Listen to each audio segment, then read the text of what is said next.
Hey, welcome to another edition of What You Mean News. I'm your amazing host here in Crystal Clear. And listen, I'm going to go ahead and be honest. Racism exists because colonization, the colonizers, took over this land.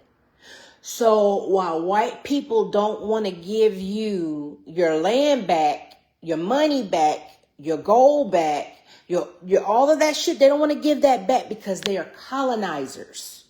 Okay? They're illegally here. They are the immigrants. They are the pirates. They are the conquistadors. They are the settlers. They are the pilgrims. They are the Ashkenazis. They are the Europeans. They are the Vikings. They are the pirates. They are the ones who came over, stole the land, stole the resources, and stole the people. Okay? And so racism is so heavy because everybody has awakened now and they realize, y'all, we are the descendants of the indigenous people. It's not white people. So what has happened is we've waken up to say, hey, we know that we are the prisoners of war. I told ChatGPT to give me the history of America before colonization. Absolutely. If you're researching America before European colonization, Europeans, white folks, and let's hold on. Give me all the examples of European.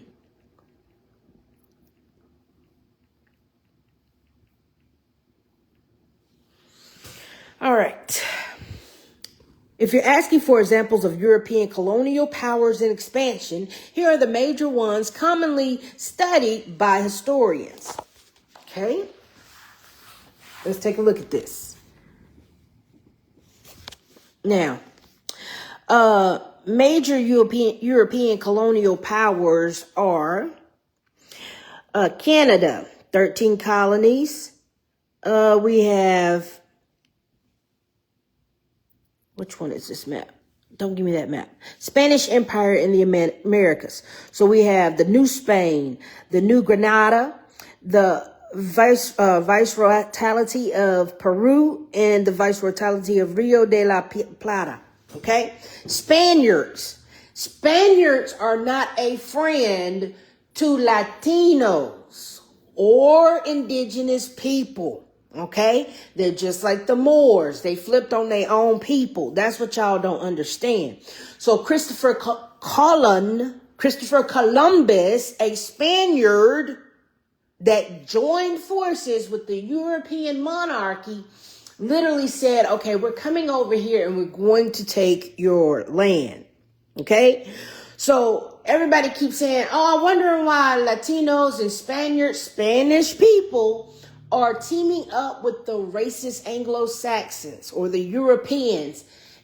Don't forget what history taught us. The Spaniards was bold enough to infiltrate America and colonized it with the Europeans. That's what's just going on. You need to know this. So, Spain began major colonization after 1492, colonized much of the Caribbean, Mexico, Central America, South America, and parts of North America, conquered the Aztec Empire and Inca Empire, established missions, settlements, and mining operations. Portugal colonized Brazil, established trading networks in Africa, India, and Asia, played a major role in the Atlantic slave trade.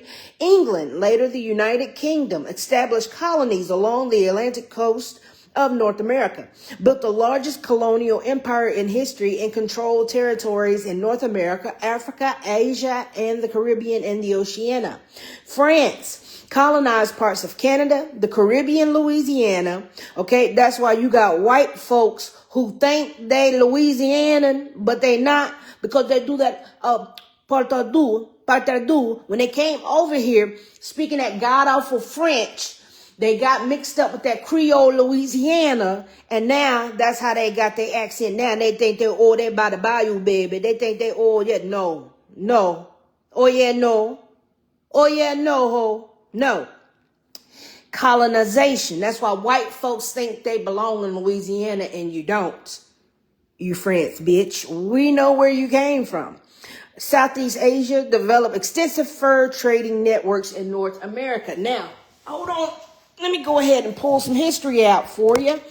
When we read our books, and this is the Washington Irving Astoria Moorish Chronicles, okay? Telling us what happened in history.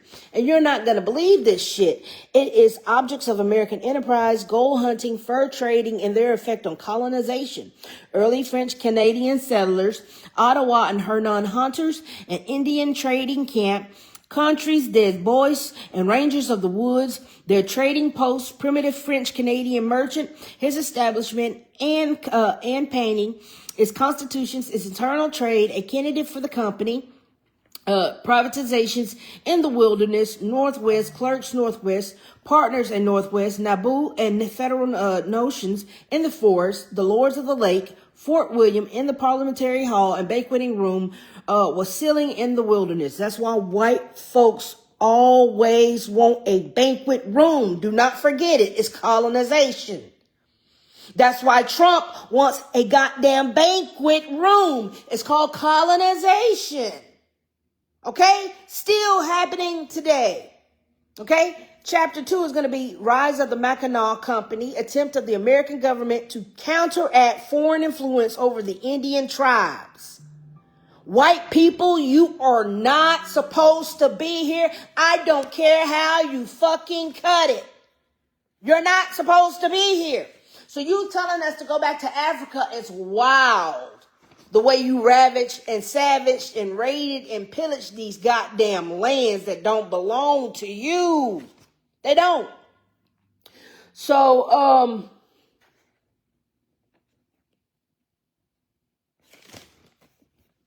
Chapter 1. Two leading objects of commercial gain have given birth to the wide and daring enterprises in the early history of the Americas. Precious metals of the South and the rich peltries of the North, while the fiery, magnificent Spaniards inflamed with the mania for gold. Latinos, Europeans, you're not supposed to be here. When you got here, you raided and pillaged and raped and enslaved us. Okay? Please stop acting like we don't know what the fuck is going on. This is why we get reparations, because of the shit that you did. Okay? It literally says he extended his discoveries and conquest over those brilliant countries scorched by the ardent sun of the tropics. You know why white folks say it's so hot over here? Do you know why the Europe and the German and the Nordic soccer team said, oh my God, it's sweltering hot here? Because in Georgia, Florida, Alabama, Carolinas, these are the tropics. That's why the weather is perfect from the Carolinas on down, baby. That's why it's called the south of the equator for a reason. That's why when you get to Georgia, we got beaches here. When you get to Alabama, we got beaches here. When you get to the Carolinas, we got beaches here. When you get down to Florida, we got beaches there. Sweetheart, that's how you get the Bahamas. That's how you still literally, and then you can see Cuba. Are you fucking tripping? And then for Trump to go and change the Gulf of Mexico to the Gulf of America? No. The Gulf of USA? No. That's colonization. It's colonization. Racism is alive right now because the Europeans and the Spaniards stole our lands and say they were natives. You're not native. You're not native to this land. You're an immigrant. You're not an American. You're a European immigrant. Okay? This is stupid that we keep fighting over race wars. You're doing race wars to keep the land from the descendants of the Indians and the indigenous people who lived in America before you ever fucking got here. Nobody is dumb. So you have to use colonization, racism, you have to use capitalism to literally keep us as slaves to this fucking system. We're tired of that shit. And while police have immunities, which police are slave catchers, while the slave catcher has immunity to kill you, is because if you wake up and realize the slave catcher is the slave master that has kept you and this entire generation down for over 400 years, 200 years, is the reason why we have this problem today. They don't want you waking up and realize this land is yours and they stole it from you. It's crazy. That's why you see Latinos being racist very easily nowadays. You forgot they're Spaniards. Everyone hates a Spaniard. No, a Spaniard has never done anything. A European or a Spaniard has never been anyone's friend. This is history. This is history. So the fact that we got white people saying chipping out, calling us monkeys, shooting babies, killing and lynching black people, we know why. You're afraid that we would rise up and take this shit back. You're not supposed to be here. Why do you think in Norway and Iceland and Greenland, the sun don't shine like y'all don't want it to? Why do you think the British are so used to that England never having sun that when they got over here to the Americas where it was always sun, they almost passed out? They're not supposed to be here. Why do you think the tropics give you cancer? Because you're not supposed to be in tropical weather. These tropics belong to the children of the sun. You're not the children. You're the children of the cave. They literally called you a caveman. Are y'all out of your mind? If we really taught history, white people and Latinos, Spaniards would be deported as we speak. Every time I would speak a line of history, you would start seeing people literally getting transported back to their national worlds. This shit is ridiculous. And we got to get up and hear racism every day when you're in our land. That's not going to keep happening. It's not going to keep happening. It's just not. So before you go any further, any deeper in this little race war that y'all keep creating, let's do facts. Let's pull facts. Let's pull history. The history says your punk ass couldn't stand it in the sun of the tropics. The atro and the buoyant Frenchman and the cool and calculating Briton have sued the less splendid but no less lucrative traffic in furs amid the Hyperborean regions. You remember that word, Hyperborea? That's how long black people, melanated people, indigenous people have been around. Baby, you came and you brought yourself into our Hyperborea. Okay? Of Canada's until they have advanced even within the Arctic Circle. It said you took your ass all the way into the tropics. You came to the Hyperborea. You went to Canada. And then you went to the Arctic Circle. That's what pirates do. That's what Vikings do. That's what conquistadors do. That's what colonizers do. That's weird. We have on record that Europeans and Spaniards are the pirates and Vikings of this entire war, and we're still enduring their fucking bullshit. Is insane to me. You know how they're winning this war?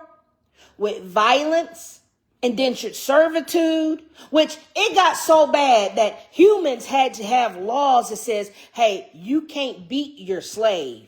Hey, you can't sell your slave to another European or to another Moor or to another conquistador or to another Spaniard, because the way y'all are treating them so bad, they are not cargo. They are not chattel. They are not cattle. I want you to know that this world got so fucking bad that they had to step in and say, hey, you can't have slaves. Hey, you can't keep oppressing the indigenous people of these lands because they truly own these lands. Now, come here. Let me go ahead and take this back for you. When we look into the history of colonialism, because that's what everybody keeps forgetting, the problems in our world come from the European colonizers who refuse to stop ensuing slavery, land theft, resource theft, gold theft, oil theft, diamond theft, crystal theft. Y'all don't understand. These white folks, cave dwellers, are not supposed to be doing what they are doing. And the fact that we keep subjecting ourselves to it, talking about go out and vote. No, bitch. What the fuck are you going to vote for? More colonialism? That's crazy. How about you vote to get your land back and you send the cave dwellers, the pirates, the Vikings, the Arabs, the conquistadors, and the Spaniards back with their belonging? Colonism is a huge topic, so the best place to start is with clear definition and then examine different examples from multiple perspectives. Now, the fact that ChatGPT always protect its colonizer is weird to me. So when you see this conversation going on, you're going to realize that we're supposed to be against AI. AI is a fact checker. AI is controlling the information. So when you talk to AI, it's going to give you artificial intelligence. It's not going to give you conscious intelligence. It's going to give you artificial scripts, artificial narratives. It's going to make sure you're not educating yourself of who your colonizers is, are, and will forever will be. So let's get into it. What is colonialism? Colonialism is the practice of one state or power extending control over another territory and its people. This can involve settlement by colonizers, political control, economic exploitation, resource extraction, cultural or religious influence, military occupation. Military occupation. Military occupation. You are prisoners of war. You are prisoners of war. Colonialism has existed in many forms throughout history and has been practiced by empires and states on every inhabited continent. Major colonial empires are the British Empire. That's why English is your native language instead of you speaking Iroquois, or instead of you speaking Patois, instead of you speaking Creole, instead of you speaking Choctaw, instead of you speaking your indigenous tongue, and by you being put in reform schools to make you learn English is a form of colonialism. How do you not know this? How do you not know the Department of Education is a form of colonialism? The Department of Social Security is a form of colonialism. The Department of Internal Revenue Services is a form of colonialism. The Department of Federal Bureau's investigation is a form of colonialism. The Central Intelligence Agency is a form of colonialism. Do you not understand that? When the British Empire came over here, they controlled territories in North America, Africa, Asia, the Caribbean, and the Oceania. Often justified expansion through trade, military power, and strategic interests. How are you justifying you raiding, pillaging, and stealing someone else's land by trade, military power, and strategic interest? Now, this is why we always got to keep a good book on us. History tells on its goddamn self. In this book lies everything that colonizers has ever done to every brown indigenous person on this planet. And it gets sicker and sicker and sicker and sicker. And it's the fact that not one person said, look at our fucking history. You European, you Spaniard scum, you're not supposed to be here because of your war crimes against people in the Americas. Why are you going to work when you should be starting a revolution? Why are you pretending that you're not a slave when you should be in a revolution to get your reparations and your land back? They're starting to hand out reparations because they're starting to wake up and people are starting to read again that says, hey, the indigenous melanated people are not the enemy of our story. And while racism, the system of racism still exists, is because if that East China man and that Nordic alien and that European alien and that Spaniard alien wake the fuck up, they're going to realize, hey, these people are smart. They know I'm ruling with violence, racism, and in a militia intent. They went and created militaries to steal and take other people's land. I know your black ass ain't fighting in no military when the military is not designed for you. I don't see how one melanated indigenous person could work for the government when the government has never been your fucking friend, is what I'm telling you, friend. These folks, they showing their colors. They ain't never lost their colors. And the more we sit and the more we let slavery and enslavement continue, we are the fucking fools that they deem us to be. That's crazy. Because when we look, it goes, 2 expeditions set on foot, the Tonquin and her crew, Captain Thorne and his character, the partners and the clerks, the Canadian voyagers, their habits, employments, dress, character, songs, expedition of Canadian boat, and the crew by land and water, arrival at New York. Arrival at New York. You see, the slave trade didn't happen by them bringing millions and millions of Africans over here. No. You see, the only people off the boat was the Ellis Island immigrants.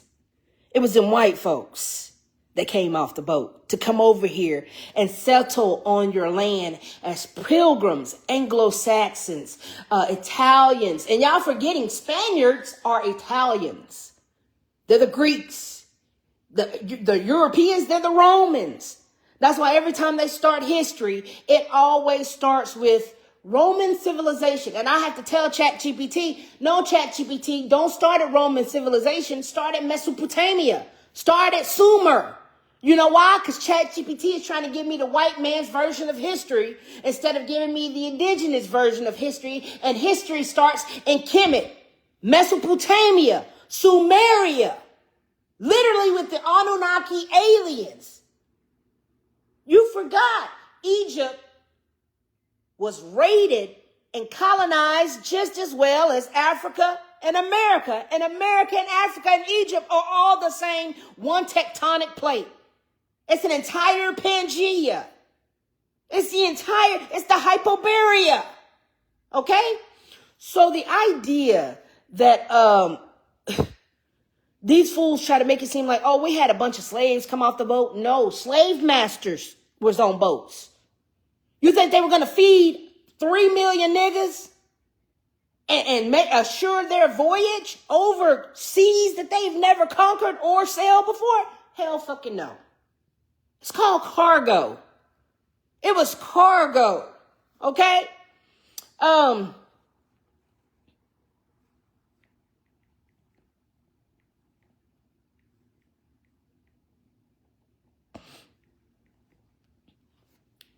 That's why a lot of white folks, they'll tell you, oh, no. I came from Ellis Island. I came straight off the boat. We didn't come off no goddamn boat. The immigrants, the Europeans did. Ellis Island is an island in New York Harbor within the United States of New Jersey and New York, owned by the U.S. government. Ellis Island was once the busiest immigrant immigrant, immigrant, immigrant inspection and processing station in the United States. From 1892 to 1954, about 12 million immigrants arrived at the port of New York and New Jersey, were processed there, according to. When we look at Washington Irving, what does Washington Irving tells us? Arrival at New York. Preparations for sea voyages, Northwest braggarts, underhand precautions, letter of instructions. You see, white folks been giving you manuals of how they've been taking over the world for a very fucking long time. They just literally fucked your attention span up and say, you know what? Make them hyper-focused on electronics and then make them literally hypnotize them with a light. That's why they give you your phone. You see, this light hypnotizes you. And it stops you, man. Some of y'all don't even read because, oh, I'll read it on my phone. Or, oh, you know, I'm just on my phone. My phone does so much more. They put all the important information in books. And now they're giving you fact checkers in the phone to make sure you don't get the correct education or you don't get the correct story or side of history. They put it in books, y'all. And they know that they ruin your attention span with LED lights, blue beam lights, all that shit, TVs, boxes, all that shit. They literally shorten your attention span that way. And that way you'll never go digging for the true evidence that they left behind. That's crazy, ain't it? That's another way to rock you back to sleep. Why do you think Trump is so racist? Why do you think the military is so racist? Why do you think the government is so racist? Because they are standing on stolen land. And they got to be Debo. They are Debo. They got your chain. They got your fucking chain. You just going to let them snatch your chain off your neck? That's what's going on here. So when they start telling these stories of how they stole the land and they created militaries to do so, it kind of makes you wonder that history wasn't 400 years ago, like they said. No, that history is 2026 because we can even look up,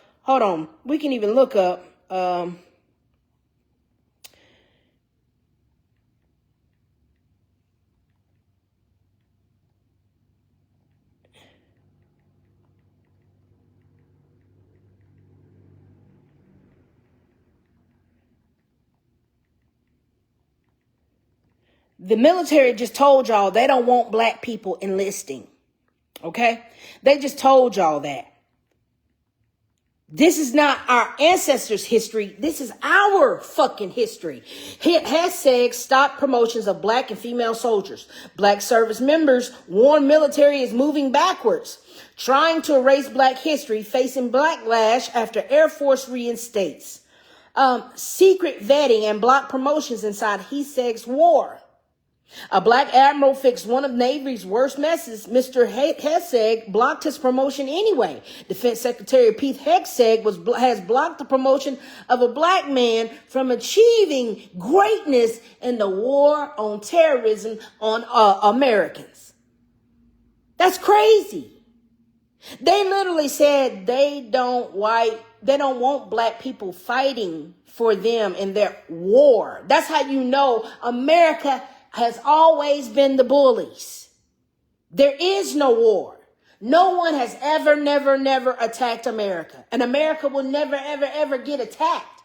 But the point that colonialism, piracy, Vikingism, settlers, pioneers, all that fuck shit that they claim themselves to be, conquistadors, they need militaries.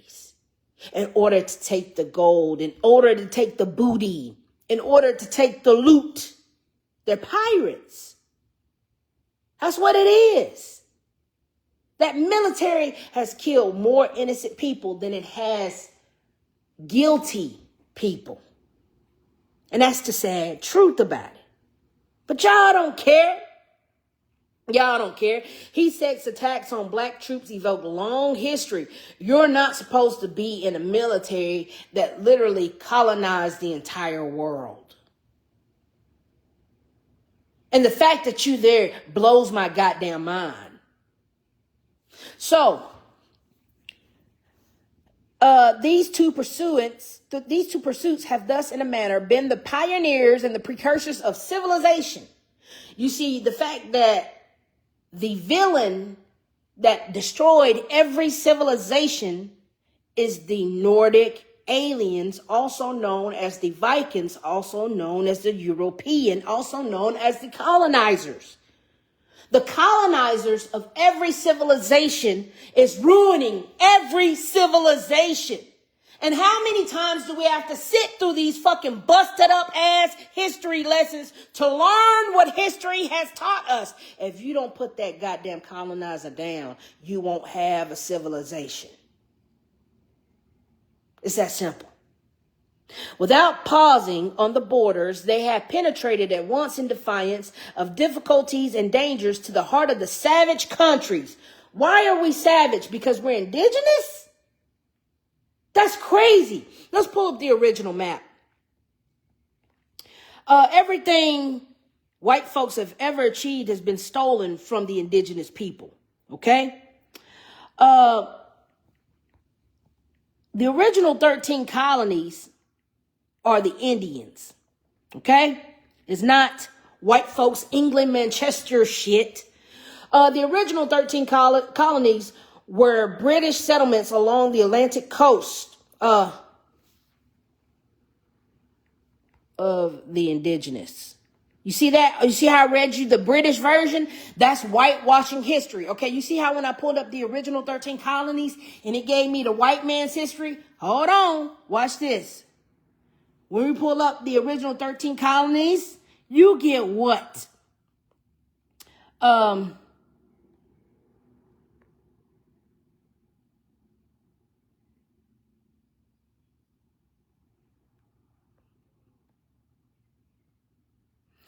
See, they keep giving me the white man's map. Maine, New Hampshire, Massachusetts, Rhode Island, Connecticut, New York, New Jersey, Delaware, Pennsylvania. That's not the original 13 colonies. You see that New York? Remember, the immigrants got here by way of New York, okay? That's where they landed. That's where Plymouth Rock when they landed. Why is it giving... Oh, hold on. There we go. There we go. Give me that.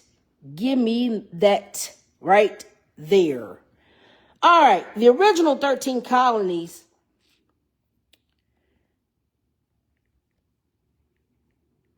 why is it not giving me the black folk version?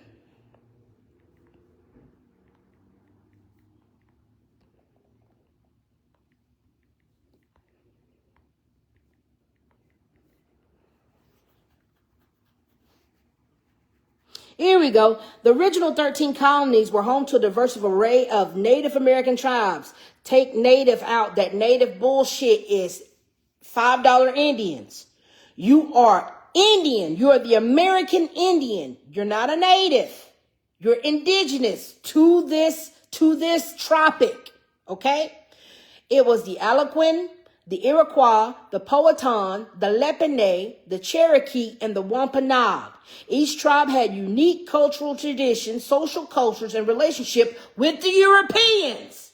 Now, when the Europeans got over here and they said, we're taking this goddamn land, right? Let me go ahead and pull this up. I wish I could do it side by side. Okay, so that's where you get this white man version of, I need that one too. Give me that. See, the tribal nations of 13 colonies, right here.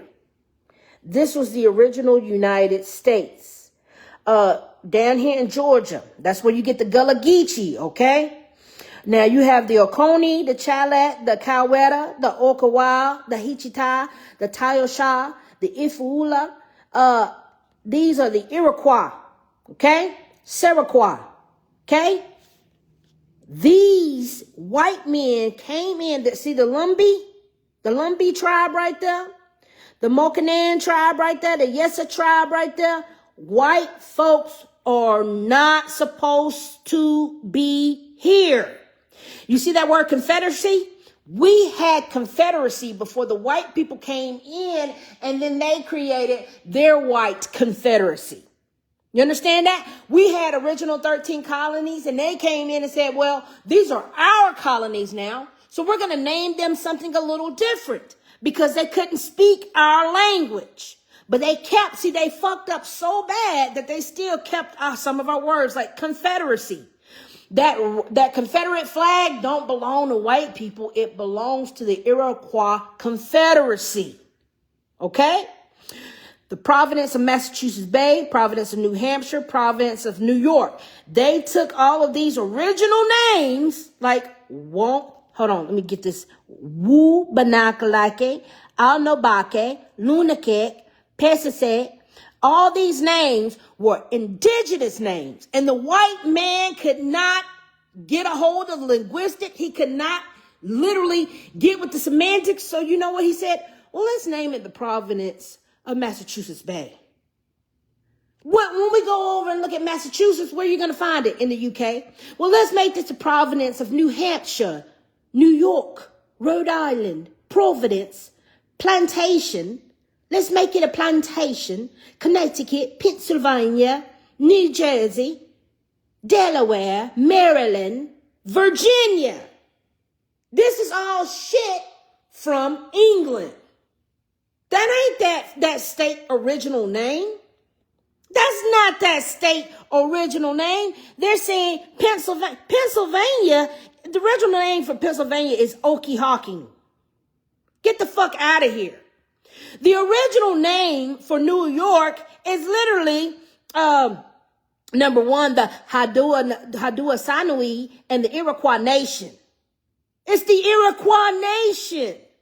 Okay? Get the fuck out of here. The original name for Massachusetts Bay is Lunakek. Lunakek. Georgia. Right here. See down here? Georgia, Florida, South Carolina, all that shit right there. Their original names is literally New Hampshire. New Hampshire right here is Cherokee. This is where the Lumbee tribe is from. Okay? Y'all don't understand that. It's colonialism, which is literally colonizers taking your stolen land.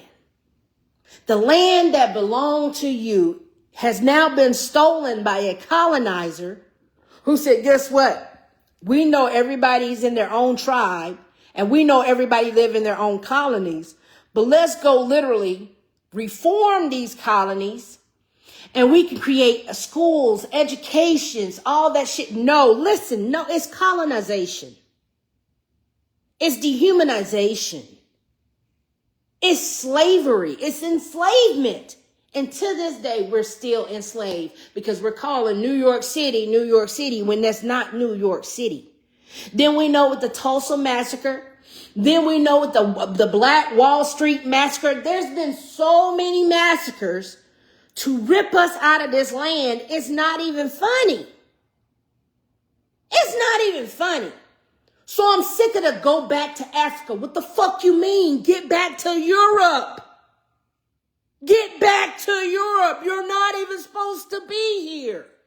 Anyway, I'm so tired of racism that if you want to pull receipts, let's pull receipts. You're not supposed to be here. ICE, you're dismantled. You're not supposed to be. The fact that they literally let y'all put together ICE when we can pull up the goddamn maps and look where everybody came from and tell the timeline of history, it is atrocious that ICE is literally created for more militant acts to literally eradicate the indigenous people from this land.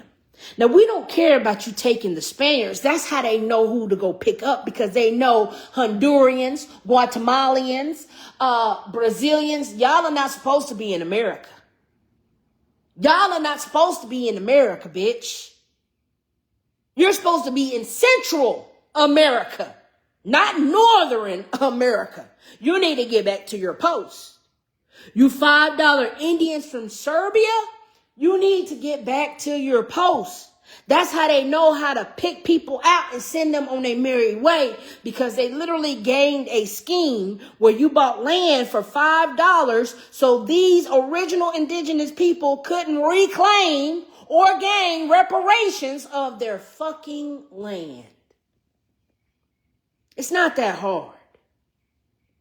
It's not that hard. And the fact that white Europeans will open their mouth, or brown Spaniards, Latinos will open their mouth and act like they got to say to be here. No, the fuck you don't. You better get out of our face before we really wake the fuck up and remember that Crystal's history lesson is reminding you that you're not supposed to be here. Straight the fuck up. That's why so much violence going on between these mayonnaise eaters, because guess what? They're not supposed to be on sacred land, tribal land. Y'all keep forgetting, and it's pissing me the fuck off. So, the Frenchmen, the cool and calculating Britons, had pursued the less splendid but no less lucrative traffic in furs amid the Hyperborean regions.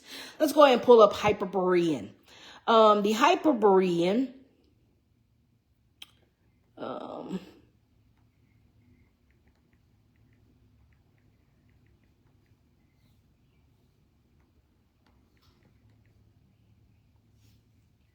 here we are.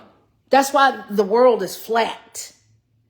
The world is fucking flat. Give me that map. That's why we have the Hyperborean giants. That's why we have the ice giants with Floki and all that shit. They were trying to tell you.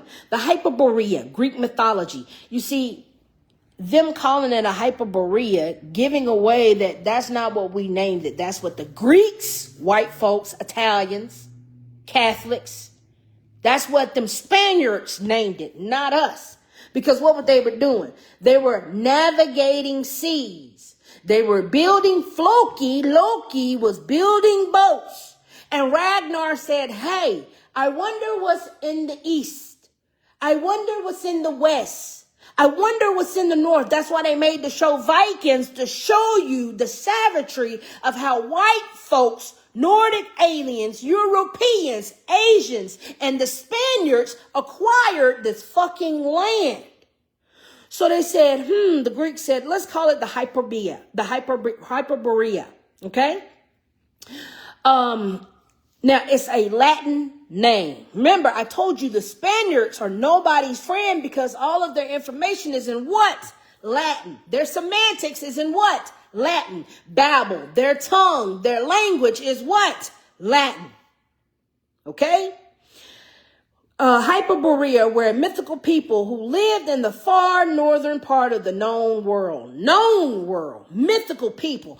Indigenous people. You mean the children of the sun? The children of the tropics. They don't want you to know that them Kemites, the melanated indigenous people with all the pyramids in Americas built that shit. So they use terms like mythical or myths to throw you off from the truth. The mythical people who lived in the far northern part of the known world, their name appears to derive from the Greek Bopia, beyond Boreas, the god of the north wind. Some scholars prefer a derivation to carry over.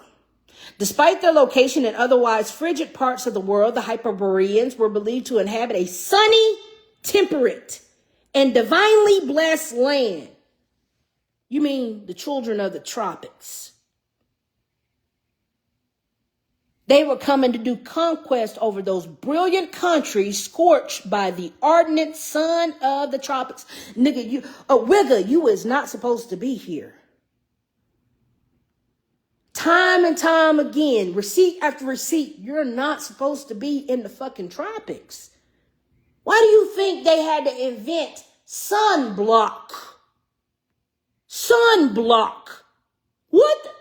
Have you noticed black people don't die from skin cancer because we don't get skin cancer? We don't need to block the sun out. Sun is literally vitamin D. Sun makes your melanin grow. Melanin is the only thing that makes you human. Did you know that? That's why people without melanin are striving to get melanin. That's why they're always out in the sun. Oh my God, I gotta go get a tan. I gotta go get a tan. Or my horns are gonna start showing. Yeah, cave dwellers. You acting like that because it's too hot over here for you. You're not supposed to be in the tropics. You're supposed to be in the green lands. Now, the oldest myth, and look how they call it a myth. Despite their location in otherwise frigid part of the world, the Hyperboreans were believed to inhabit a sunny, temperate, and divinely blessed land. In many versions of the story, they live north of the Riphaean Mountains. Didn't I just tell you, cave dwellers? That's crazy. Why do you think monkeys live in mountains? Why do you think monkeys live in mountains the way they do? Why do you think you go up to the Tibetan temple and it's a special place where you cannot harm monkeys? Just like the way cats are symbolic to Egypt, monkeys are symbolic to caves.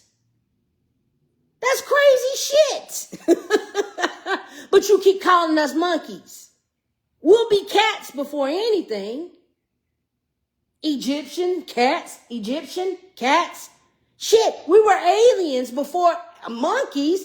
We don't even have the monkey genome in our phenotype or our genome to even be monkeys. Did you know the melanated person is the original Homo sapien? Because you're original, 100% melanated, you are a Homo sapien. Did you know that? Did you know that? Yeah. That's why genetics is important. Now, which shielded them from the effects of the cold north winds. The oldest myth portrayed them as favorites of Apollo's, and some ancient Greek writers regarded the Hyperboreans as the mythical founders of Apollo's shriners at Delos and Delphi. Later writers disagreed on the existence and the location of the Hyperboreans, with some regarding them as purely mythological and others connecting them to the real world peoples and places in northern Eurasia. Okay? I.e., Britain, Scandinavia, and Serbia.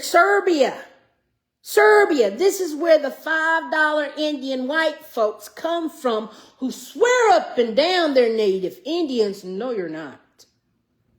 No, you're not. Matter of fact, let's go ahead and pull you up because y'all been running your mouth for so fucking long. Y'all are some dirty Russians is really what it is. That's what it is. That's what it is. You're the Mongoloids. You see that? Mongolia.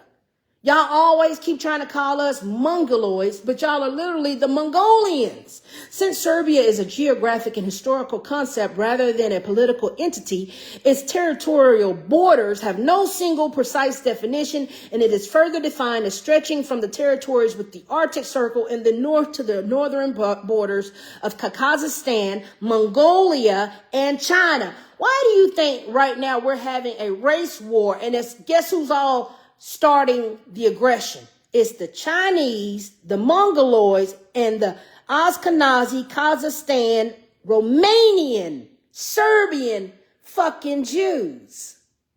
The Germans, the Nordics. See, y'all think people are dumb. Nobody is dumb. And this is why y'all keep destiny swapping. This is why you Ashkenazi Jews are swearing up and down you're the Hebrew Israelites when no, you're not. It's called destiny swapping. And that's why the they literally call them Eskimos.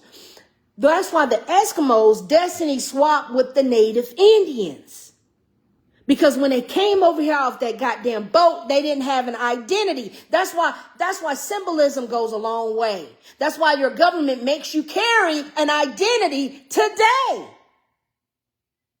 How can we identify you? How can we know who you are? Because they told them, hey, if you get on that boat and if you give me $5, I'll give you a piece of land. That way you can stay over here and you won't be deported. You see, the Europeans, the Vikings, the savages was coming over here, stealing land, raping women, bucking and breeding, that they got so bad that we had to fight back. And laws had to be created that, hey, you can't own people. You can't steal other people's land. You can't steal other people's resources. You can't enslave a group of people. Why do y'all think all of these things came about? Because the white folks was terrorizing, colonizing so goddamn bad that laws had to be put in motherfucking place that still exist to this motherfucking day. That's crazy. It's the Russians. The Europeans, the Germans, it's been them the entire fucking time. Okay? So, the Russian government divides the region into 3 federal districts. Federal districts. That's why we have a Federal Reserve when we don't need a Federal Reserve, because the Federal Reserve is an entity of itself and it controls the United States. Now, we'll get into that later on, but I got to give you this historical timeline first so I can set this stage to let you know why these warmongers, why these pirates, why these Vikings, why these savages is coming over here colonizing again. And I'm going to give you a recent version of colonization. Hold on. Let me give you a more recent version of colonization. Jared Kushner and Ivanka Trump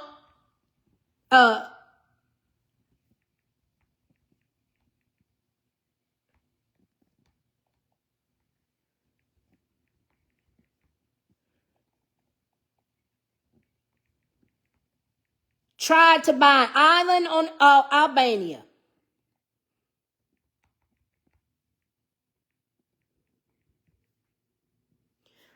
All right.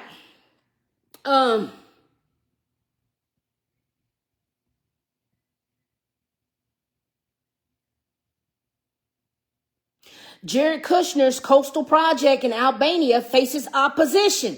This is modern day colonization done by the Irish, German, Ashkenazi Jews. Don't be dumb. Stop being stupid. The same shit that's going on in history, colonization, is the same shit going on today. These fools literally tried to colonize Albania in your fucking face. That's why the Albanian people said, oh no, you're not coming over here buying this island. Do you know what happens when you buy an island? Let's go ahead and pull that up.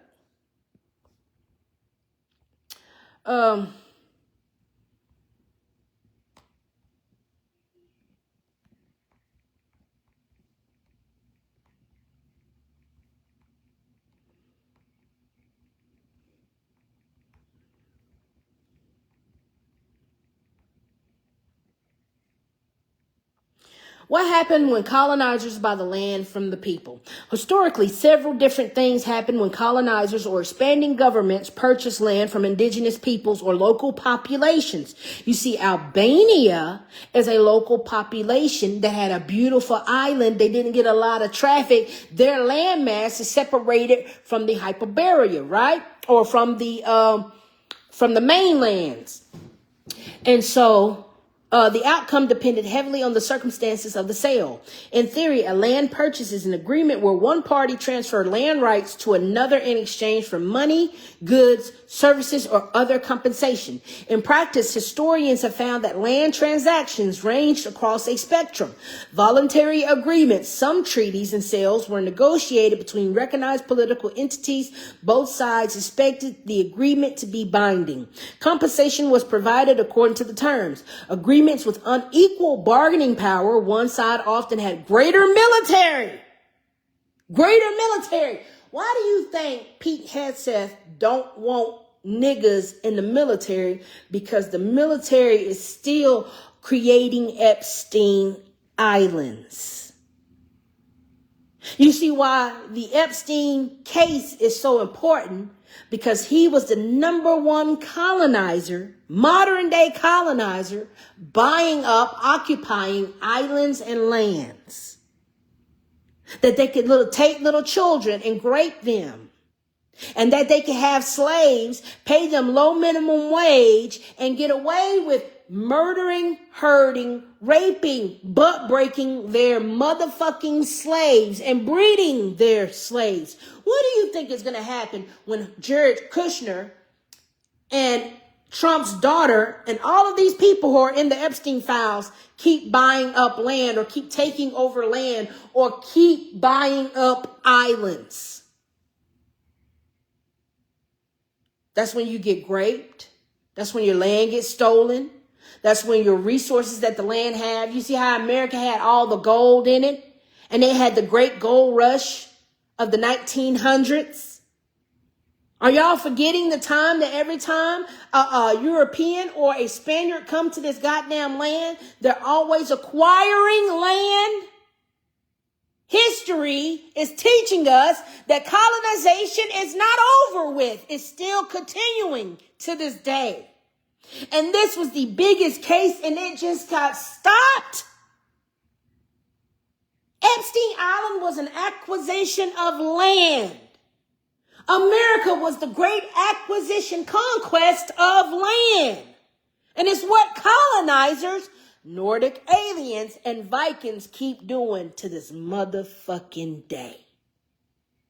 When are you going to wake up? This government is disgusting. The colonizers are disgusting. Y'all keep saying we ain't our ancestors. Well, if we ain't our ancestors, let's take this goddamn land back. What are we waiting on? You don't need permission to take your land back. That's why they don't want you bearing your Second Amendment. Because the moment you wake up and said, white boy, you on my land. Spaniard, you're on my land and you got to go. That's the day they will not open the door for you no more. Why do you think the Nazi regime that Trump is leading, Anglo-Saxons, Protestants, Pilgrims, settlers, Vikings, pirates, conquistadors, colonizers, slave masters, landowners, landlords, cops, slave catchers? Why do you think Trump is allowing his regime to go full Ku Klux Klan mode? Not to mention, the Ku Klux Klan was started by black people. By black people. And when they came over here, they took that land. They said, hey, nigga, nice tradition. And then that's when they took the Confederate flag. They said, hey, nigga, nice flag. Confederacy. It belongs to the white Southern Confederacy now. The government created by black people. That's why white people got brought up, instead of the original 13 colonies being the original indigenous tribes' actual land mass and name, let's change it to Massachusetts, like in New England, Hampshire. It's so weird. Hold on. The same way I go, New Hampshire, and it's Shire. Remember, Lord of the Rings, Frodo and them came from the what? Shire. From the Shire. Okay? New Hampshire in England.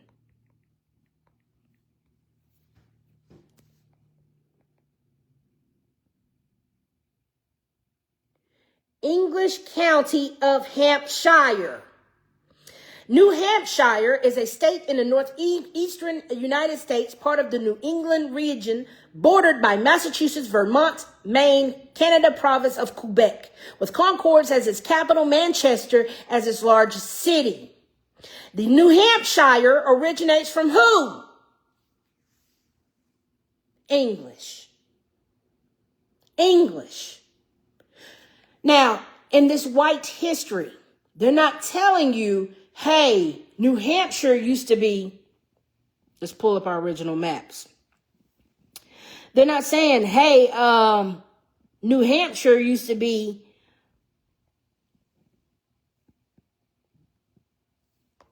Let me blow it up. Hold on, let me blow it up.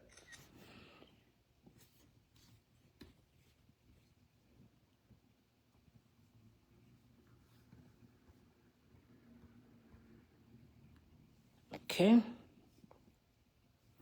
They're not telling you that New Hampshire used to be Apikawaki, with residing cities called Rocamera, Kawapag, Osapawi, Pikatakwe, Wawanak, Suagan, and Squashamo. That's what white history isn't telling you. That New Hampshire is not New Hampshire. New Hampshire is Apikawaki. Okay? They're not telling you the Confederacy was stolen. The Southern Confederacy is the original Wobanakia. I'll know back. They're not telling you that this land is stolen. Okay?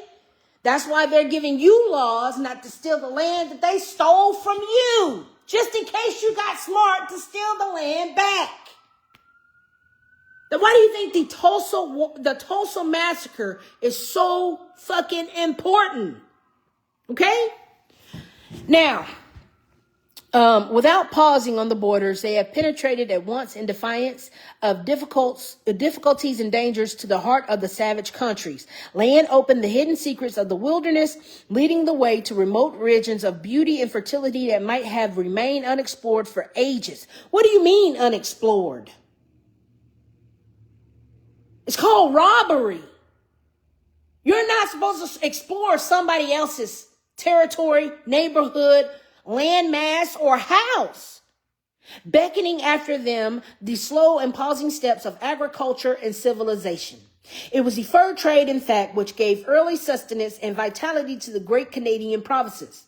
Being destitute of the precious metals at that time, the leading objects of the American enterprise. That's why the United States is not a country. The United States is a corporation, an enterprise, because of colonialization. They were long neglected by the parent country. That's why they keep tearing up the Amazon forest. That's why they keep tearing up every tropic island they go to. That's why colonizers keep buying up the beaches. That's why they took over California the way they did. That's why white folks and the Ellis Island immigrants took over Florida like they did. I've never seen so many Italians and Jews and white folks in Florida. I've never seen that. And especially in the South Carolinas and the North Carolinas, the land of the Gullah Geechee. You go to the most beautiful areas of the tropics, and just like Donald Trump and Ron DeSantis keep buying land in Florida, Trump, you're a German-Irish immigrant from New York. From New York. What is that to immigrant station? Immigrant infestation.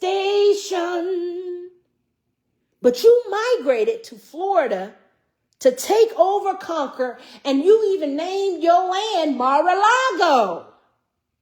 That is somebody else's land. That's crazy.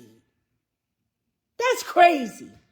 Anyway, the French adventurers, however, who had settled on the banks of the St. Lawrence, soon found that in the rich peltries of the interior, they had sources of wealth that might almost rival the mines of Mexico and Peru. The Indians, as yet unacquainted with the artificial value given to some description of furs and civilized life. Okay, now see, the country is so abundant that we had beavers, buffaloes, deers, we had wildlife, and those fucking Europeans who had absolutely nothing but fish. Don't forget, Norway was living off fish. They got tired of living off fish. They got in that goddamn boat, and they said, what's in the east? What's in the west? When it came over here, they started eating beaver. They started eating squirrel. They started eating deer. They started eating so good that the furs from the animals that they were eating from the land that they were taking over, they literally started a trade, and it became a fur trade. While they were over here taking the land, exploring, they said, man, I found gold. I found fur. I found so many animals of all kind of brands that I'm going to eat through all of these animals, and I'm going to sell the fur. The land was so abundant. The agriculture was so abundant. They said, yo, they got cotton over here. They got tobacco over here. They got marijuana over here. They got every herb. They got every spice. Yo, this life in the Americas is really nice. Let's set up a fur trade and start trading. You see, currency wasn't real back then. Currency was salt, pepper, herbs, spices, papyri, papyrus paper, ink, fountain pens, which were feathers. Okay? We didn't have no currency.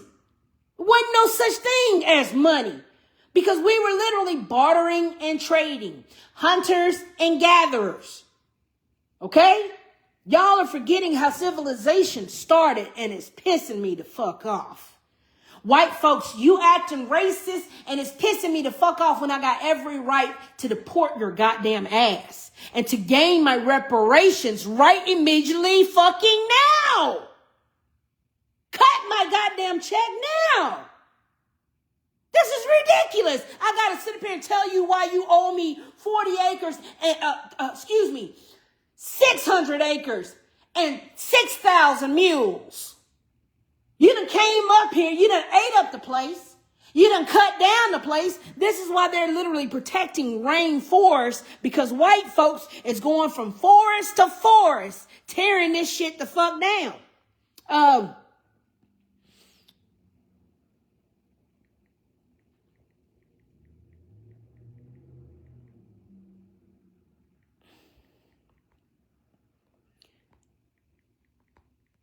The shit is sick.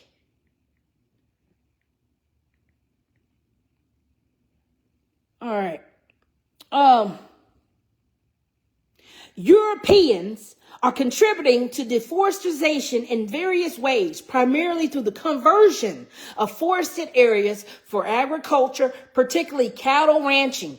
The EU has taken significant steps to combat this issue by implementing policies that prohibit the sale of products, okay, sourced from the deforested and degraded forest land. This includes beef, wood, palm oil, soy, coffee, and coca. The EU's efforts aim to ensure that these products are sourced sustainably and do not contribute to the destruction of the tropical and boreal forest. You mean boreal? Borea. Where do we see that word borea? Where do we see the etymology of boreal? Oh, right there. Borean. So remember when they tried to sell you that goddamn Hyperborea was a myth? It's so funny. It's so funny that traces of that Hyperborean history is everywhere, because all of a sudden we got boreal forests. Well, if we have the Hyperborea, why did you change it to the United States of America when its original name was the Hyperborean? You see, white folks won't stop colonizing. Why do you think Trump turned the Gulf of Mexico to the Gulf of America? See, that's colonization.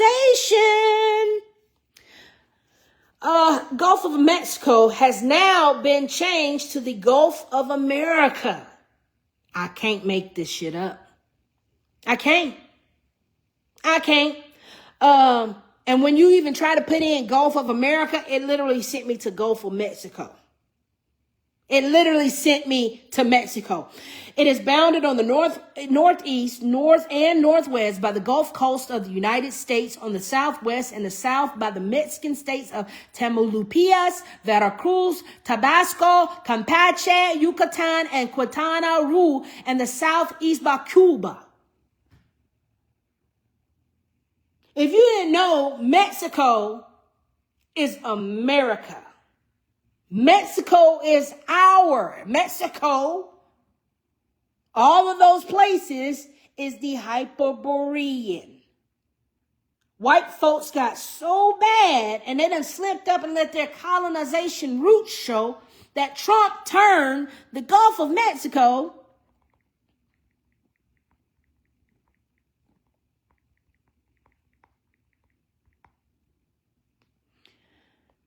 the Gulf of what? Has Trump name change caught on fire? It's colonization. The presidency and the hold that the white Europeans have on this tropical Hyperborean civilization is tyranny. It's highway robbery. It's I can't believe y'all letting this shit go on. The real motive behind Trump renaming the Gulf of Mexico to the Gulf of America, listen, white folks got some goddamn nerve. It's colonization. That's why the Trump administration is KKK up, Nazi'd up, because colonizers are colonizing in 2026. That's why they went over there and they took Venezuela just like they did America back in 1492. Okay? Before President Trump, the most high-profile call changed to the name of Gulf of Mexico came from Stephen Colbert, who joked on the Comedy Central show in 2010 that the body of water should be referred to as the Gulf of America in the wake of the Deepwater Horizon oil spill because we broke it, we bought it. Almost 15 years later, it would have been worse. Trump could have decreed the Gulf of Mexico be renamed the Gulf of MAGA. That's how serious racism, Klanism, neo-Nazism, communism, capitalism, Marxism. See, that's how bad that ism fucking is. It's colonization, ho. You voting for colonization is pissing me the fuck off. It doesn't matter what slave master is in the slave plantation goddamn colony house. It's still slavery. Dumbass bitch. Ain't no way your black ass is voting for colonization. Whether it be Democratic, Republic, Conservative, Libertarian, or none of that shit. It's still colonialism. Why are you voting for colonialism?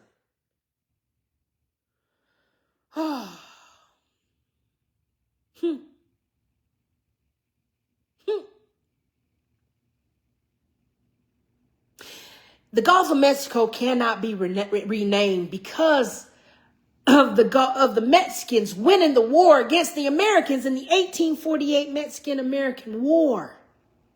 So Trump, you can't come in and say, I'm going to take this Gulf in my property as I'm the president of this colonial campaign.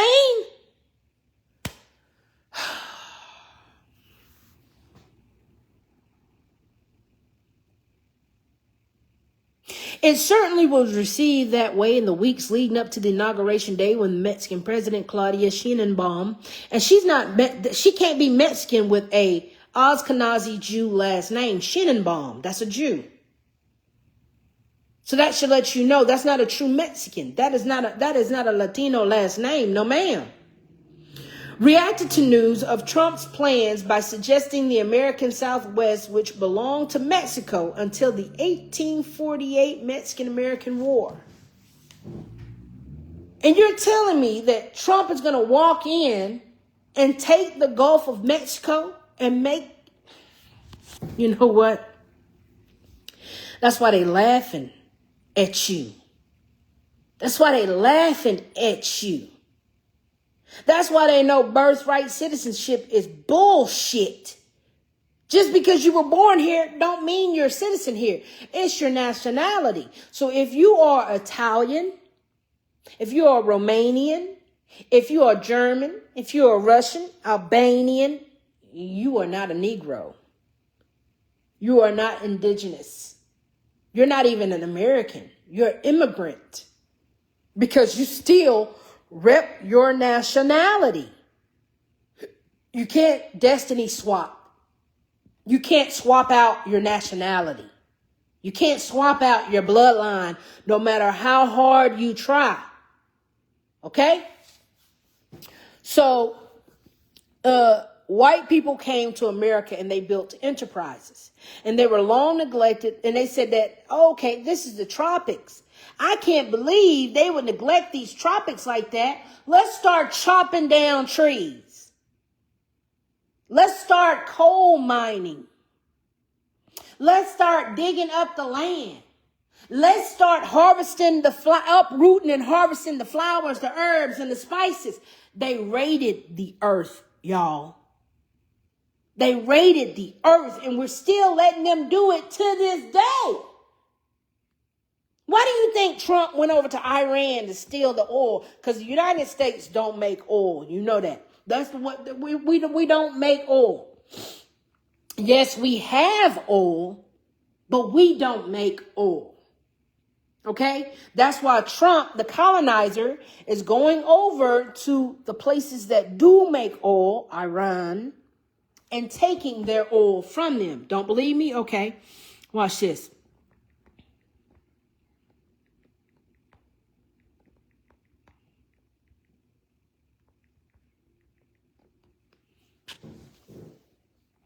Running out of oil and missiles. Why Donald Trump had to take the Iran deal? Oh, you thought I was playing. Trump wants to take Iran's oil. Can he? What would that mean? No, he can't. From Iran to Venezuela, Trump wants to control the world's oil. You see what I mean? Y'all gotta cut this shit out. Cut this shit the fuck out. You're stealing people's shit. You're looting other countries. You're looting the tropics. You're looting the land. You're taking over civilizations that have already existed before you came along to colonize the colonies. It has to stop somewhere. It has to stop somewhere. In 1987, when Donald Trump was first flirting with running for president, he told an audience in New Hampshire that the United States would attack the horrible country of Iran. How is Iran horrible? And take over some of their oil. And in these years since, Trump talked about grabbing control of the natural resources of Venezuela, Iraq, Syria, Kuwait, and Libya too. This is colonization, because when we go back and we pull up the reports and the research on colonization, what do we have?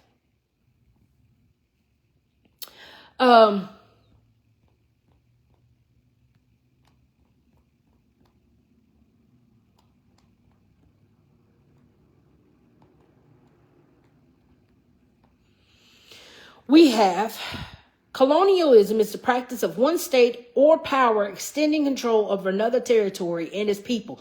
This can involve settlement by colonizers, political control, economic exploitation, resource extraction, cultural or religious influence, military occupation. Now, religious influence, watch this. Hold on.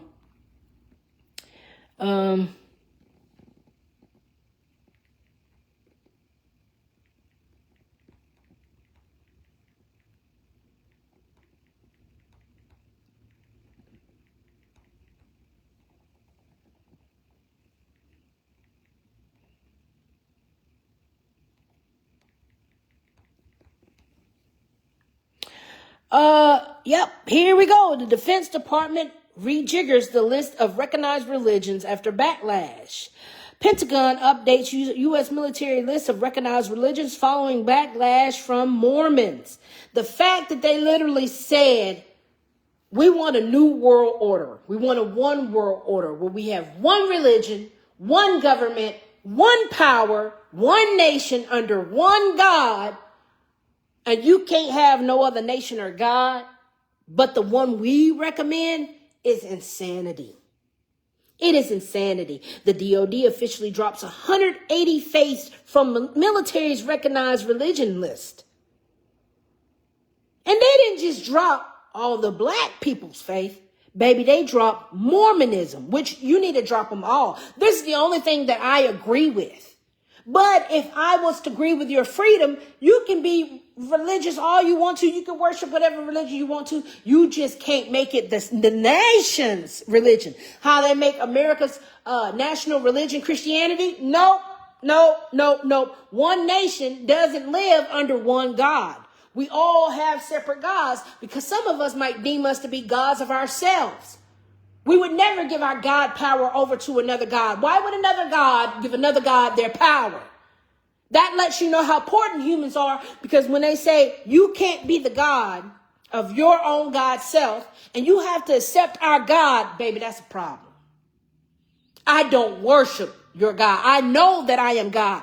God literally says, do you not know that the temple of God resides within you? And this is the number one thing I'm like, y'all, the Bible literally states, why do you think my cover photo, see cover photo? My cover photo is, do you not know that you are the temple of God and the Spirit of God dwells within you? Well, here's the thing. The Federal Reserve, the federal government says that if we let these gods know that they are gods, they're going to regain their consciousness. They're going to regain their power. They're going to reclaim their land. They're going to reclaim their status and start walking like a god and start talking like a god instead of being a demon like we want you to be. It's all been a big old trick to control you. Okay? And I think it's sad as fuck that nobody is recognizing or connecting the dots like I'm recognizing and connecting the dots. This shit is crazy. This shit is crazy. So,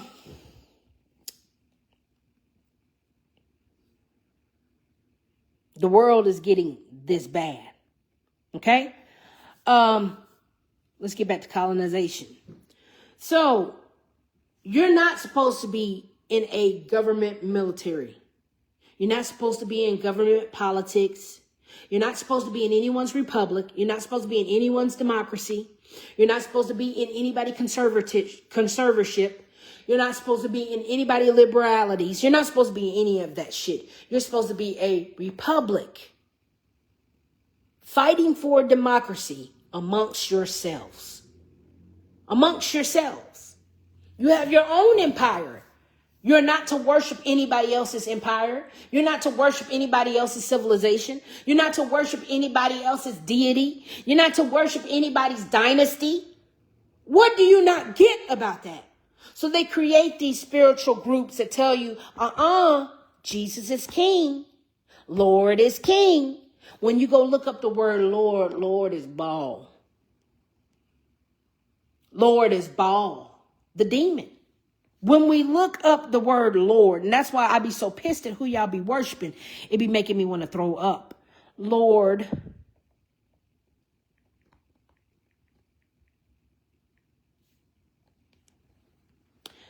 In Hebrew, Baal primarily means Lord. You're worshiping the Ashkenazi Jews. You're not worshiping the Islamic or Hebrew Kemite, who is the original melanated man. You're worshiping the demonic entity, Baal. When we look up Baal, hold on. Who is Baal?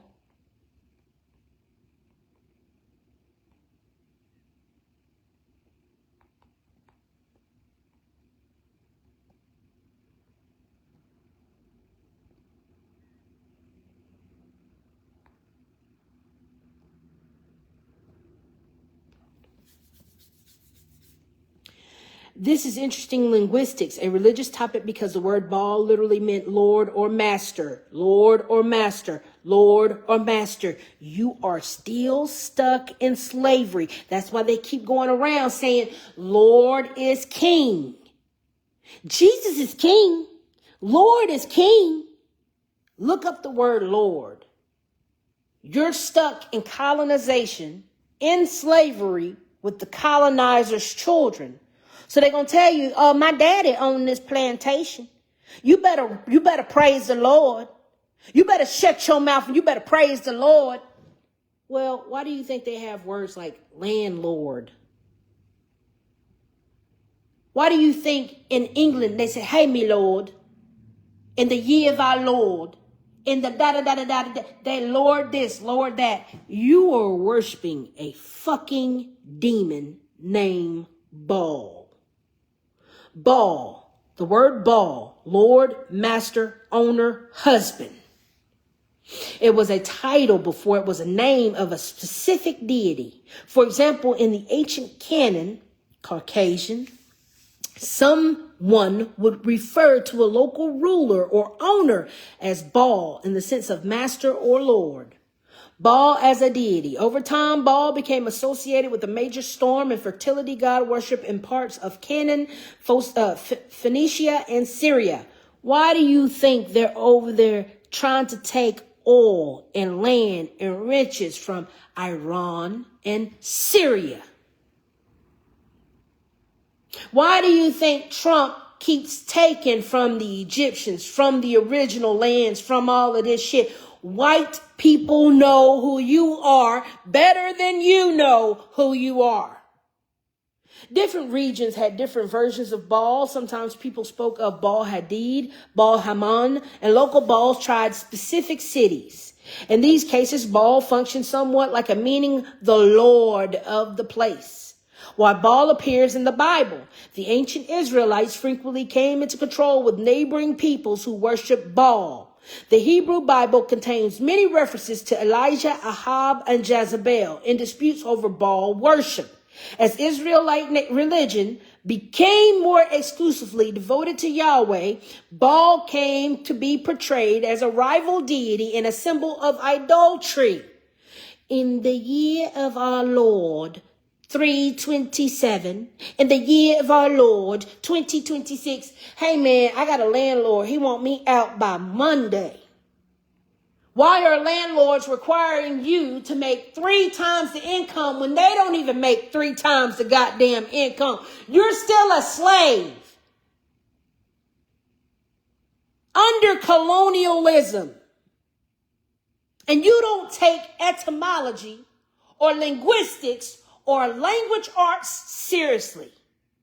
They are telling you who they are in your face, and you're still complacent with the rules that are in place. That shit is disgusting. And I hate that I gotta be this asshole that breaks down the actual history of what is going on here, but I gotta be that guy. I gotta be that guy because racism is boiling over to be a civil war again. Now we're about to have another race war because white people realizes that, hey, we got to give them reparations for this land that we took at some point. At some point. Because the landlord took them folks' land and the landlord took them folks' money to live on land that they own. God damn, how dumb are we and how dumb are she? Yo, how stupid can we be? How stupid can we be? That's why racism is a system. That's why we are being so divided right now by this very fucking system because they're realizing that they owe you reparations for the land that they took. Why do you think Trump literally tried to stop somebody reparation payments? Yep.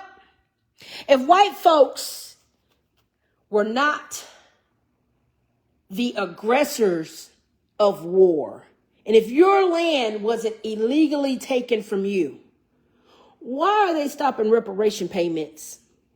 Reparation payments are financial or material compensation proposed for descendants of enslaved African and Americans and other victims of systemic racial injustices in the United States. In a historical context, reparations in the United States have a long history, beginning with individual cases such as Belinda Sutton, who in 1783 received a pension from her former enslaver's estate after decades of enslavement in Massachusetts. During the 20th century, initiatives like the Black Manifesto in 1969 sought reparations from religious institutions, raising funds to support Black-owned businesses and organizations. The concept of 40 acres and a mule. Now, let me stop you here. Why do you think white people came over and did the Black Wall Street massacre and the Tulsa massacres and all the other and the Trail of Tears and the Indian Removal Act? Why do you think they had to do all of that?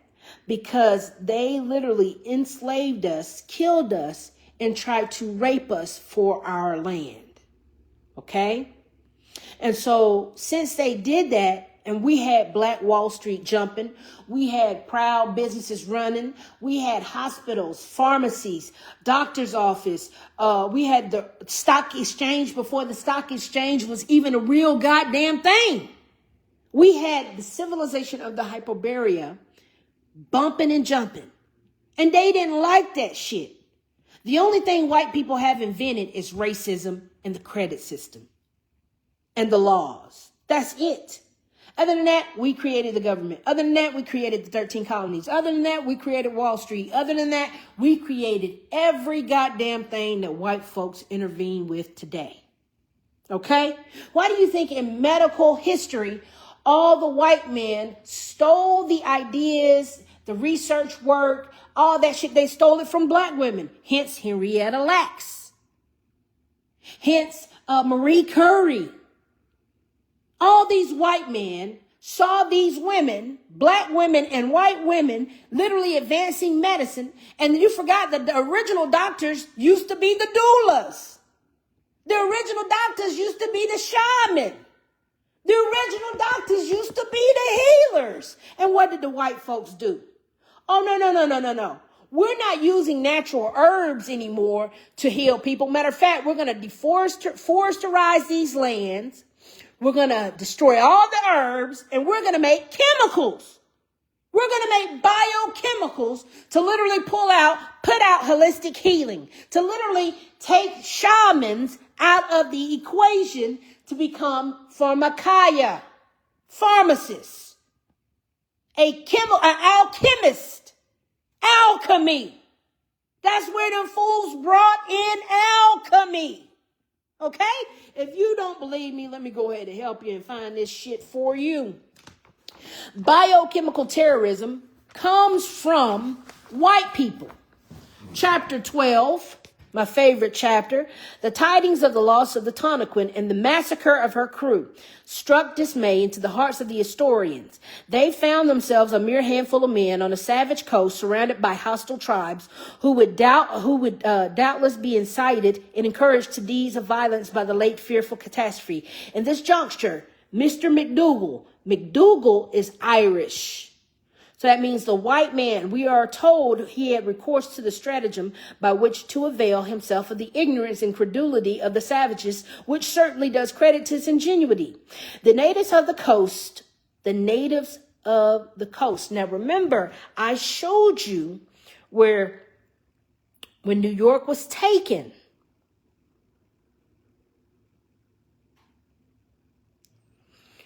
Right here, the natives of the coast, okay? The coast. Do you know what the coast is? If they're saying the Tonquin and they're saying the coast, we come right here and we look on the coast right there. Okay? And let me find New York. New York is green, the province right there. So the Irish came in, and y'all forgot America had tunnels that ran to Ireland. Hold on one second.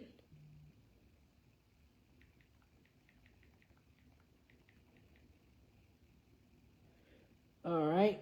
The Irish have tunnels. And then y'all forgot too, the Celtics.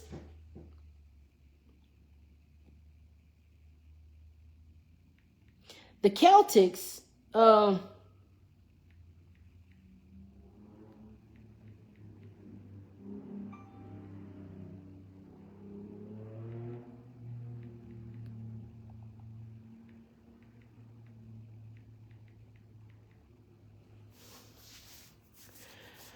right. Proposed British Isles fix sea link connections, okay? Incredible reasons why there were no 27-mile bridge connecting Britain and Ireland, okay? Transatlantic tunnel. Now remember, they had the transatlantic slave trade. And they also had the transatlantic tunnels. That's why you keep finding the juice boxes coming up with these tunnel stores. That's why we keep finding the JOOSs. They keep coming up in tunnels. Hold on.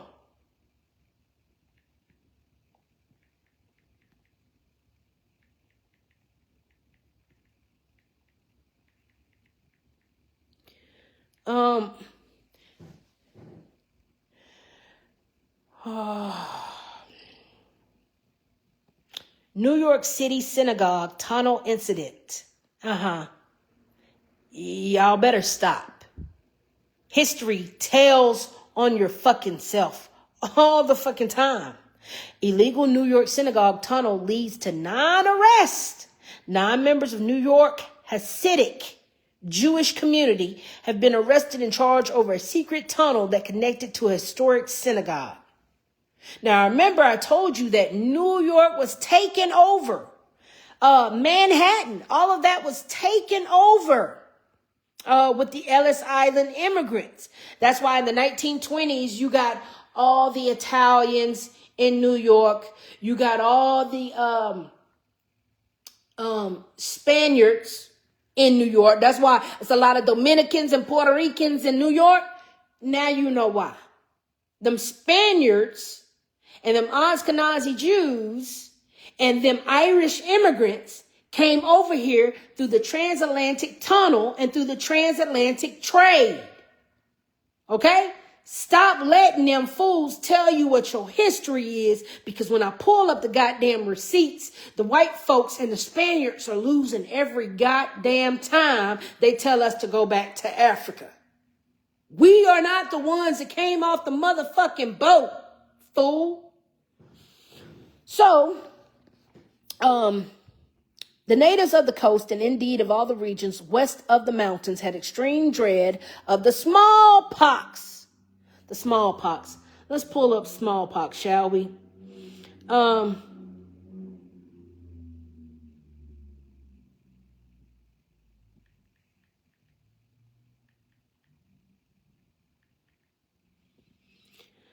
Smallpox caused by the varroa virus poses as a significant threat as a potential biological weapon due to its high mortality rate and ease of transmission. Smallpox has a long history of being used as a biological weapon, notably during the French and Indian Wars. During the French and Indian Wars. It didn't say African wars. It didn't. It says Indian Wars. I just showed you where the French came over here to steal, kill, and destroy, and to collect furs, and to do all this dumb bullshit. And guess what? Guess how they got over on us? Through biochemical warfare. Alchemy. Okay?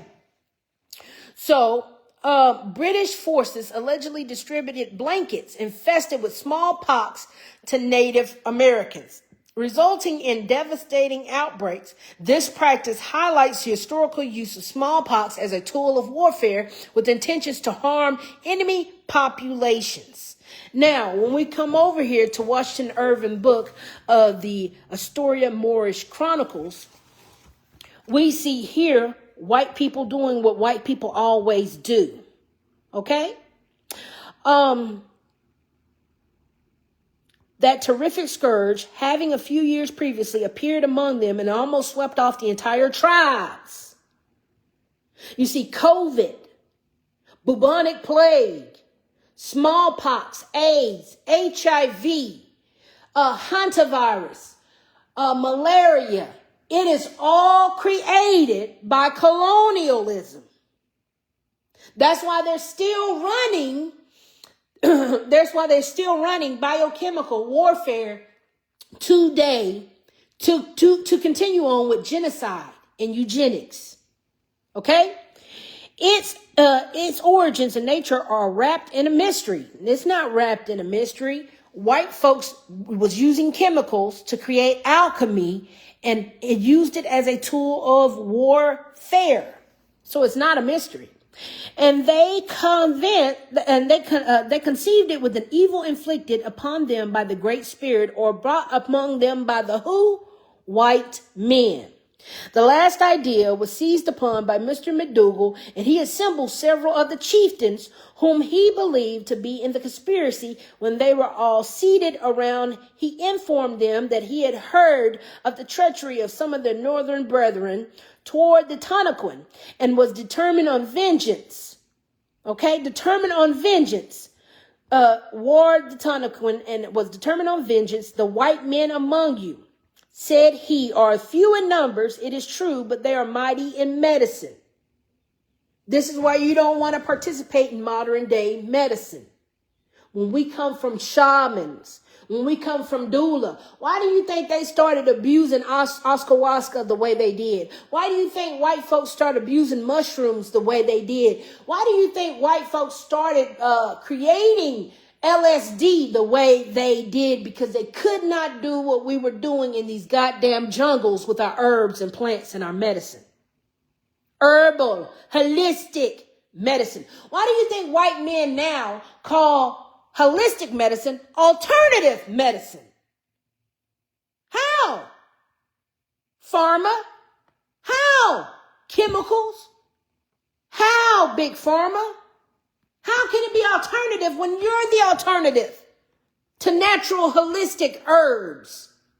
That's crazy as shit. I'm tired of the white colonialism influence that have been protruding in everyone's lives since 1492. And if you want to change the world, you're going to have to deport the Spaniards and the Europeans that have been here since 1492. It's no secret. It's no lie. It's all facts. And our problem comes from Europeans trying to rule over a melanated empire. We don't need sunblock. We don't need sunglasses. And we don't need taxes. We damn sure don't need a landlord. And we don't need cannibalism. Now you got us eating all of our buffalo. You got us eating all of these beavers. Baby, the buffalo and the beavers and the deers was walking in abundance because we had herbal wheats. We had grains. We had fruits. We had agriculture. We had vegetables. We didn't need to eat the buffalo. We didn't need to eat the deer like you motherfuckers did. Like you cannibals did. Then you went from eating deer, beaver, bear, to eating alligator and slaves and humans. We are sick of this shit. I am sick of this shit. I feel like I'm the only smartest person in the room. What the fuck do we have history teachers for if the history teachers are not teaching you the real history of the world? You think my history teachers taught me this shit? No. Do you think with the CRTs and the CREs and that bullshit, do you think they're going to teach the children that they're still practicing colonialism in 2026? Fuck no. Fuck no. So why are we letting colonialism still ride out in 2026 when they're still using biochemicals as bioterrorism and warfare?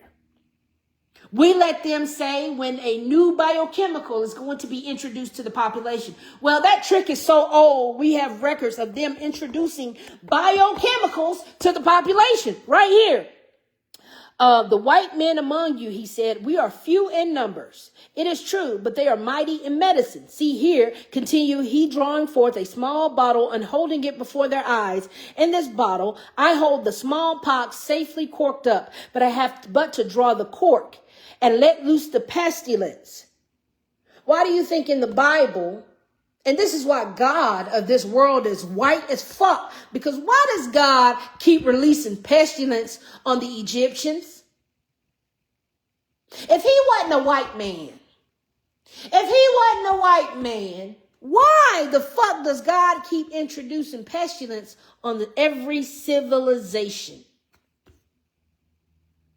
And then after the civilization is dead, he brings in his militia to take it over. It's the same story, in and out, in and out, in and out. And I'm tired of it. I'm tired of it. And the fact that you're sitting up here saying, oh, you can't say that on the internet because the FBI is looking. Fuck the FBI. The FBI ain't even supposed to be here. Matter of fact, I'm making a citizen's arrest on the FBI, the CIA, the FDA, the EPA, any alphabet agencies, the Federal Reserve. Bitch, you're all under citizen's arrest. It's colonialism. It's raiding and pillaging. Nigga, you stolen these lands. That's what it is. And you want to take me to jail for having a history class? Bitch, ain't no way. Ain't no way. That's why God is a white racist man. That's why you cannot make me worship nobody racist ass God who keep distributing pestilence on the people of the land. That's not a God. That's a murderer. That's a serial killer. That's a cult leader. Y'all are crazy. To sweep man, woman, and child from the face of the earth, the chiefs were struck with horror and alarm.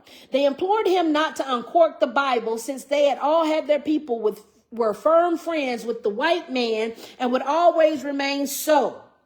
You see, this is where raccoonery or being a coon comes in, because the indigenous had to bow out to the goddamn white man because he threatened us with bioterroristic biochemical warfare. And we were so smart enough to say, damn, they hit us with pestilence one time before. We were so sick that we barely made it. We can't do this no more.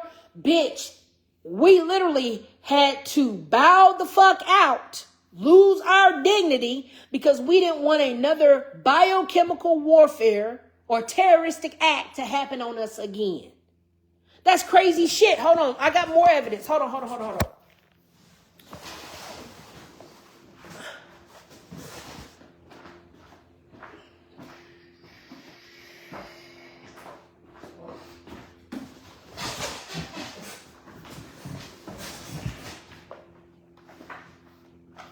The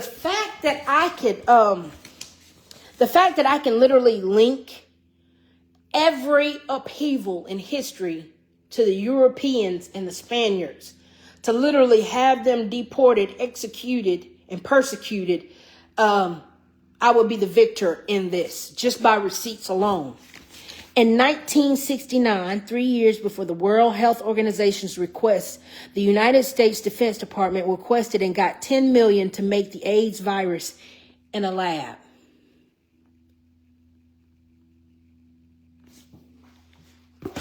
You got two books here,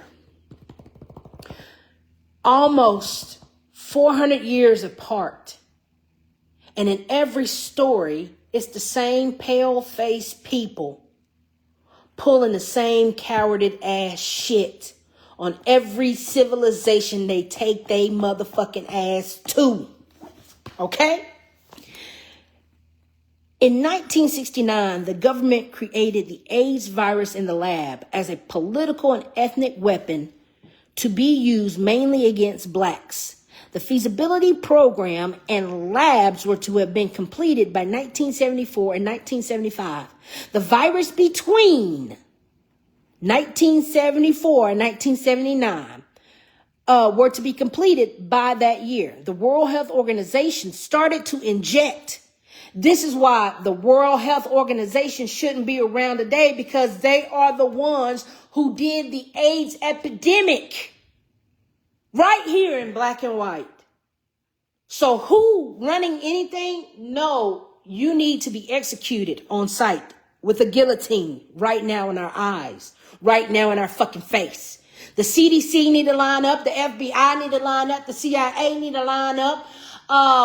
The United Nations need to line up. Every council on foreign relations and every federal program needs to line the fuck up, put your neck in the goddamn guillotine and be done with it. It's colonialism. And we've had enough.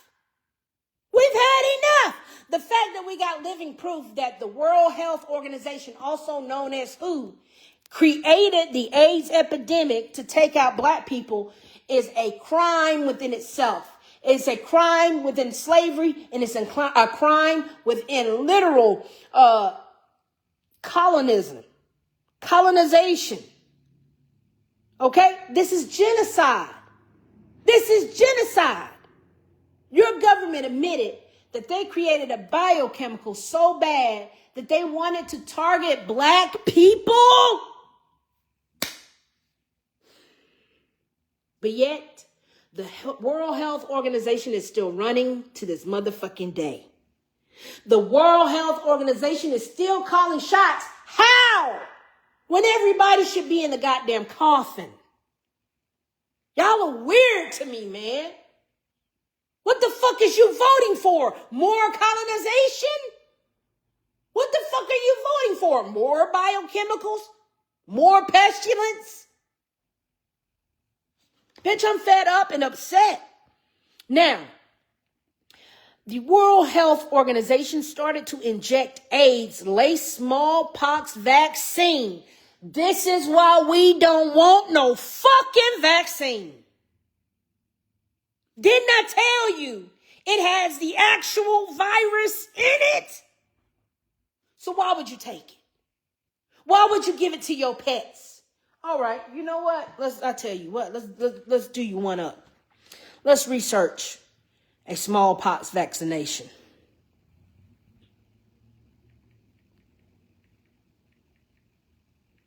And this is why your government is always predicting hantavirus, COVID, Ebola, because they're the ones doing it.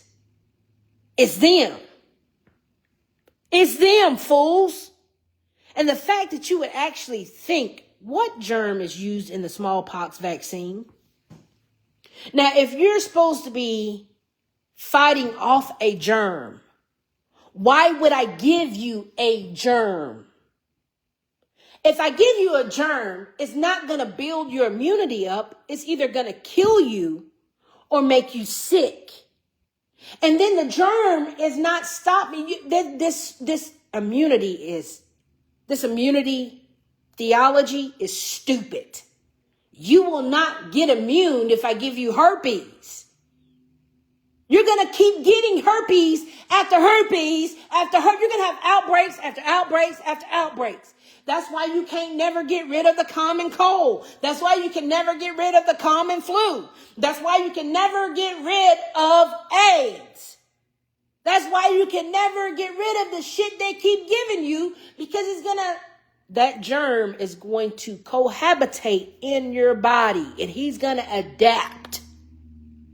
And until the very moment you tear your immune system down, he won't act up. But if you keep your immune system in check, you need to know that all the retroviruses that are sitting in your body are going to sit there until you dismantle its empire. That's how germs work. If your empire, your body is not strong enough to fight off that parasite, you will die. Or either you will go through terrible bouts of sickness. Why do you think the flu and tuberculosis and influenza last for a month or two? Because the parasite, the germ, the bacteria It's still in your motherfucking body, wreaking havoc on every fucking organ. It's running from organ to find a place it can hide. You know why? Because you're literally taking vegetables. You're taking vitamins. You're taking minerals. You're taking electrolytes. You're taking liquid to flush this fucking germ, which is a parasite, out of your body. And that's why they say, hey, you need to stay on fluids when you're sick, because guess what's going to flush out a goddamn fluke in the system? A fluke worm, a parasite, water. Why do you think your body is so dehydrated when you get that sick? Because them germs, them parasites is feeding on the water in your body. Now they can't float out in the pee. That's why you don't have to pee a lot when you're sick. Why do you think all of these things happen to you? Because they're putting a parasite in your body to take over the host. Now, I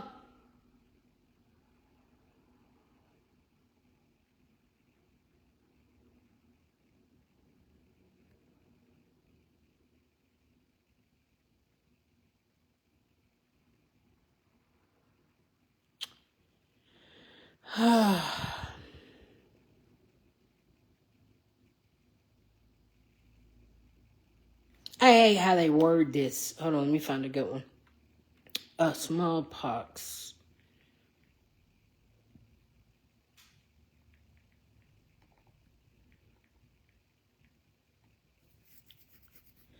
Here we are.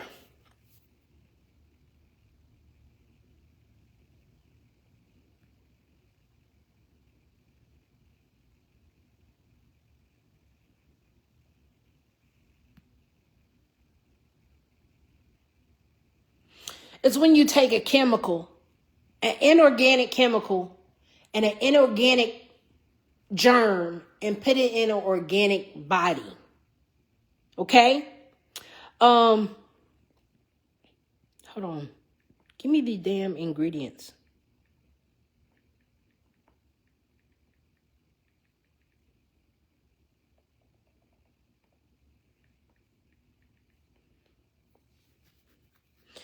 All right.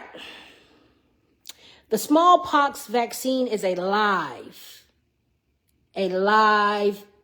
germ. It is alive. It is alive. That's why they use them big old hazmat suits in the lab. It was used for laboratory personnel and healthcare workers at a high risk of exposure to the virus. You know why they wear the hazmat suits? Because it's literally a live fluke fucking worm that they put into your body. And they say the worm don't replicate. Yeah, the fuck it does replicate. I just showed you a picture where the little kid, where the virus replicated on his skin.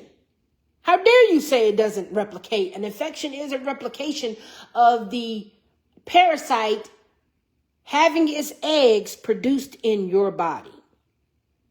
That's why you're itching, scratching, pussing up, because the worms have come to the surface of the fucking skin. Okay? Currently, smallpox vaccines are not recommended for general public because smallpox has been eradicated. Meaning when your child is born, they don't need that shit in their body because it's been eradicated. That means you can't say, hey, an outbreak has happened. No, that means you've cleared all the worms up. You have dewormed everybody of that fucking germ. Okay?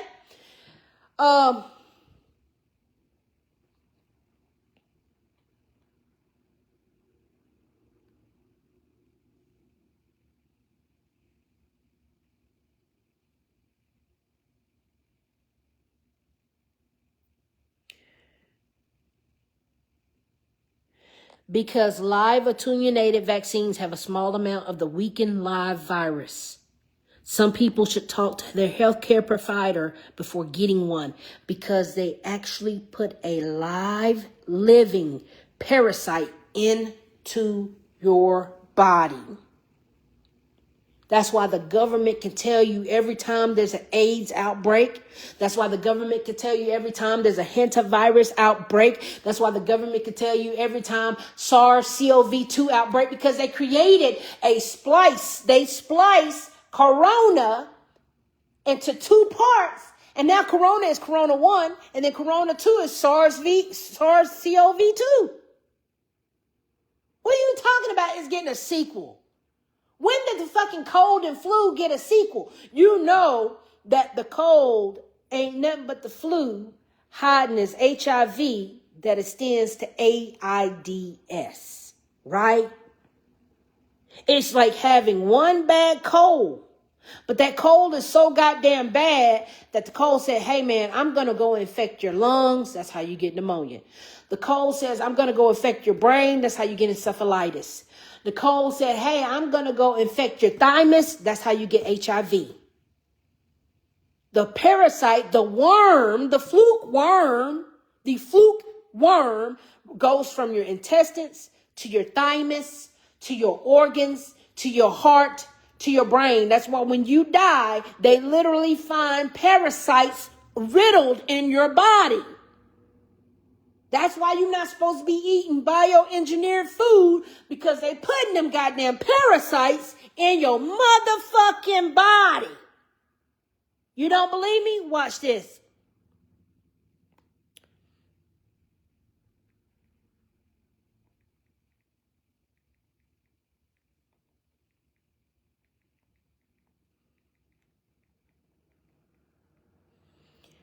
You want to know why you get sick every time, why you keep eating this goddamn god-awful food, and why they're literally 3D printing our food now, and why Bill Gates is using Beyond Meat and Invisible Meat and all this shit?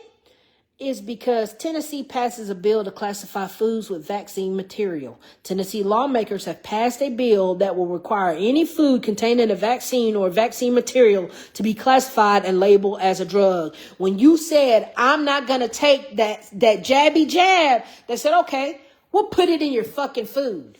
And just like here, when they said, okay, you don't want to give us this fucking land, you don't want to comply, we will uncork the bottle, since they and all their people were firm friends of the white men. It says, the white men among you said, he are few in number, it is true, but they are mighty in medicine. See here, continue he, drawing forth a small bottle and holding it before their eyes. In this bottle I hold the smallpox safely corked up. I have but to draw the cork and let loose of the pestilence to sweep man, woman, and child from the face of the earth. The black people said, do not uncork the bottle, since they've always been friends with the white folks and would always remain so. But should the smallpox be once let out, it would run like wildfire through the country, sweeping off the good as well as the bad. Surely he would not be so unjust as to punish his friends for crimes committed by his enemies. Mr. McDougal pretended to be convinced by their reasoning and assured them that so long as the white people should be unmolested and the conduct of their Indian neighbors friendly and hospitable. Did they say African neighbors? Did they say African neighbors? Do you see why Dr. Umar is fooling you goddamn fools right now? He didn't say African neighbors. He didn't say African neighbors. He said Indian neighbors. As long as the niggas were friendly and hospitable, the vial of wrath will remain sealed up. But on the least hostility, the fatal cork should be drawn. From this time, it is added, he was much dreaded by the natives as one who held their fate in his hands, and was called by the way of the preeminence, the great smallpox chief. All this while, the labors as the infant settlement went on with remitting acidity, and by the 26th of September, a commodious mansion, spacious enough to accommodate all hands, was completed. This is where landlords, slave masters came from, because they literally threatened us with pestilence, which is biochemical warfare. Okay? We had to literally say, listen, you're not going to keep enslaving me on this plantation while you on my mama and daddy's land in my fucking face. And that's when we had to rise the fuck up and release ourselves. And that's why we got the holiday of June 19th, because another white man had to come to another white man and say, hey, you know slavery is illegal and you got to release them niggas now. You know that, right? And on June 19th, 18, whatever, that's when they said, okay, damn it, we can't rule the niggas no more. Man. Oh, man, that's why July the 4th and June 19th and Memorial Day are 3 different holidays. Memorial Day is where the Indians, the niggas who have been fighting this war, that Confederate war, we finally freed our goddamn selves. And we had to bury our soldiers. We had to bury our veterans.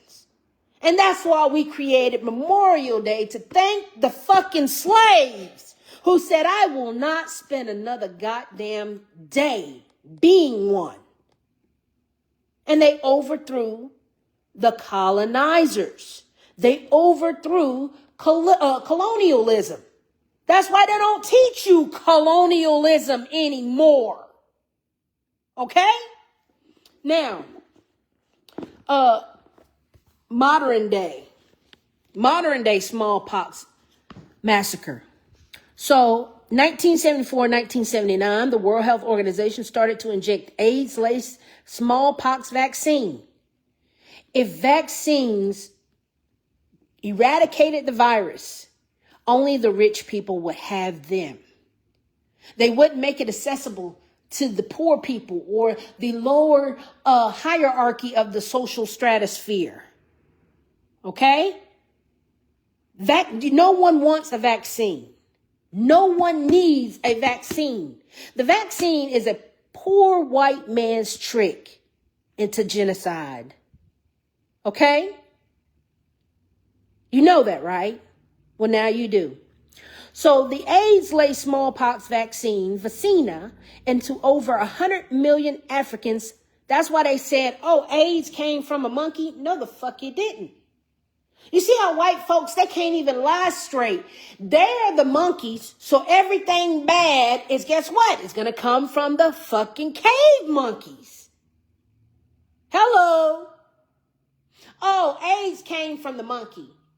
Oh, y'all niggers are monkey. You need to go back to Africa. Hold on. When we look at DNA says you got more monkey in your genome than we do. And that actual melanated people are the original Homo sapiens, not white people. Did you know that? Did you know that?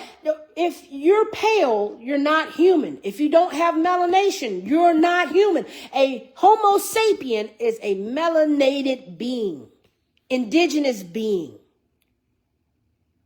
Okay? So,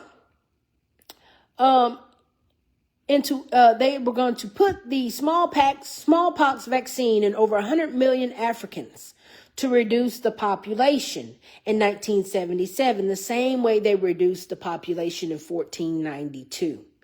And over 2,000 young white male homosexuals. This is why Henry Kissinger and the JOOS started homosexuality. This is why in the Bible, Noah's son, Shem, literally got stripped of his melanin. Okay? Because doing gay shit. Say, hey man, you doing that homo shit so goddamn bad, you can't even be a nigga no more. You can't even be. That's why grown men are not supposed to have sex with little boys. That's why when you go and look in Greek and Roman history, you see the Greek men always wrestling and having sex and fucking these little goddamn boys. That's why homosexuality goes against heterosexuality. We're not telling you it's a sin to fuck the same sex. We're saying in order to keep humanity going, and heterosexuality. You cannot have homosexuality or you will stop the human race. And if I was a God who hate the human race and I kept sending plagues amongst your houses and I kept sending pestilence among your houses, then guess what I'm going to send else amongst your houses? Homosexuality. Because it stops heterosexuality. It stops Adam and Eve from continuing the walk on. Adam and Steve cannot procreate, and it's only Adam and Eve, and that's why you have so many niggas that is gay today. So many niggas and wiggers is gay today because they hate the divine feminine so fucking much. And they said, what can we do to destroy women? Well, leave them out of everything. That's why they don't even want to call a mother anymore. They're calling them birthing partners, birthing parents. They won't even let you call parents anymore. They're trying to say surrogates. That's how bad they hate heterosexuality. That's how bad. So the white homosexuals who started this shit sent in 2,000 young white men as Trojan horse. And what do we get Trojan horse for? That white, Greek, Italian, Roman, pale face mythology. Not Mesopotamia, not Sumeria, not Kemet, not Egypt, not none of that shit. That Greek and Roman shit we don't want. That's why everything is in Latin. That's why everything is in Greek. That's why everything is in Roman. That's why all roads lead to Rome. We don't want that shit. When we are the original Kemites and Egyptians and Anunnakis walking around here. Are you really that dumb? So, homosexuality, that's why they had to start the homosexual trend. That's why everything that you see today on TV is promoting homosexuality, because homosexuality was supposed to be used as a Trojan horse to take down the melanated community that had a mother, a holy father, holy mother, and the Christ conscious child, which made them the holy fucking Trinity. Okay? And to defy the holy fucking Trinity, how can you break that Trinity? Well, if I make the daddy sleep with the son, if I make the daddy rape the son, beat the mama, then me and my boys can live happily ever after in a great patriarchy that we want to have.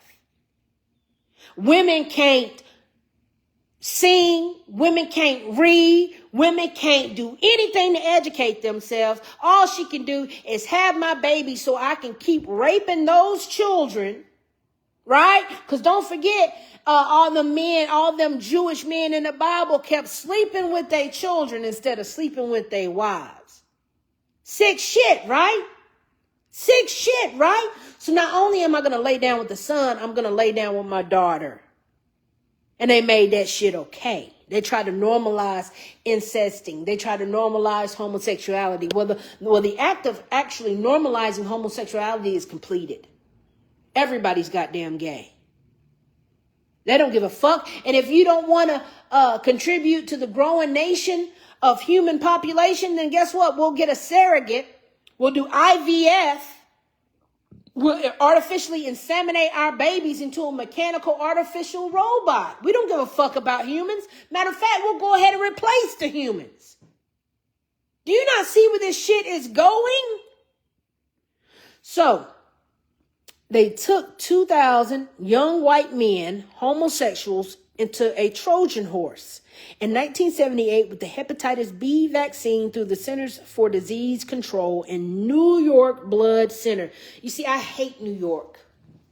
I can't stand New York. And you know what's going on right now in New York that's so funny to all of this bullshit? Did you know that the JOOS was trying to take everybody's deeds?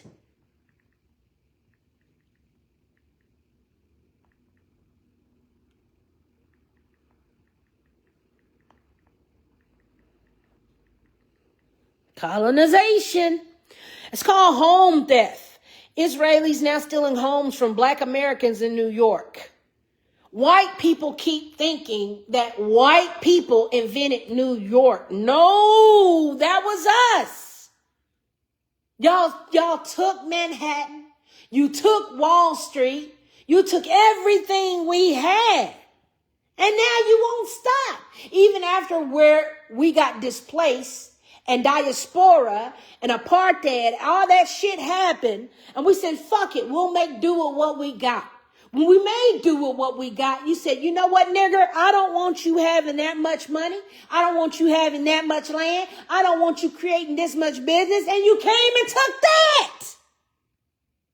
You came and took that. We can't do shit without y'all being in fucking businesses that you ain't got no businesses in. It's sad. New York videos show deed theft clashes and park confrontation. A Jewish young man tries to take over a house in New York as if he were in the West Bank. He showed up with papers claiming they prove that he owns the house. I kid you not. The Orthodox Jewish attire approached a home amid cries of fake court orders, deed theft accusations, in another park where a woman with an Israeli accent charged at a Palestinian fag before police intervened. Deed theft has long targeted vulnerable Brooklyn homeowners, especially elderly Black and Latino residents, with a district attorney, Eric Gonzalez, prosecuting cases like that of an attorney, Sanford Solony. Convicted in cases like that, convicted in cases in 2025 are still in 11 properties. No arrests are reported from the specific incidents, but they spotlight ongoing fraud battles of Israel-Palestine tensions spilling into the city streets despite the new state protections like deed alerts. This is not your land. I don't know how many times we gotta fucking say this shit. You're not even supposed to be over here. Because when we look up Orthodox Jewish, when we look up Orthodox,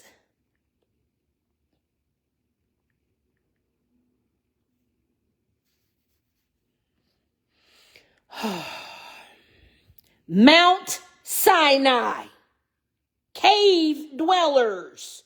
Orthodox Judaism hold that the Torah, both written, oral, and was divinely revealed at Mount Sinai and remains fully binding for all generations. Orthodox Judaism is a collective term for the traditionalist branches of contemporary Judaism. Theologically, it is a chief defined regarding the Torah. What? You're not supposed to be here. You're not. So why are we pretending that you have power over this fucking land? You keep making up them fake ass treaties, them fake ass land deeds. Bro, we're done. We're done. We're done. Every nation, take your ass back to your nation. Every nation, take your ass back to your people. Every nation, take your hands off the goddamn children of the sun. I tell you that much. How much conniving and shenanigans are you going to do to keep stealing this goddamn land and infiltrating our culture, our economies? How much more are you going to go? How much more are you going to go? So, in 1978, with the hepatitis B vaccine through the Centers for Disease Control and New York Blood Center, and now the AIDS virus is on the streets and in the drugs. The AIDS virus is on the streets and in the drugs. Please wake up. Why do you think the government said everybody needs to start taking PrEP? PrEP commercials are everywhere.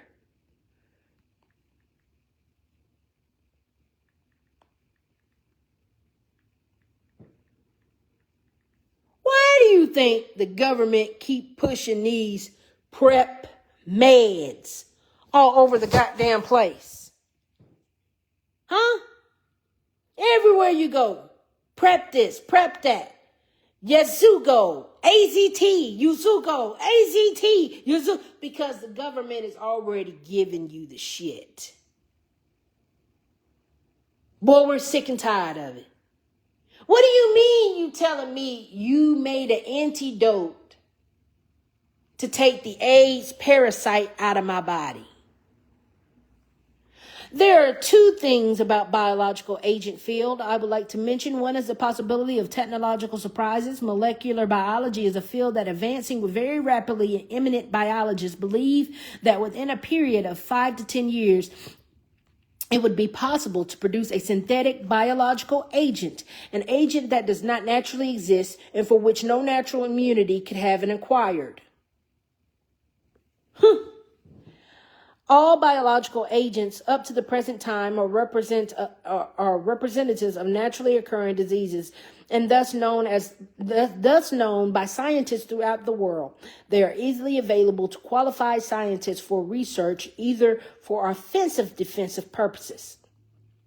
Within the next 5 to 10 years, it would probably be possible to make a new infective microorganism which could differ in certain important aspects from any unknown disease-causing organisms. Most important of these is that it might be refractory to the immunological and the therapeutic processes upon which we depend to maintain our relative freedom from infectious disease.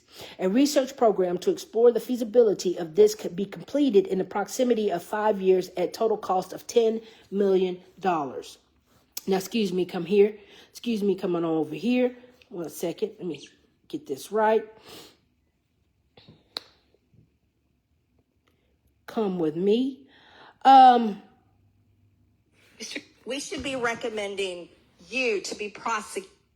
We should be recommending you to be prosecuted. We should be writing a criminal referral because you should be prosecuted for crimes against humanity. You belong in prison, Dr. Fauci.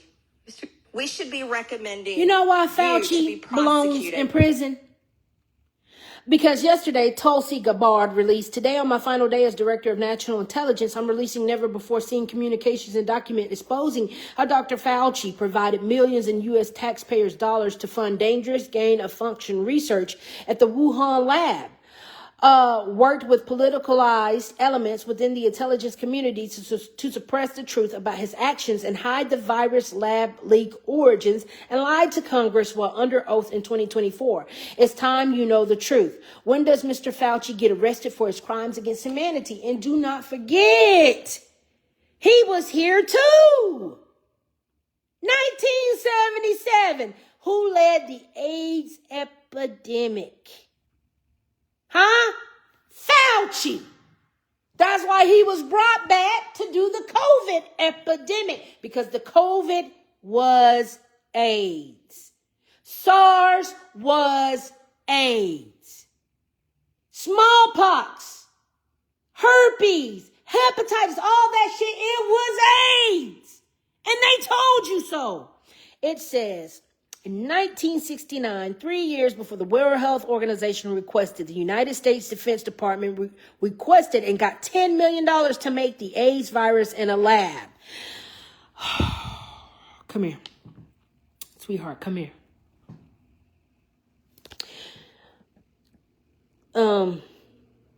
Dr. Fauci deserves the death penalty. Millions died because of him, and it was all in the pursuit of universal vaccines worth trillions of dollars. Read the authentic version of the Protocols of Zion. You mean the same Orthodox Jews that we just pulled up? You mean the same Ashkenazi fucking Jews that we just pulled up, who is stealing land, stealing houses, and stealing deeds in 2026 as they were doing back then in 1492? Seems like this is solved. Seems like you can't say go back to Africa anymore when you need to get back to Norway as soon as possible. You need to get back to Kazakhstan as soon as possible. You need to get back to Ukraine as soon as possible. You need to get back to Russia as soon as possible. You need to get back to Germany as soon as possible. You need to get back to Ireland as soon as possible. You need to get back to France as soon as possible. You need to get back to the U motherfucking K as soon as possible. I better not ever hear another white folks say you need to go back to Africa. Bitch, you're standing on my fucking land. by right, by authority, by public records, you're standing on my land. That's why your government made so many gain-of-function labs. How can you not see it's all connected in colonialism and it's still running today? How are you missing this shit? That's crazy. So nobody don't want to say it. I'll say it. The JOOS did it. The Jews did it. They did it. Read the versions of the Protocols of Zion. You know what's so funny? I have the Protocols of Zion right here. 1 second. Here it is. Protocols of the Wise Men of Zion. Here we go. Protocols of the Wise Men of Zion. Now, why would a FBI agent, a CIA agent, be telling us to go look up the Protocols of Zion? The Protocols of Zion were referred to in the late 1700s. The first copy available to public scrutiny surfaced in the early 1800s. Every aspect of this plan to subjugate the world has since become reality, validating the authenticity of conspiracy. All right. Here is the Britons. You mean the same motherfucking Britons that we got over here?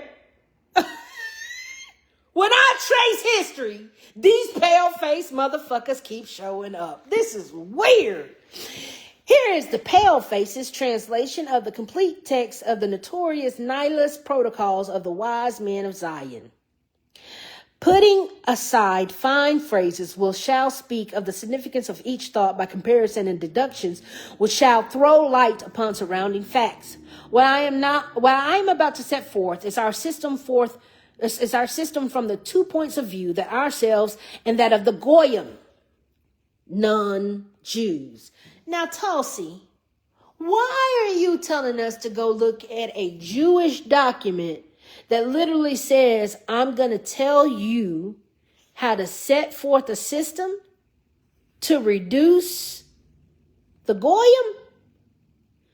It must be noted that men with bad instincts are more in number than the good, and therefore the best results in governing them are attained by violence and terrorization, and not by academic discussion. You kind of mean like how y'all keep starting a race war, and y'all got Charleston White out here. Look at him wearing that shirt in the super. Racism is so bad that white folks is tired of their own shit.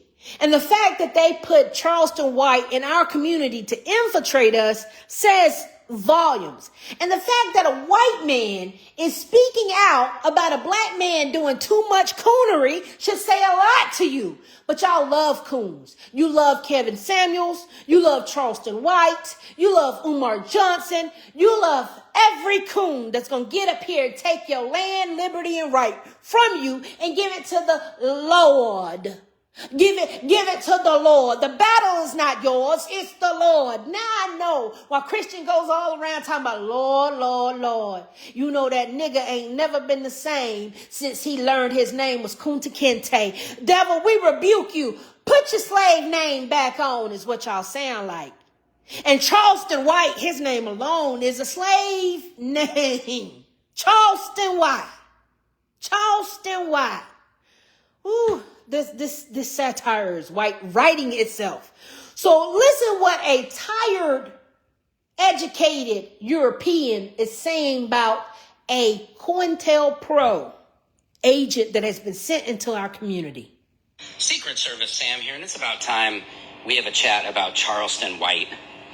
What is he doing? He made shirts that say watermelon felon with Carmelo Anthony's face as a watermelon. As you know, Jeff Metcalf called him this racist name. And Charleston White, I don't know what he thinks he's doing, but here's the problem with it. Some people say online, you know, we need to call him Flipper, the friendly and the not so friendly dolphin. But people say what he's trying to do is fool people and whatever and just sell these shirts. I don't think that's what he's doing. And let me tell you what's very dangerous about what he's doing. Because you got all these Chud the Builders out there who look at him wearing that shirt in the supermarket and wherever the hell else he's wearing it out, and they're like, see, he gets it. No. What he's doing is Stephen A. Smithing. He's the one guy on Fox News who repeats the racist rhetoric, and this is what keeps racism alive. You see, racists thrive off the one black guy who agrees with their racist thoughts. Yep. And that is what Charleston White is doing right now. So keep your eye on him, his real eye, because he's just doing it for the money. He's doing it for, I don't even know what. I don't ever believe. He's shucking and jiving. We call it coonery. He's cooning for the white man. Thank you, sir. And the fact that, oh my God, the fact that the Klan is running so fucking strong, and the Klan is your government, the Klan is your politicians, the Klan is your police officer, the Klan is your judge, the Klan is the Orthodox Jew that won't let you have your land deed. It's an entire Klan. Okay? We, as the black community, better get out and vote. No, you don't. Why are you voting for colonialism? This is Tate County Sheriff Thug Officer Lisa Sanders, and this is very corrupt, a racist thug in police uniform that tells lies and plants evidence to gain the position of power and influence within a racist police department. She is a direct descendant of the Ku Klux Klan slave patrol.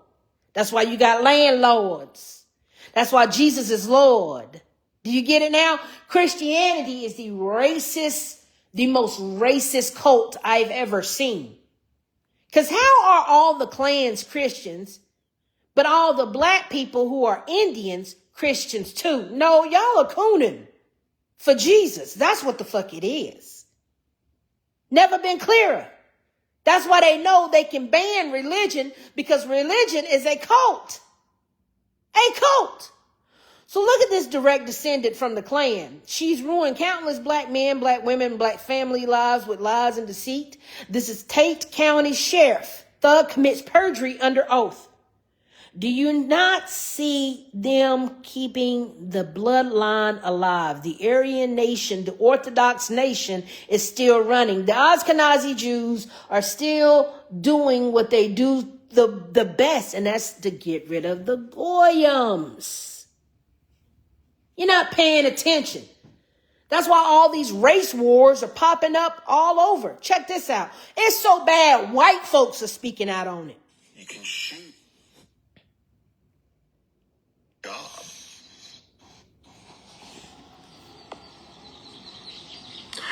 In the United States of America, you can get a job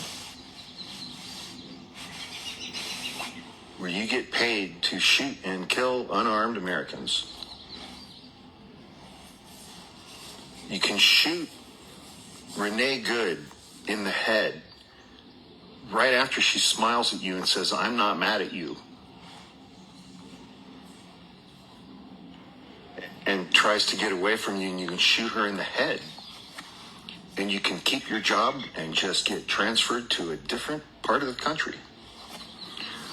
We live in a United States of America where you can get a job and get paid to execute a no-knock warrant and blindly fire bullets into an apartment from the outside, through the walls, and kill a black woman who is sleeping in her bed, and keep that job. We live in a country where you can get a job and get paid. To be a slave catcher is what he's saying. Where because you think that a mother shoplifted a pack of diapers, even though she had the receipt, and when she drives away from you, you can open fire into her car and hit a 1-year-old black baby in the head and kill that baby. Well, you know why? Nobody read the Protocols of Wise Men of Zion. Nobody read it. It's a race war going on. It's a race war going on. And it's bad. It's bad. Asian crime, black on black crime, it all exists. Now, this white woman right here said that a black assailant came into her home. Do you know why she said this? Black men everywhere. Watch how easy it was for a white woman to accuse a black man of murdering her 5-year-old daughter than to just tell the truth. Now, we're going to talk about that 911 call. When you made that 911 call, did you know Destiny had been shot? Yes. Now, this is her baby. This is her daughter.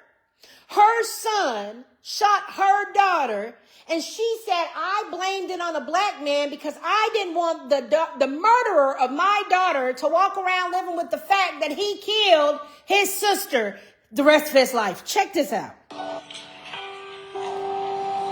And you told them that a black male, unknown black male, entered the door and fired a shot and shot Destiny. Yes. Bitch, no tears in her eyes, but she's wearing a cross. Why would you want to share a religion with people this vile? Crazy work. Why did you tell that story? Because I didn't want Gavin to live with the fact that he had shot his sister for the rest of his life. What? White on white crime is worse than black on black crime could ever fucking be. Your child shot his sibling, and in order for him to escape going to jail, not getting justice for your daughter, not doing what's right, in order to keep your horrific child from having to relive memories that he killed his sister, sweetheart, you can't stop nobody's memories. And this reasoning is horrible. You didn't want him to live with the truth that he killed his sister? Bitch, let me hear that one more time. A black male, unknown black male, entered the door and fired a shot and shot Destiny. Yes. It's so bad this white woman put her head down. She said, God damn. Because I didn't want Gavin to live with the fact that he had shot his sister for the rest of his life. What? White on white crime. Ugly. Unidentified black male that shot No, sir. Oh. Allow me to introduce you to the exact reason why it is that blacks make up more exonerations than any other race in this country. Shit like this. This is why we go to jail. Right? And we're not excusing the shit that it is that people do to each other. We all know crime is subjective. So white on white crime, Asian on Asian crime, black on black crime, it all exists because crime is subjective to your neighborhood or your area, your environment. But this is why we make up all those exonerations, because all it takes is somebody's tears to get one of us locked up. No evidence, no anything. And luckily, this is one of those situations where it was caught and luckily nobody went to jail. But how many people throughout the history of this fucking country have gone to jail because of some broad's tears because she didn't want her child to accept the consequences. She didn't want her husband to accept the consequences or live with the consequences. How fucking many? Because she would have to acknowledge that she raised a savage. You know how they keep saying black people are savages? I promise you, it's not us. The fact that white folks will go out of their way to kill their loved ones for inheritance, land, and life insurance, there couldn't be any worse savages I've ever seen in the world. You would rather kill your Meemaw and take her money instead of her dying of natural causes and leaving you the money. You know you treated Meemaw so bad that she wasn't going to leave you shit. And you know if Meemaw kept seeing how bad you were raised by your god-awful mama who allowed you to be savages and beasts and colonizers, you knew Meemaw would say, I don't want him in my will no more. He's a bad fucking man, and take your ass out. And instead of you being an upstanding man and loving your grandmother like you should have to actually acquire that inheritance and to acquire that life insurance, you would rather go be a subhuman and murder her so that you don't have to get conscious or gain consciousness to become a better person. That's the most nastiest voice of reasoning I've ever seen from taking a life. All because you don't want to gain consciousness and grow the fuck up. Goddamn white people. That's crazy shit. That's crazy shit. How many meemaws? How many dads, how many mamas have been killed for insurance money alone? Look at Alex Murdaugh. Look at all those white folks who went to jail for murdering their relatives because they were broke, greedy, and disgusting. Crazy. Crazy work. Crazy fucking work. European Americans are the immigrants y'all are looking for. It's called colonialism. And that's why we are owed reparations, fool. It's y'all. You're not supposed to be here. Look at this. One black woman said, so I'm going to put y'all in my business real quick. So finding a job in phlebotomy or EKG has not been in my favor, even after 9 months of training, passing both NCC tests and completed training. So we was always told that getting a job at CPL or LabCorp wouldn't be easy due to them wanting us at least 2 years of laboratory experience. So I didn't see any phlebotomist position open, but I seen a specimen processor job available. So the first picture is when I first applied and was initially denied. I wasn't even offered a 15-minute phone interview. So I said, let me try again, but instead of putting black American, I will put white. Well, guess what happened? Yep, I got a 15-minute interview, and it didn't even take 3 to 4 days to hear back either. Literally put in the application and heard from them not even 30 minutes later. Same resume and everything. That because they have artificial intelligence arguing with you about racism. They are literally trying to erase black people out of history. That's why they want to control the history books. That's why they want CRT. That's why they want all that shit. It is colonialism. It is racism all over again. Okay? We ain't new to this, but they are true to this shit. All right?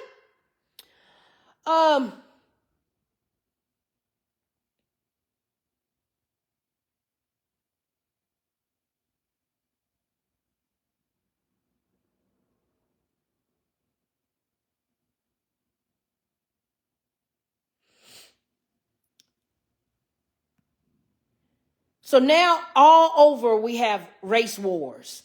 Hey, Chuck, you remember yourself from such hits as... No, you hit my car. I know I did. You're not Speak English, okay? Or this one. Shut up. And look, I get it. You thought that if you put a picture of your puppy on your Facebook profile that no one would be able to identify you. Or if you didn't put a photo on your LinkedIn that no one would be able to find out who you were. And even if you used that same photo on Instagram and hid yourself, you'd think that no one would be able to find you. Yeah, and it's logical that if you went to your company's website and changed your name from Chuck to Charles and put 0 photos of yourself that people won't be able to find you or identify you. But it seems like you forgot about your other publicly available company website. You know, the one that if you scroll down a little bit, you can see that the company was started by a Chuck and Marie Legault. And what's that? Who's that? That you, Chuck Legault? Yeah, that's definitely you, Chuck Legault, but dang, if you weren't just so good at covering up your trails and we just had another backup photo just to verify that it's you. Oh, what's that? You also forgot about this public classmates.com profile? Yeah. Oh yeah, that checks. Also, is this the daughter that you used as an excuse to strong-arm the Asian woman that you rear-ended and then proceeded to be very racist to? Because I wonder what she's going to think about this and how she's going to now think about you moving forward. And I wonder what your son, he works for you, right? I wonder what he's going to think once his salary's affected because, you know, karma's a bitch and your business will probably suffer because you're a racist. And I'm only stating that because it seems locals have already started to review bomb your company's Yelp after they saw these videos. Not that you need their help, because it seems that your shitty customer service and reliability has been speaking for itself for years. And apparently you only get business because you're the only people in town. But hey, maybe that won't even matter anymore. And that one is coming from me. Fuck around and find out. Right, Chuck Legault? Now look who's the... Yeah, you see, president? white people are starting a race war again. And the fact that they're literally taking all of the wealth and land and oil and resources again should really speak volumes to you. Now, listen to this. At his discretion, and then he settled with himself for 1.7. The president sued himself. He sued the IRS, but essentially he was suing himself. And then he settled with himself for $1.7 billion to be deposited into a slush fund that the president can use at his discretion to reward his political supporters. We found out just hours ago colonialism. That settlement is included. See that one clue that colonialism is still going because he said settlement. Settlement. The pilgrims can't help but to settle or settle on other people's shit. The script writes itself. A provision that stops the IRS from auditing the president or his family. So instead of ending the Iran war, instead of trying to do something about these spiraling prices and costs that are being borne by families and the federal government, the president has spent the last few weeks reaching his hand into the Treasury, stealing from the American people $1.7 billion to be put into a slush fund that he controls to reward his political supporters, and securing an agreement with the IRS that no matter how much fraud or illegality he and his family and his business entities engaged in, they are getting off scot-free. This world is so fucked up. This world is so fucked up. Didn't I tell you that he was going to try to run for a third term? See, I know a colonizer. Putin's a colonizer. Hung Jong Kim, colonizer. All of these prime ministers, Netanyahu, they're colonizers. Okay? They're colonizers. They're going to try to stay in dictatorship as long as they can. Check this out. I told you, don't forget, I was the first person to tell you that Trump is going to try to run for a third term. Why do you think he wants a ballroom, a banquet room so goddamn bad? Because he knows he's about to spend his last dying decade out in that goddamn White House. White folks know, okay, slavery is back. We can't give them reparations because it will take from us. It will take from the treasury that we stole from them. Okay? I don't know how you're not seeing this. I don't know why you keep voting for this shit. I don't know why you think you're a Democrat. I don't know why you think you're Republican when all of them are colonizers still colonizing. You're not to be included in the protocols of the wise men of Zion. Why do you think Trump let Israel come into terms and join a militia, an army with the United States military? I'm going to bring that up too, but check this out. Is President Trump eligible to run for president again in 2028? Senator, without considering all the facts and looking at everything, depending on what the situation is, this to me strikes as more of a hypothetical of something that could be. It's not a hypothetical. Has President Trump been elected president twice? President Trump has been certified the president of the United States 2 times. Is he eligible to run for a third term under our Constitution? I would have to review the all I need to tell you is the language of the constitutional amendment that makes it clear that no, he is not eligible to run for a third term. Anybody else brave enough to say that the Constitution of the United States prevents President Trump from seeking a third term? Anybody willing to apply the Constitution by its plain language in the 22nd Amendment? Nobody. All right, let's move on. Every time we talk to... Do you know why? Because the Vikings are raiding and pillaging again. The Orthodox, JOOS, are raiding and pillaging again. That's why they're manipulating the stock market. That's why they're stealing from the treasurer. That's why they're taking oil, taking land, renaming the Gulfs. Are y'all stupid? Or did y'all just not do history class? Did you skip American government? Did you skip international global economics? I'm just asking for myself, because I'm telling you, they've told you what they were going to do since the beginning of time. And we have yet to stop them, but we have stopped to join them in a democratic and republic reform? Absolutely not. No. No. About the possibility of peace, the stock market shot up like a rocket ship. It never went down. They didn't like it. The people, the stock market is more brilliant than anybody there is, including the people on the stage, other than me, of course. Every time we talk to... So let's pull up the Wall Street. Let's pull up the stock market.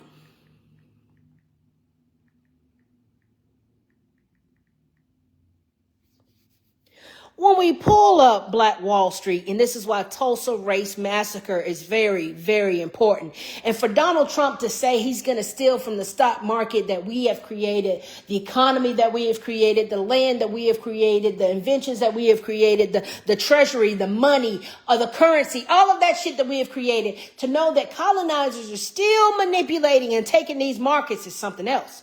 The Tulsa Race Massacre. The Tulsa Race Massacre was a 2-day-long terrorist massacre perpetrated by white supremacists that took place in Greenwood District of Tulsa, Oklahoma, United States between May 31st and June 1st, 1921. Mobs of white residents, some of whom had been armed and appointed as deputies by city government officials. That's why I can't understand. That's why I can't understand seeing a black police officer. I can't understand seeing a black Marine, a black naval officer, a black nationalist, or a black fucking what do you call those?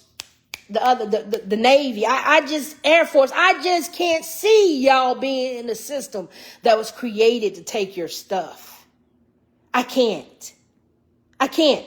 That's why having sheriffs and deputies is literally the job for slave catchers. So it really fucking pisses me off to see black people in militias and law enforcement owned by the government.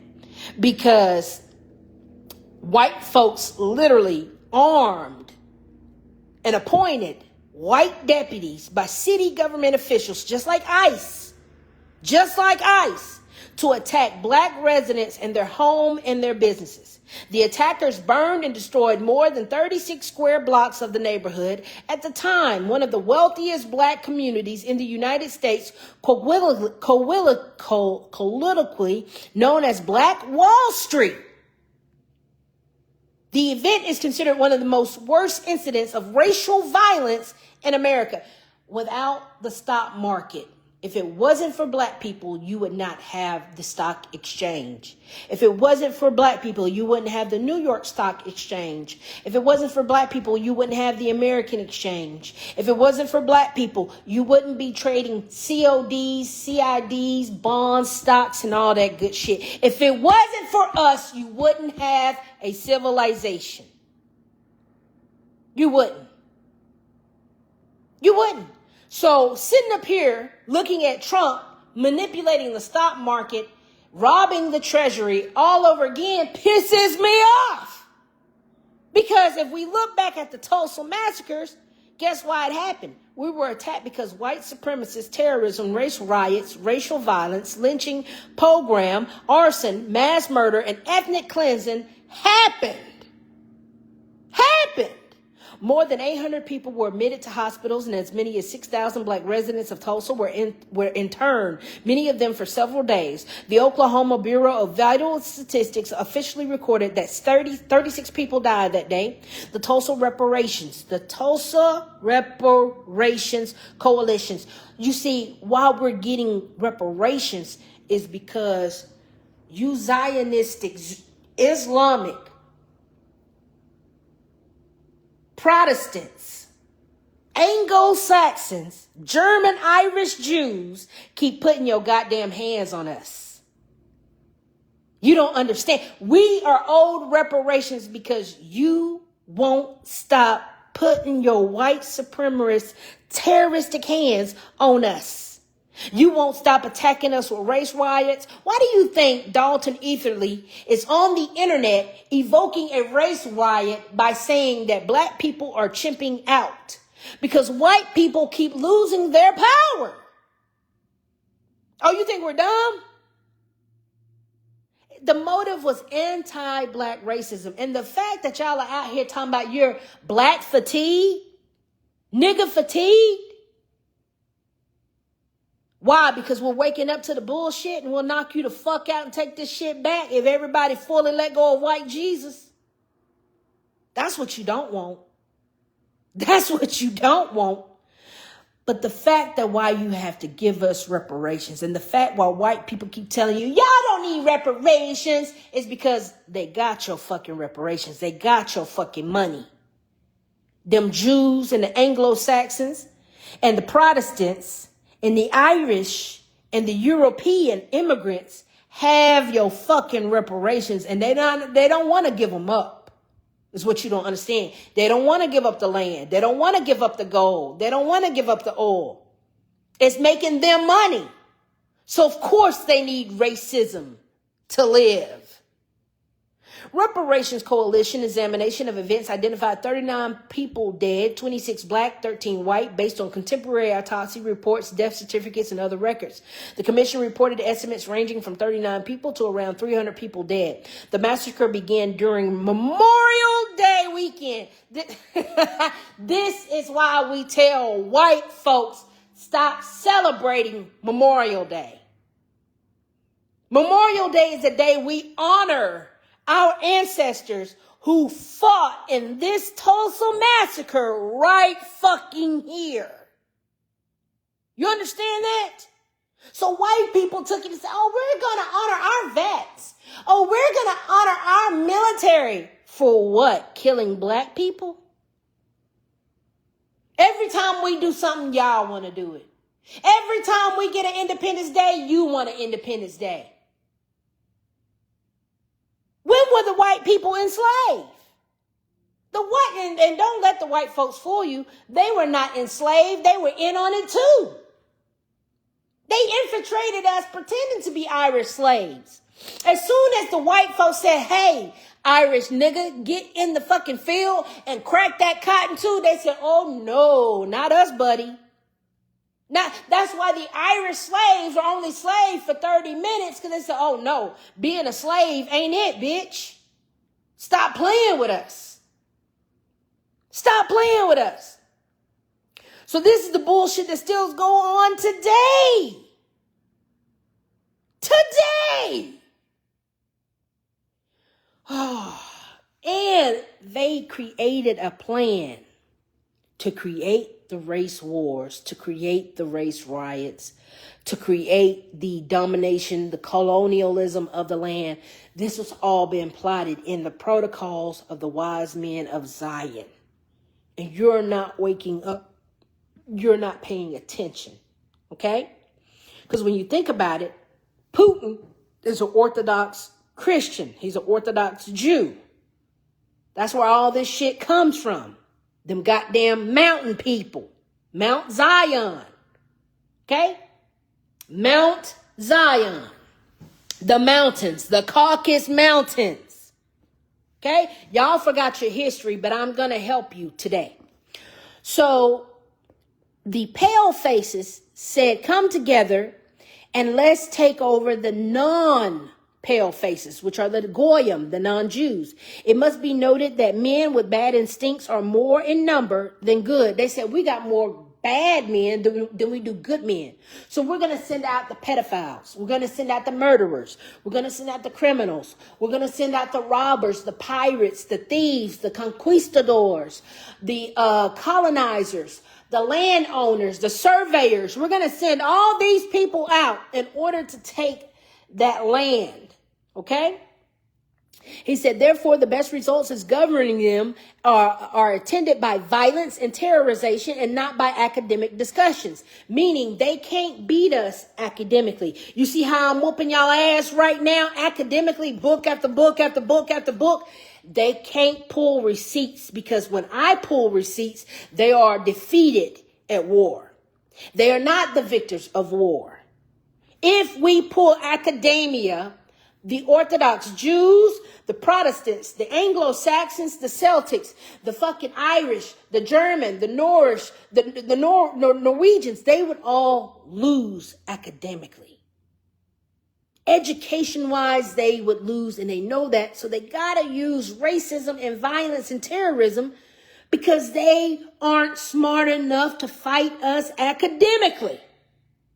Every man aims at power. Everyone would like to become a dictator if only he could, and rare indeed are the men who would not be willing to sacrifice the welfare of all for the sake of securing their own welfare. What has restrained the beasts of prey, who are called men, the Jews said that men are the beast of prey. They are the predators. The predators. That's why fucking Tulsi is telling y'all, hey, Every time we talked about Mr. she's telling y'all, hey, guess what? We gotta do at your hard-earned 1.4 tax. What? So, This woman is saying, hey, y'all, we all been fooled. And I just want to let y'all know that today, on my final day, Dr. Fauci deserves the death penalty. Millions died because of him, and it was all in the pursuit of universal vaccine worth trillions of dollars. Read the authentic version in the Protocols of Zion. In the Protocols of Zion. And we are here where it is saying that, guess what? What has restrained the beast of prey, who are called men? What has served for their guidance herethrough? In the beginnings of the structure of society, they were subjected to brutal and blind force, afterwards to law, which is the same force only disguised. I draw the conclusions that by law of nature, right of lies and force, political freedom is an idea but not a fact. This idea one must know how to apply whenever it appears necessary, with this bait of an idea to attract the masses of the people to one's party for the purpose of crushing another who's in authority. This task is rendered easier if the opponent has himself been infected with the idea of freedom, so-called liberalism. That's when I see a black liberal, I get real pissed. Or when I see a black Republican, I get real pissed. When I see a black Democrat, I get real pissed, because the law was not created for you in mind. They literally said, in order to ensue violence and terrorism and racism, to take from the ones who have authority, we have to literally, in the beginning of the structure of society, they are subjected to brutal and blind force. Afterward, we're going to name it the law. Bitch, do you not understand where I'm going with this? Do you not see where I'm going with this, of why they call this the law? Oh, anyway. So-called liberalism, and for the sake of an idea, is willing to yield some of his power. It is precisely here that the triumph of our theory appears. The slackened reins of government are immediately, by the law of life, caught up and gathered together by a new hand, because the blind might of the nation cannot for one single day exist without guidance. And the new authority merely fits into the place of the old, already weakened by liberalism. In our day, the power which has replaced that of the rulers who were liberal in the power of gold. Time was when faith ruled, and the idea of freedom is impossible of realization because no one knows how to use it with moderation. It is enough to hand over a people to self-government for a certain length of time. Meaning, oh yeah, you can live in your house. Yeah, you can buy whatever car you want to. Oh, yeah. You can think you're free, but you're not free. Hold on. Let me show you how they've been tricking your ass. Hold on. Let me show you how they've been tricking your ass. There is now 0 United States where a full-time minimum wage job is enough to afford a 2-bedroom apartment. Oh, you thought I can do whatever career I want to. I can be my own boss. I can make my own money. Nope, not if we don't raise the minimum wage. You're not. Hold on, but look at this.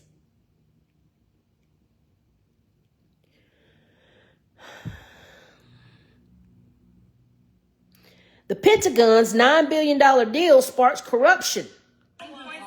Well, do you know why the Jews are very rich?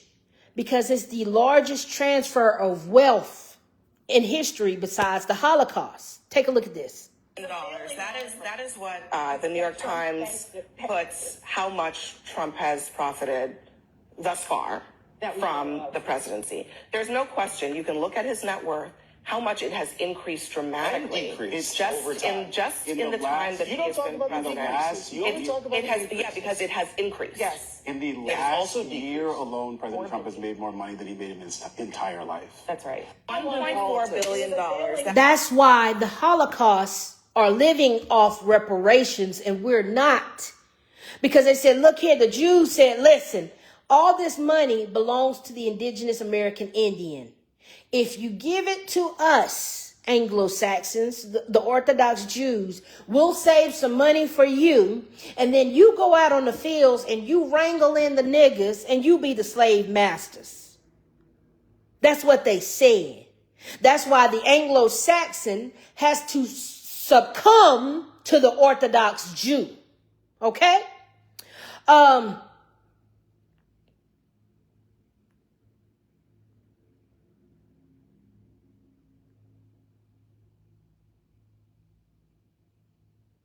This is a fundraising email from the president of the United States. And in this email here, where there's multiple links to donate money, it says, as a national security briefing member, you'll receive my private national security briefings. Do you think the public should be able to, supporters of the president should be able to pay and receive his private national security briefings?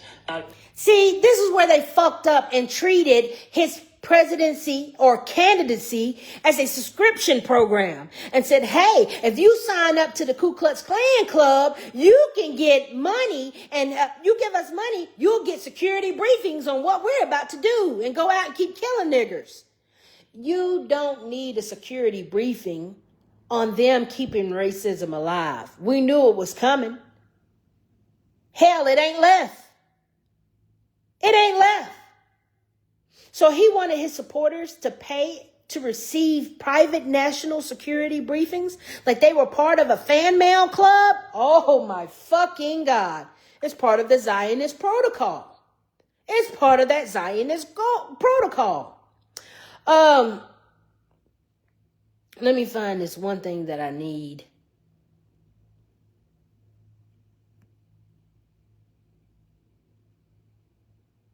Oklahoma just voted to keep minimum wage at $7.25, and the people who told Oklahoma workers that $15 would kill their jobs do not live their lives. And the public has been covering the difference since 2009. Mind you, inflation keeps rising. So in order for you to have a living wage, your living wage has to match inflation, which means everybody should be making $100 an hour right now because inflation is so high. The minimum would be $50 an hour. But because you're so dumb in history and math and in science that you're a slave, you're chattel, you're the goyim. The plan is working. The plan is working. Okay?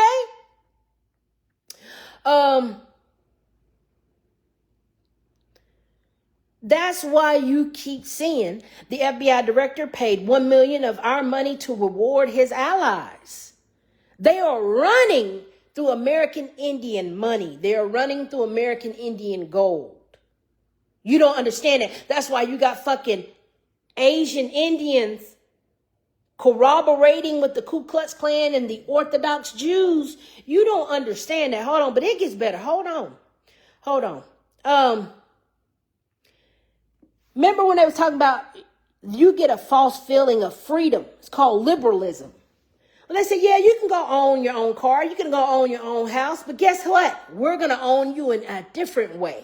Watch this. Not only did they make a system, how's Ford going to have a commercial about how American they are and then turn around and put the most invasive software, surveillance software, in their vehicles?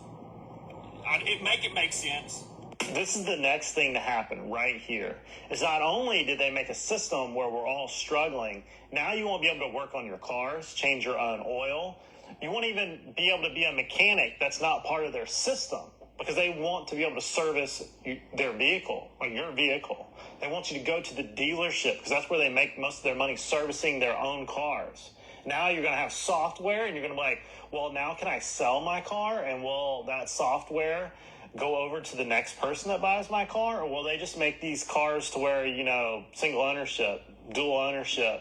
You won't be able to update the software. Or there'll be a subscription to crank your truck. Sorry, you're low on starts this month. I'm going to need another $9.99.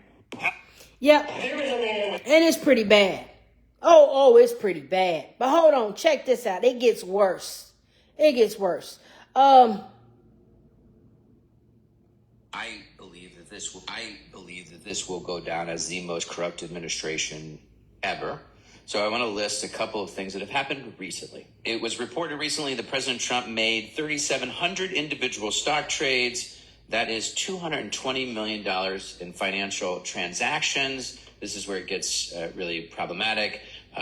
You can take a bunch of these and connect it back to his job and things he did. So, for example, he invested $680,000 in Eli Lilly as the administration was pushing their drugs and inflating their stock value. Shady. Very. Trump also purchased more than $1 million in Dell stock in February, right before the Pentagon announced a $9.7 billion contract to Dell. Super shady. Very shady. Then you got Eric and Don running around raking in, hundreds of millions of dollars, including military contracts that are associated with the Iran war. A critical minerals company got a $620 million loan from this government that went, I believe, to Don Jr. Shady. The ballroom. Don't forget about the ballroom. There's so many. You got the crypto coin. You got MAGA Inc., which is his leadership pack or whatever, the super PAC, which sounds like a mob thing. You got the businesses, you got the stocks. It doesn't end. Some reporting suggests that he's now worth $10 billion more than he was 18 months ago. I think the biggest issue that this country faces, and that is the extreme concentration of wealth and power, and what that has done to our democracy and our pocketbooks and our just faith in one another and these institutions. And you have to, return wealth, power to the American people. You do that by fixing the democracy, by ending partisan gerrymandering. Democrats can't do it. Republicans can't do it. You end voter suppression. You ban dark money, and you reinvigorate our democracy and the individual voter, and that they have the power, not special interests and politicians. And then you fix the tax code so that the folks at the top pay all their taxes like the rest of us. At which point you have a system that's fair, and you got a budget that allows you to invest in the American people and the American economy. I think the biggest issue. And see, the leaders of Zion is not gonna let you take their money. The leprechauns are not gonna let you take their money. You know that. Also, we run out of reserves in about 4 weeks. There are reserves all over the world, and we would really run out. And there'll be a time when you wouldn't be able to get it. And you want to see bedlam? Also, Why are we running out of reserves? Is it because data centers are taking up all the water reserves? Yeah, we're running out of water, y'all. The next crisis isn't going to be a germ pandemic. The next crisis is a water crisis because all the elite billionaires are building data centers and mass surveillance centers that are watching you, and they're taking up all the natural resources that we have on this world. That's why the data centers are using billions and billions and gallons of water. And now we're what? We're about to go into a crisis. Also, we run out of reserves in about 4 weeks. You know, there are reserves all over the world, and we would really run out. And there'll be a time when you wouldn't be able to get it. And you want to see bedlam? Also, we run out of reserves in about four. They're telling you what the fuck is going on. Because the United States... Listen to this. Because the United States can't take care of daycare. That has to be up to a state. We can't take care of daycare. We're a big country. We have 50 states. We have all these other people. We're fighting wars. We can't take care of 50 states. What happened to the other ones? 52 states. Oh, you know what? But it's not possible for us to take care of daycare. Medicaid, Medicare, all these individual things. They can do it on a state basis. You can't do it on a federal. If you wouldn't have put the Treasury in your pocket, we would have money for daycare, Medicare, health insurance, and gas and water and food to feed ourselves. You got your hand in the reserves and you're drying up the reserves, meaning we're about to go into a emergency preparedness. We are about to be fucked beyond belief because we're letting them dry up the land. We're letting them dry up the vaults, dry up the treasury, take the gold and oil and run. God stands for a gold, oil, and drugs. I don't know how y'all missed that, but it's called acronyms. G-O-D. G-O-D don't mean the same that what you think. G-O-D means to them is gold, oil, and drugs. And that's what they deal in. We're fucked. We are fucked. So much so, let me see.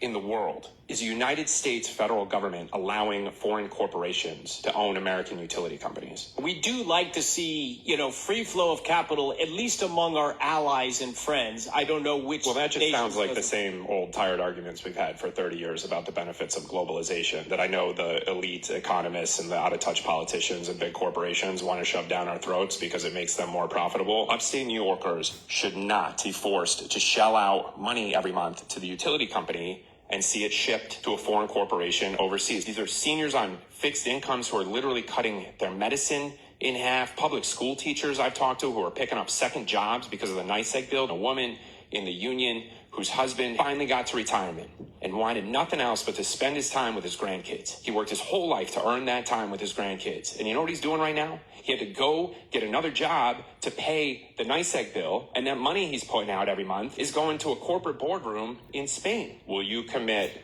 to... Did he say Spain? You mean the Spaniards that Crystal has been telling you about all day?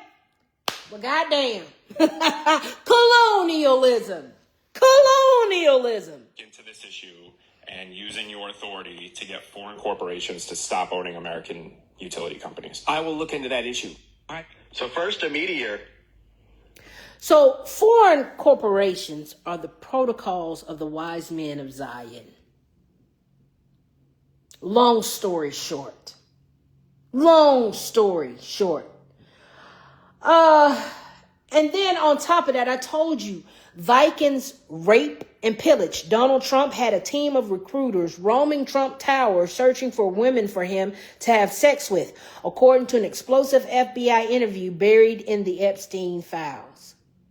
You know what Vikings and pirates do after they raid and pillage the land? They go and enjoy the spoils of war by raping. You remember when Donald Trump said, I'm leading this war. I'm taking us into this war. Well, here we go again. It's always the Anglo-Saxons. It's always the Protestants. It's always the immigrants waging war against the American Indians. And when they do, and they enjoy the spoils of war, they rape the women. They rape the women. And you telling me grown-ass men went out and recruited women to have sex with Donald Trump? Oh, listen. We're tired of it. I was bringing you over here to show you something I need. Hold on, there's something that I need. Let me find it. Let me see. I know it when I see it.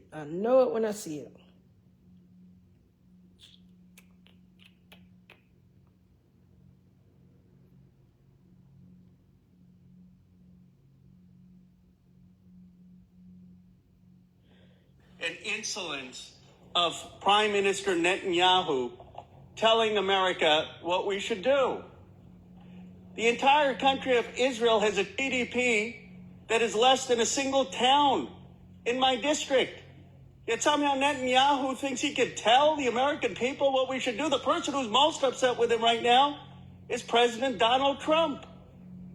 And everyone in America, whether you're a Republican, an independent, or a Democrat, says that we need to tell Netanyahu that America calls the shots, not the prime minister of any other country.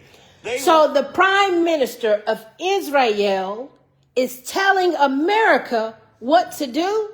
If only we had a document that told us that Israel was going to try to take over the Americas. Oh, we do. It's called the Protocols of the Wise Men of Zion, that literally says, oh, they think they're free, but they're not free.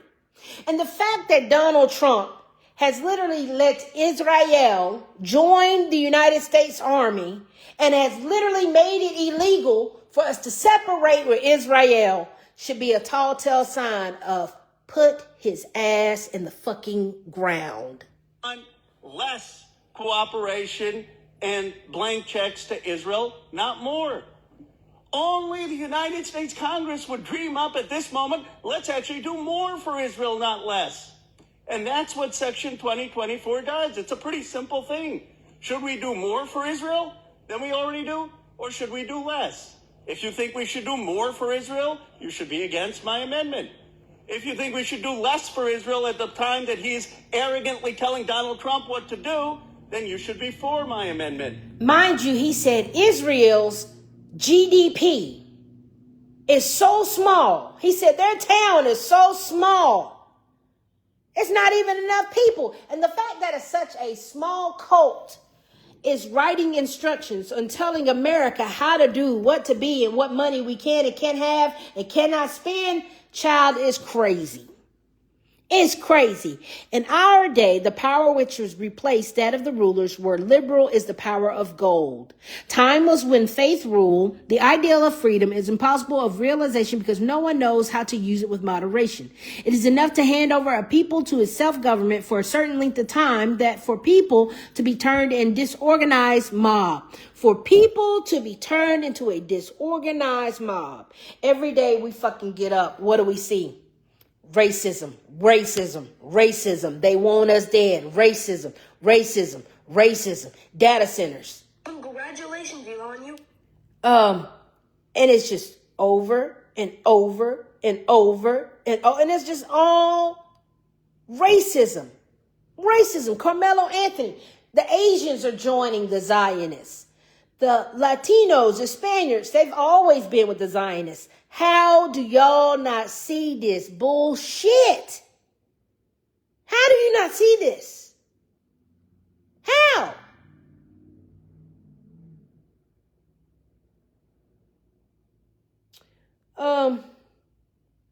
We produce more oil than anybody in the world. No, we don't. The United States doesn't produce a drop of oil. Big billion-dollar corporations produce the oil. We don't own it. We don't make any money on it. We don't sell it. It's not ours. And we need to change the way we think about that. Saudi Arabia produces oil. Russia produces oil. The United States does not. Shell, Exxon, ConocoPhillips, Those are the people that produce the oil. They capture the profits, and they are not in any interest of making it better for us. You know, I think some people didn't really know what to think of me in Washington, D.C., but a lot of people really appreciated my candidness. And a lot of people also thought... And the fact that fact checkers put a community note, this is correct. The oil is produced in the U.S., but not by the U.S. government. You see that? That's why oil tycoons were coming over here going to Texas, stealing land in Texas, is because it's oil and gold up in their heels. They try to tell you that. That's why white folks is here. That's why the Orthodox Jews are here. That's why the Israelis are here. That's why the Vikings, the Russians, all of them fools are here. Okay? And the fact that Israel is saying world war may be imminent, Netanyahu issued a warning to America and Europe. Netanyahu stated that if Iran launches another attack on Israel and Europe fails to provide assistance, Europe, he said if them white folks don't, if them non-Jews, if the Goyim does not, if the Goyim fails to provide assistance, Israel will not allow its country to be destroyed alone. Israel has declared that it will retaliate against European Goyim, non-Jews, countries with nuclear weapons, bitch. It really did say that shit. Resulting in the destruction of all of Europe if they do not provide support. So I take it y'all didn't read the protocols of the Zions, huh? So, for a period of time, it is enough to hand over a people to self-government for a certain length of time, for that the people to be turned into a disorganized mob. From that moment on, we will intervene with strife, which soon develop into battles between classes, in the midst of which states burn down, and their importance is reduced to that of a heap of ashes. Whether a state exhausts itself in its own convolutions, that's why they got us doing this race war. You see, they said the Asians and the Anglo-Saxons were going to come in and take out the American Indian. Okay? That's what they said.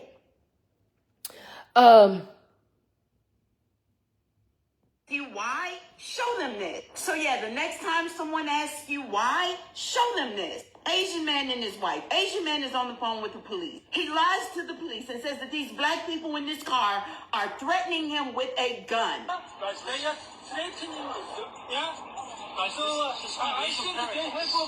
Did you take note of how thick his accent was? Fresh off the fucking boat, can barely speak a lick of fucking English. And yet he's clearly so ingrained with white supremacist ideology that his first thought is to tell the police that this car full of black people are threatening him with a gun. Thank God some police showed up that had a drop of fucking sense. Maybe you should bring your lights up. I'm asking you. Who called? I called. So who said there's a gun in here? Who said there's a gun here? Did you say it? Okay, this is a landmark. Yes, it has nothing to do with the police. Who said there's a gun here? Somebody I didn't. I told them. He literally made the call stating that they are threatening him with a gun. The police see the bullshit in this whole situation. Now he's here, I don't know. So I don't give a fuck who feels like what about this blackout. Not another fucking dime. Is it too? Yeah, that's why we're not giving our money to the Asian corporation, to the European corporation, and to the Zionist corporation. We're tired. We have no more energy in us for this goddamn racist rhetoric. We just don't. And the fact that you got Asians burning crosses. Cross in Chicago last week. Well, even though he's wanted for arson by Chicago police, not only did Merlin Lewis send this video to NBC last week identifying himself as the person who lit the cross, but he just did an interview with a local station and he essentially stated that this wasn't about this. And he even claims, I put a red hat to signify the MAGA hat, the Make America Great Again hat, so that that was, yeah, that's what I tied on top. But that's not visible in the one video that was taken by a motorist. Listen to what he says about the burning cross, though. I did know about this historical relevance beforehand, but I didn't know the severity. How They're called stage crisis actors. You see, the Orthodox Jews told the pale faces that we are having a war against the non-pale faces, and you are to fall in line, and you are to do white supremacy. You are to push white supremacy. Okay? Because we can't beat these niggas in academics. He said, oh, no. He said, we got to have violence and terrorism and not, he said, literally said, it must be noted that men with bad instincts are more in number than the good, and therefore the best results in governing them are attained by violence and terrorization and not by academic discussions. The Zionists, the Jews, the Israelis, the Protestants, the Anglo-Saxons, the Europeans cannot beat us in academia. They cannot beat us in wisdom. They cannot beat us in education. So they have to act out of violence. Do you understand that? Do you understand why the Asian nation is taking lead in this terroristic threats and these acts of violence?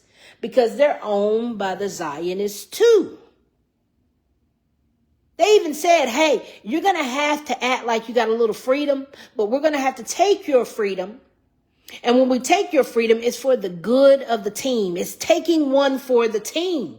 You know why? Because you don't have melanin. And if you ain't got melanin, you're not the indigenous representatives of this fucking world.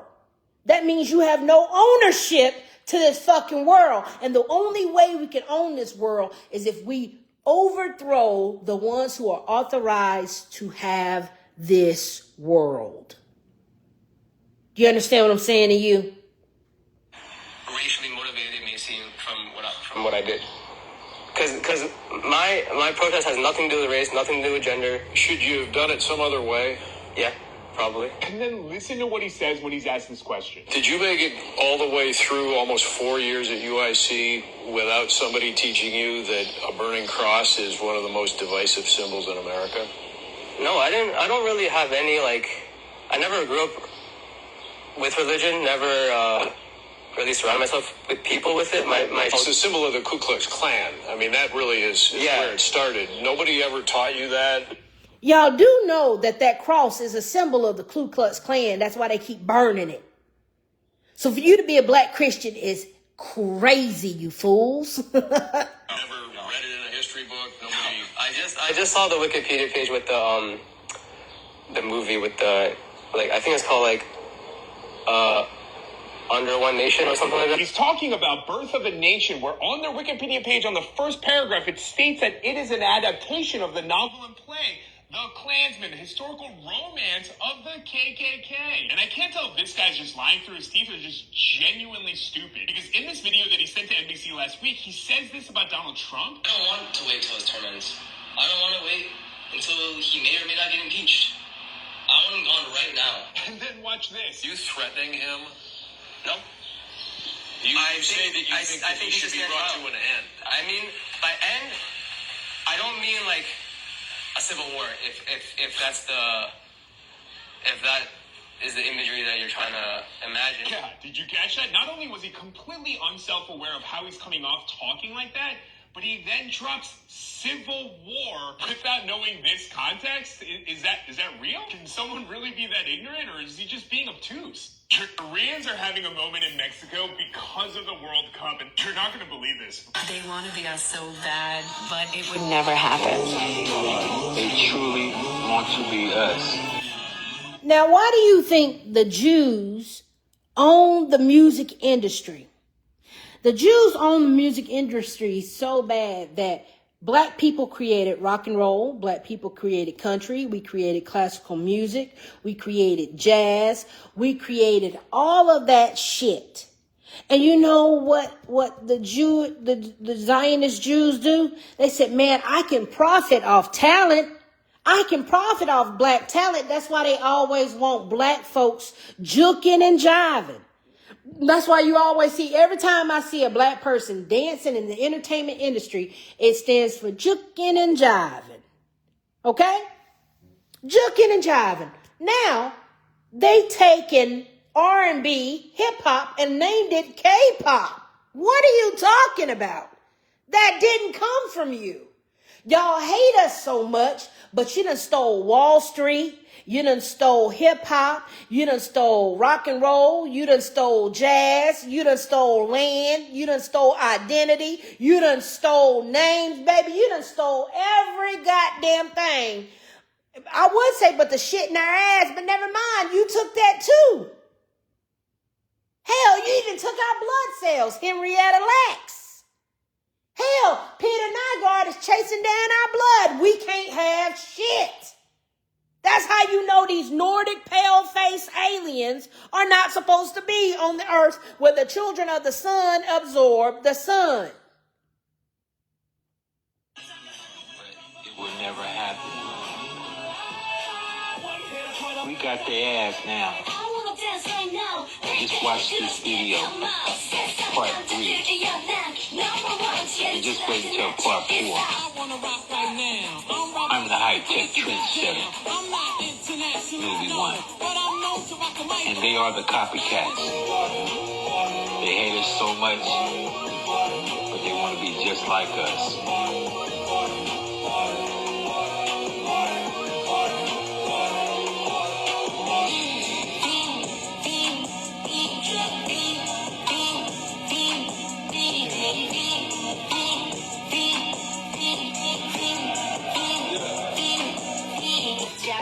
Chicken platter, it makes no sense. You couldn't get $1 out of me. I don't know what you heard about me, but if you can't get $1 out of me, chicken or the fruit, chicken or the fruit, chicken or the fruit, start on the side, chicken or the fruit, chicken or the fruit, chicken or the fruit, start on the side. Chicken noodle soup, chicken noodle soup, chicken noodle soup with a soda on the side. Yeah. Chicken noodle soup, yeah. Chicken noodle soup, yeah. Chicken noodle soup with a soda on the side.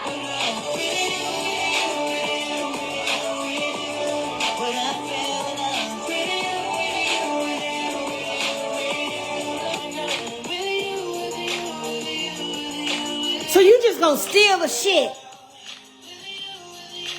Oh.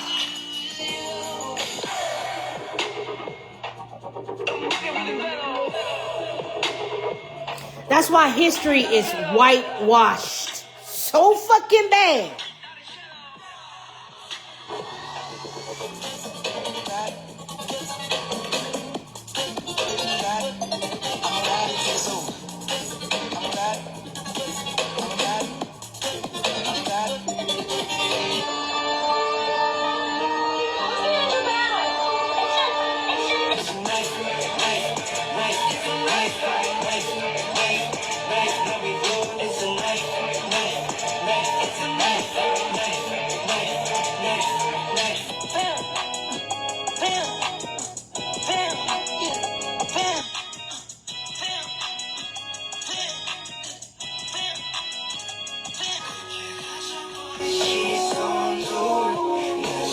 R&B?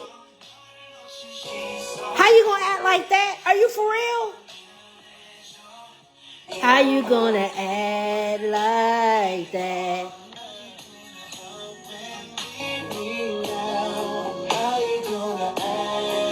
What? Oh, I would be suing. I would be fucking suing.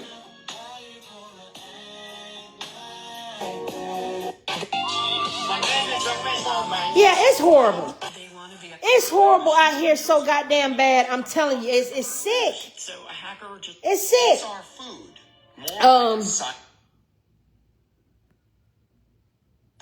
You're telling us how more efficient you are. So you're more efficient. How are the 5 million Americans, fellow Americans, most of them women, who are getting below poverty level checks from Social Security, are they able to starve more efficiently? Is that the goal here? That they're able to, that we're able to send them their below poverty level check more efficiently? I guess so. So that's a great thing. We should all be doing cartwheels and celebrating. How about the 40% of the people who this is the only benefit that they have? So the only benefit that they have in retirement, you're saying to them, look what we've done for you. We're getting you that check more efficiently. Isn't that wonderful? Sounds to me more like when you look at everything that's being done and nothing that's being done on behalf of the people that Social Security was meant to serve, and props up our whole system of free enterprise and capitalism. We're saying, don't worry, we're getting it to you more efficiently. How about we get them something they can live on and sustain themselves on? But you see, as long as a white colonizer is in that White House and he has access to your treasury, to your money, you're not going to be able to live above the poverty lines, because it's a transfer of wealth from the American Indians to the immigrants and the protocols of Zion. Okay? Do not forget that they told you, listen, you got to take one for the team, because we're going to get the gold. We're going to get the money. We're going to throw you some money too. But if you go out and you terrorize people of color and women and children and keep them down in the dumps, then we fucking savages can keep raping and pillaging and taking the land. That's what you white wiggers really got up here and said. If you keep oppressing women, children, and people of color, the Aryan nation will get strong again if you stand by the protocols of the wise men of Zion. And the protocols is that a nation for not one day, not one single day can exist, because the blind might of the nation cannot for one single day exist without guidance. And the new authority merely fits into the place of the old, already weakened liberalism. Okay? In our day, the power which has replaced that of the rulers were liberal is the power of gold. Time was the faith rule, and the idea of freedom is impossible of realization because no one knows how to use it with moderation. Well, why do you have the 4th of July? Why do we have June 19th? If no one is truly free. That's what I ask y'all dumbasses. Every year I see y'all celebrating, because according to the protocols of Zions, no one is free. No one.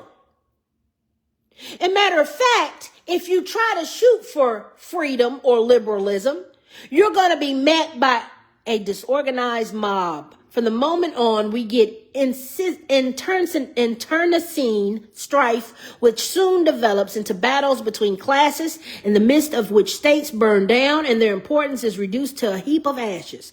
Whether a state exhausts itself in its own convolutions, whether it is internal discord brings it under the power of external foes, in any case, it can be accounted irreversibly lost. It is in our power. The despotism of capital, which is entirely in our hands, reaches out to a straw to the state. Willy-nilly must take hold of it. If not, it goes to the bottom. Should anyone of liberal mind say that such reflections as above are immoral, if you say that treating me like I'm subhuman, giving me half of my retirement money, keeping my SSI money, keeping my taxes, making me raising taxes, if you say that shit is immoral, guess what they'll say? They said, if you consider it immoral to use every manner and art of conflict, as for example, to keep the enemy in ignorance of plans of attacks and defense, to attack him by night or in superior numbers, then in what way can the same means in regard to a worse foe, the destroyer of the structure of the society and the commonwealth, be called immoral and not permissible? It is possible for any sound logical mind to hope with any success to guide crowds by the aid of reasonable counsels and argument, when any objection or contradiction, senseless though it may be, can be made within objection may find more favor with the people whose powers of reasoning are superficial. Meaning you can be the smartest man you want to in this goddamn room. But if you say morals, we will bring you immorality. We will be immoral. We will whoop your ass. We will literally throw the book at you. The same book you trying to teach us, we gonna throw at you. You're not understanding what the Israelites are doing or what the protocols of the Zionists are asking of the pale-faced people. Okay?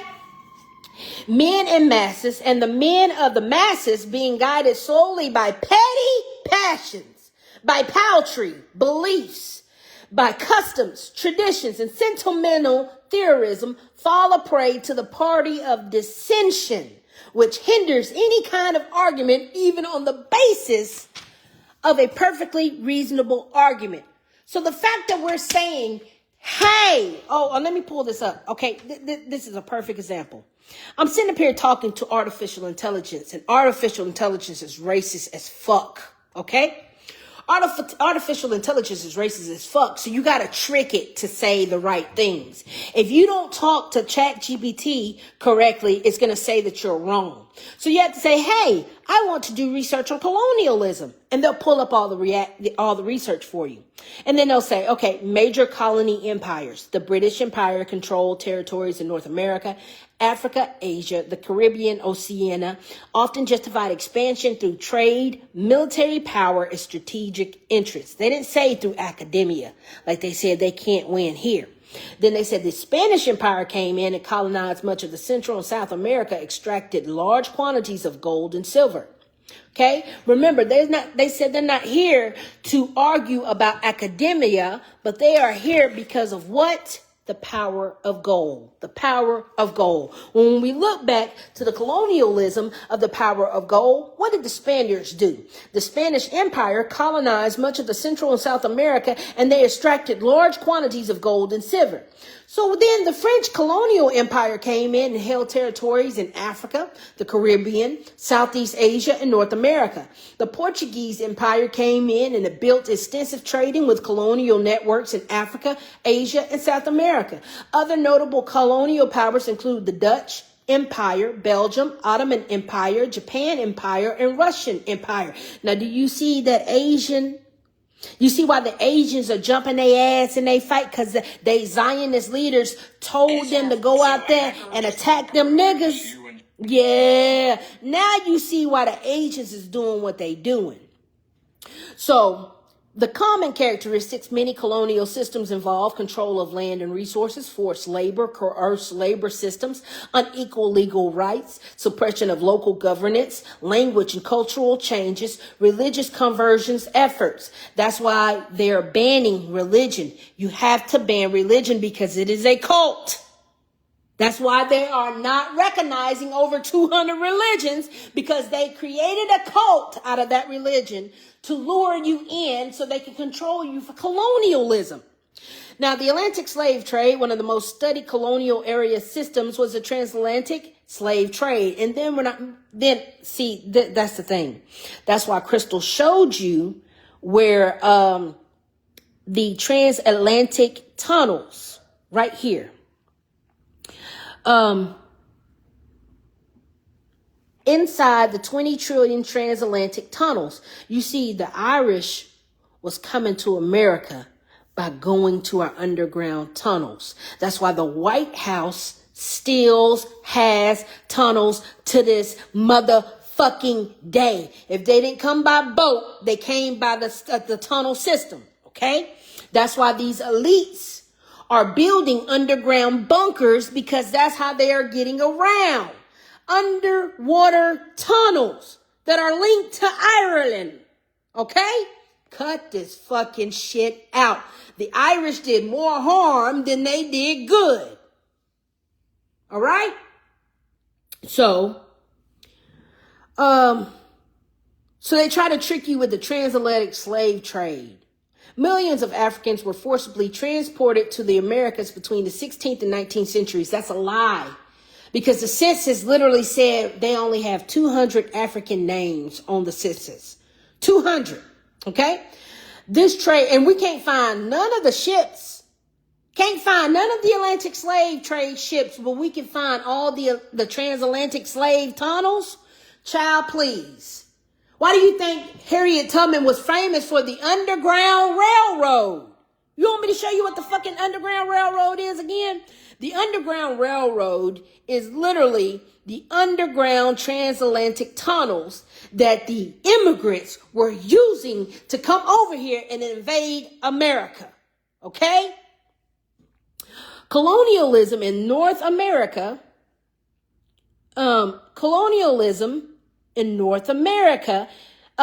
involves settlement by European powers, displacement of indigenous people, treaties, warfares, land seizures, creation of a new political system and economies. Important events include the American Revolution and the Indian Removal Act. What is the Indian Removal Act, you ask? The Indian Removal Act was the act that was a law passed by the United States Congress. Now, remember, I showed you that the Zionists created a law to take your land, to take your gold, to take your resources, right? So we don't want law. That's why we even have a dictionary that says Black Laws Dictionary. It's a separate form of law, okay? So the Indian Removal Act was a law passed by the United States Congress in 1830 that authorized the federal government to relocate American Indian tribes living east of the Mississippi River to the lands west of it. Signed by President Andrew Jackson, the act reshaped U.S. Native relations and led to widespread displacement and suffering among indigenous nations. So when white people say they're Cherokee, that's a fucking lie. In order to be Cherokee, you have to be indigenous. You have to be black. You have to be indigo. You have to be copper brown. That's Cherokee. I'm from Rome.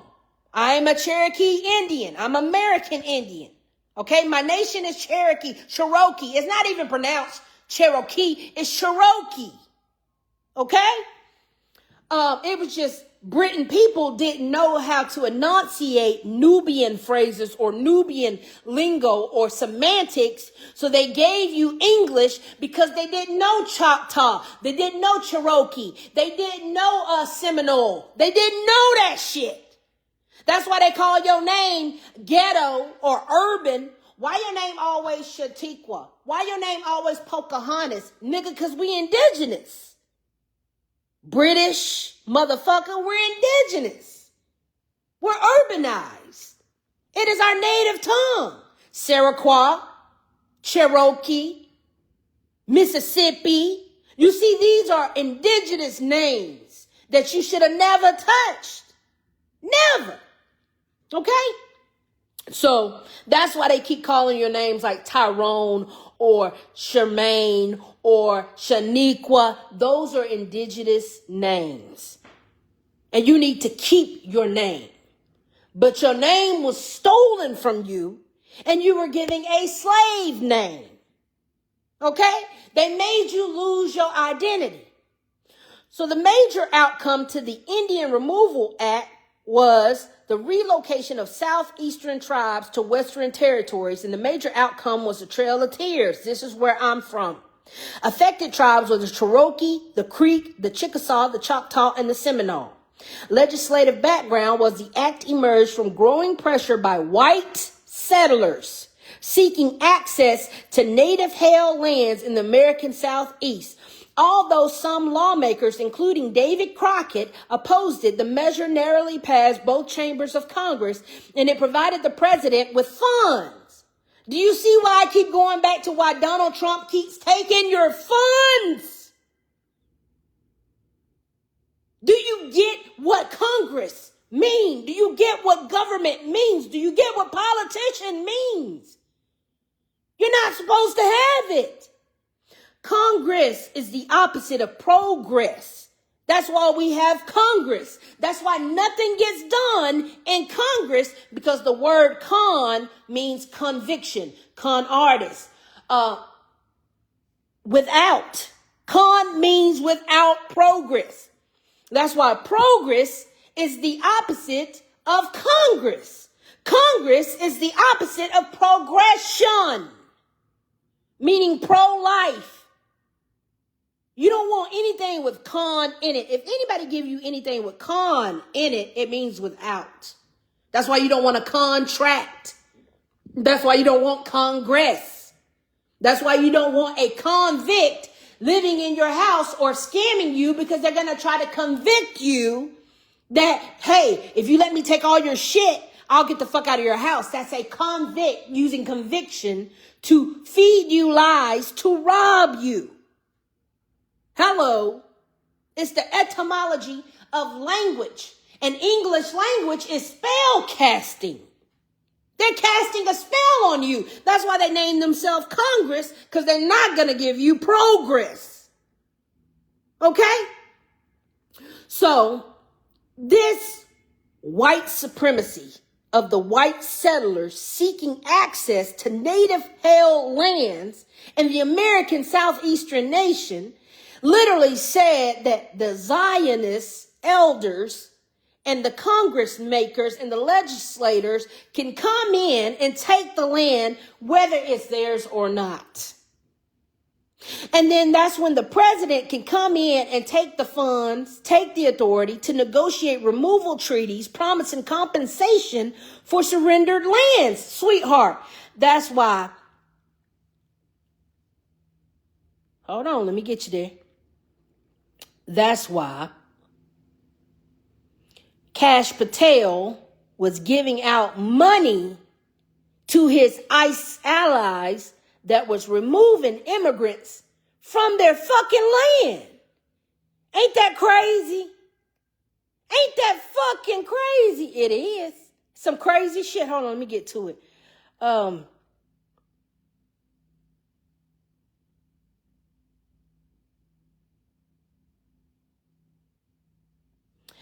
The FBI director paid $1 million of our money to reward his allies. Didn't the Jews say, look, you got to take this win. Even though we're all pale faces, we got to sacrifice the other pale faces so we can keep the money in our settlement, in our regime. Okay? They said that loud and fucking clear. The FBI director paid $1 million of our money to reward his allies. Why do you think Trump wanted to give his allies a slush fund? Because it's stated in the protocols of the wise men of Zion what you are to do when you get that money. You send it back down the pirate pipeline. You send it back down the Viking pipeline. You send it back to who? Israel pipeline. Wake the fuck up. Wake the fuck up.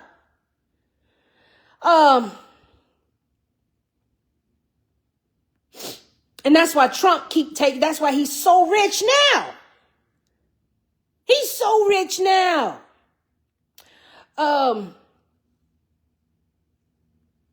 So, under the Act's authority, U.S. officials negotiated treaties under coercion that forced the Cherokee Nation, Muskogee Creek Nation, Chickasaw Nation, Choctaw Nation, Seminole Tribe to move the so-called Indian Territory, present-day Oklahoma.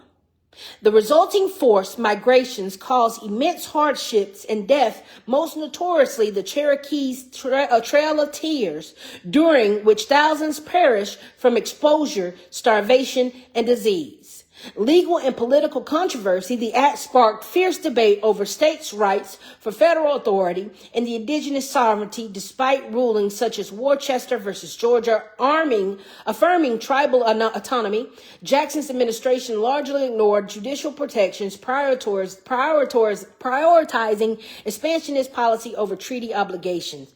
And the legacy was the Indian Removal Act, now viewed as cornerstone of the 19th century U.S. expansionism and grave violation of Native American rights.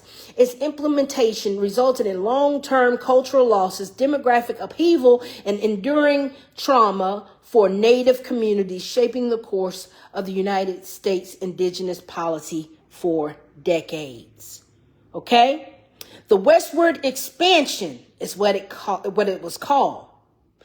Arguments historians debate, researchers continue to debate the economic benefits and cost of colonial rule, the long-term effects on formerly colonized societies, cultural exchange versus cultural destruction, whether modern economic inequalities are linked to colonial systems, and how colonialism, a legacy, affects politics today. Do you know I had to argue with ChatGPT on telling them why stealing somebody else's land and enslaving people is not a distinction or is not a debate? You telling me you want to have a debate about the Zionists taking the tropic lands in America?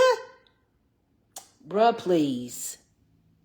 Bruh, please. They even said, okay, many people are arguing that what the Vikings and pirates did is good. You're telling me that stealing someone else's land and oppressing other people and stealing their gold is a debate now? Researchers continue to debate the economic benefits and cost of colonial rule. Well, I can tell you how it's going. It's not going in the American Indians' favor. Research areas could explore colonialism and indigenous people, colonialism and slavery, colonialism and resource extraction, colonialism and religion, colonialism and language loss. We didn't have religion until the Ku Klux Klan got here with their Christianity and their unorthodox Christianity and their unorthodox Judaism and their unorthodox bullshit that they kept preaching. Okay? You talking about, oh, we've always known Jesus. Oh, we've always been Christians. No, the fuck we ain't. Christianity was forced upon us. What the fuck are you talking about? We didn't have a God. We worship the sun, the water. We worship the elements. We worship fire, water, earth, and greens, right? Fire, earth, water, and land. And ether is the fifth element. We were praising the materialistic world that we can see because without the sun, no God, no religion, or no person can exist. Without water, humans cannot exist. Without land, humans cannot exist. Without the sun, humans cannot exist. So therefore, the sun is God. The sun is God. The sun is God. Without the sun, there wouldn't be no protocols of Zion. Without no sun, there wouldn't be no goyams. Without no sun, there wouldn't be no gold to extract because you need land to plant food, to have nourishment, so you can extract the gold in the goddamn ground. Without the sun, you could not be around. So no, Christianity is not your religion when you was worshiping Mother Nature.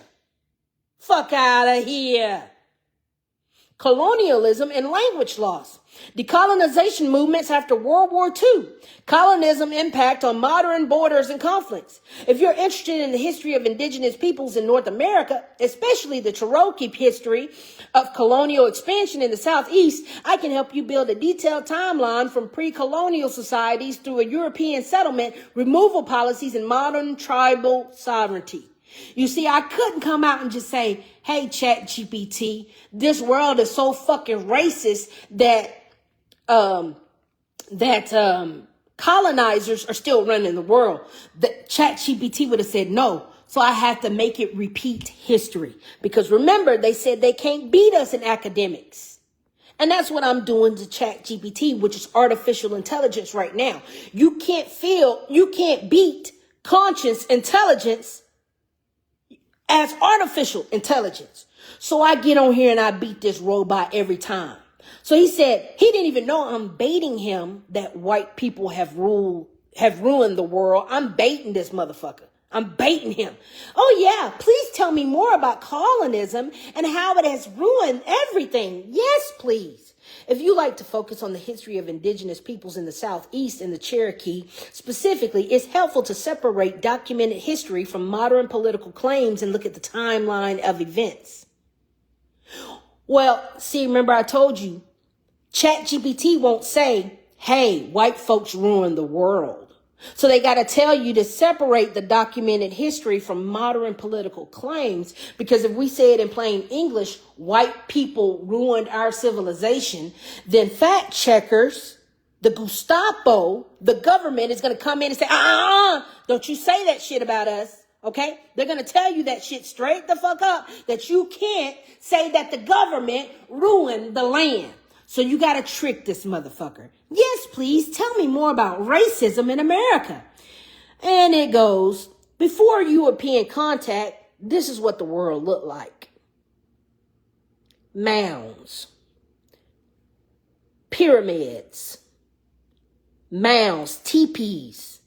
Okay? This is what the world looked like before white people got a hold of it. This is what it looked like. 18th century. See that? This is what it looked like before the white colonizers who came on slave ships named the Good Ship Jesus destroyed the American indigenous lands. I had to trick this motherfucker to make me tell on himself. You see that? You see that? Something else. America was so beautiful before white settlers came over here and tore the tropics up. It's not even funny. Okay? We had a civilization. We had a government. We had a system all to ourselves before the white settlers got over here and did what the fuck they did. Okay? We got cave paintings. We have hieroglyphics. We have literal history showing you that melanin ran this land. Okay? Long before Europeans arrived, the Southeast was home to complex societies with trade networks, agricultural governance systems, and large settlements. That's why they call themselves white settlers. We already had settlements. We already had cities. We already had lands. We had all of that shit. And they came over here and they took it over and they claimed it for their own. One of the most important archaeological cultures were centered around places like Etowah Indian mounds in Georgia. These societies built ceremonial mounds, farmed extensively, and maintained regionally trade routes. The Cherokee homeland eventually extended across parts of present-day Georgia, North Carolina, Tennessee, South Carolina, Alabama, and Virginia. First European contact was in 1500s through the 1700s. This is why ICE cannot exist. This is the very fucking reason why ICE is illegal, because ain't no way no pale-faced pilgrim should be here. We have it documented, the first immigrants who happened to be Europeans stepping the foot on this land.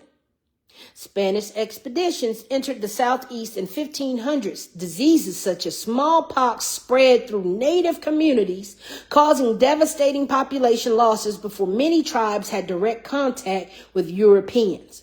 European powers competed for influence of Spain, France, and Britain.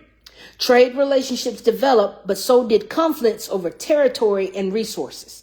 Cherokee society before removal. Before the late 1700s and the early 1800s, the Cherokee Nation had a written language developed by the Iroquois. Schools, newspapers, constitutional governments, agricultural communities, and courts and laws. You see that? The Cherokee Nation was adapting to changing conditions while maintaining its own identity and government. Gold and land pressure. In 1828, gold was discovered in North Georgia. That's my North Georgia.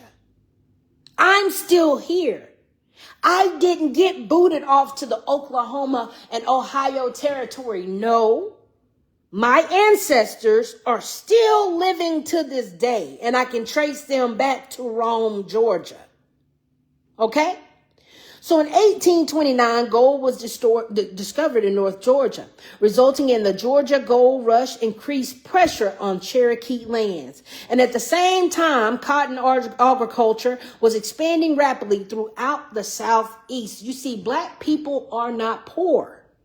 Melanated people are not poor. We literally live on a land filled with gold. That's why it's being infiltrated by the Vikings who don't have gold. If you notice, you go over to Norway and you go over to England and you go over to France, they don't have what we have. And that's for a reason. And that's why they came to take it. Now, resulting the Georgia gold rush increased pressure on the Cherokee lands. At the same time, cotton agriculture was expanding rapidly throughout the Southeast.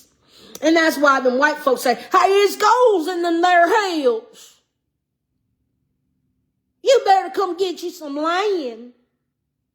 Hey, you better tell them niggers you're going to take that land away from them. Hey, they're cowboys. We'll be cowboys too. Let's call them savages. You don't understand. Cowboys were original indigenous Cherokee, Seminole, Blackfoot, Choctaw Indians. White people saw that and they said, oh man, I want to be cool too. Let's name ourselves the Cowboys and we'll call them Indians. So that's why all growing up you heard Cowboys and versus Indians. You heard it all of your life.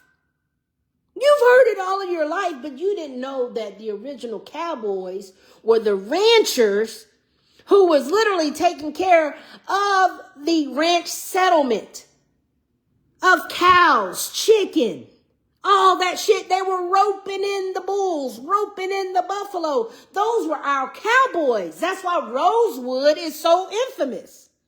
Okay? Here we have a map of Echota.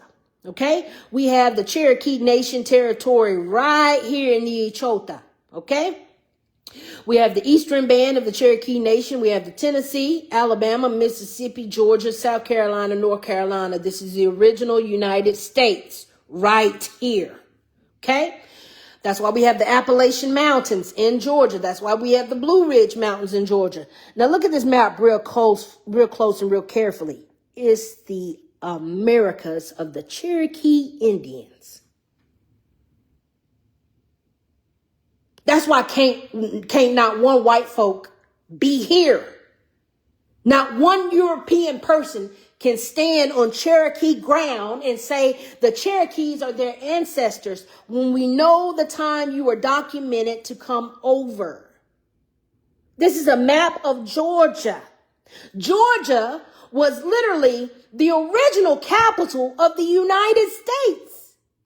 That's why Washington, D.C. could never be the capital of America when it's actually Atlanta, Georgia. Not even Atlanta, Georgia. It's Rome, Georgia. Rome, Georgia is the original capital of the Cherokee Indian states, which are the 13 colonies.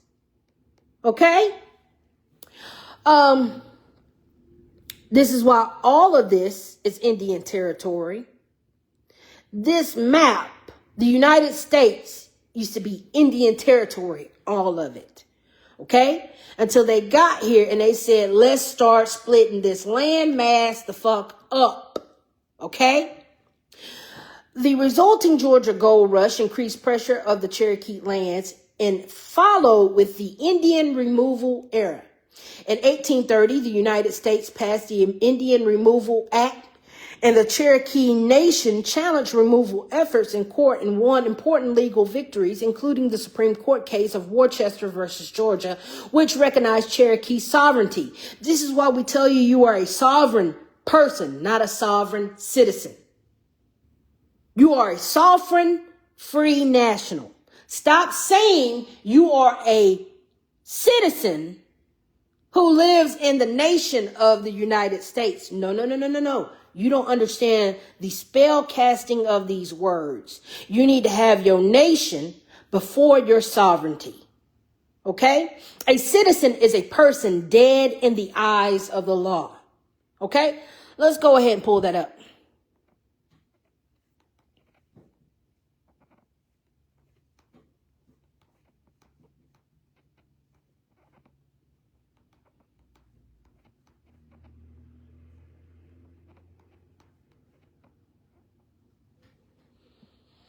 All right.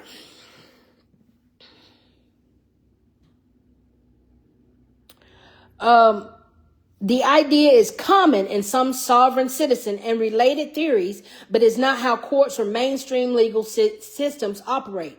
In law, a living human being is generally recognized as a natural person with rights and obligations. The law also recognizes legal persons such as corporations, but that does not mean living citizens are considered dead.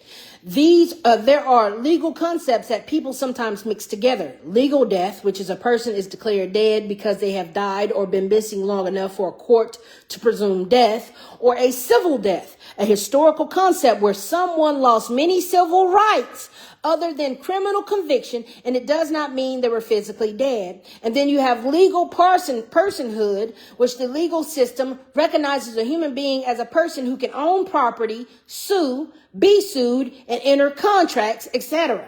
Some theories claim that birth certificates create a separate corporate or dead entity that the government treats citizens as that entity. Courts have consistently rejected those arguments, and they are not recognized as valid legal doctrines. Now, if your question is more philosophical, whether people can feel reduced to numbers, records, or legal identities within large institutions, that's a different discussion. Many thinkers have criticized bureaucracies for treating people impersonally, but legally speaking, a citizen is not considered a dead person merely by being a citizen. Now watch this. You got to trick it. Give me straw man.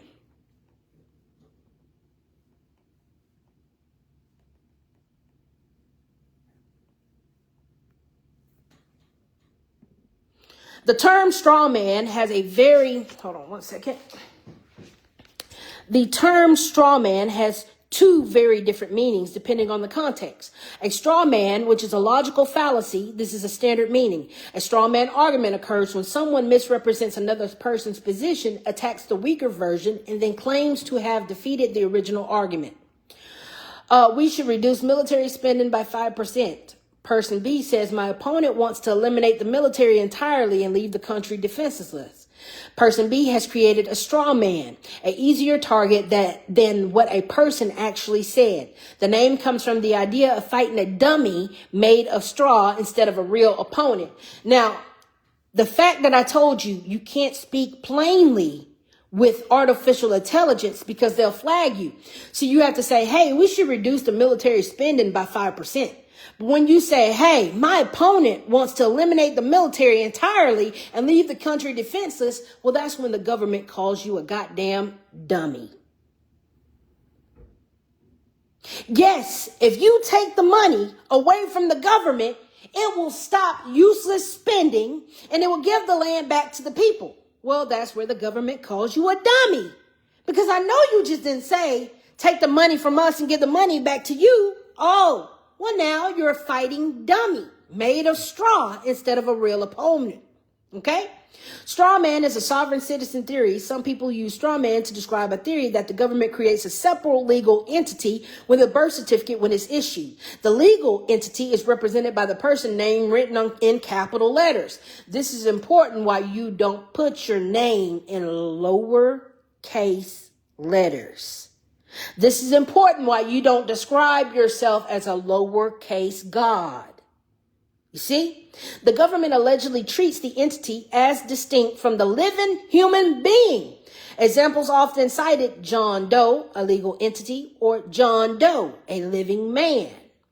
You see, his name is in all caps. He's a legal entity. If you put your name, that's why when you go to school, hold on. That's why when you go to school, they'll tell you, hey, you need to write your name in first letter, uppercase, lower letters for the rest of your name.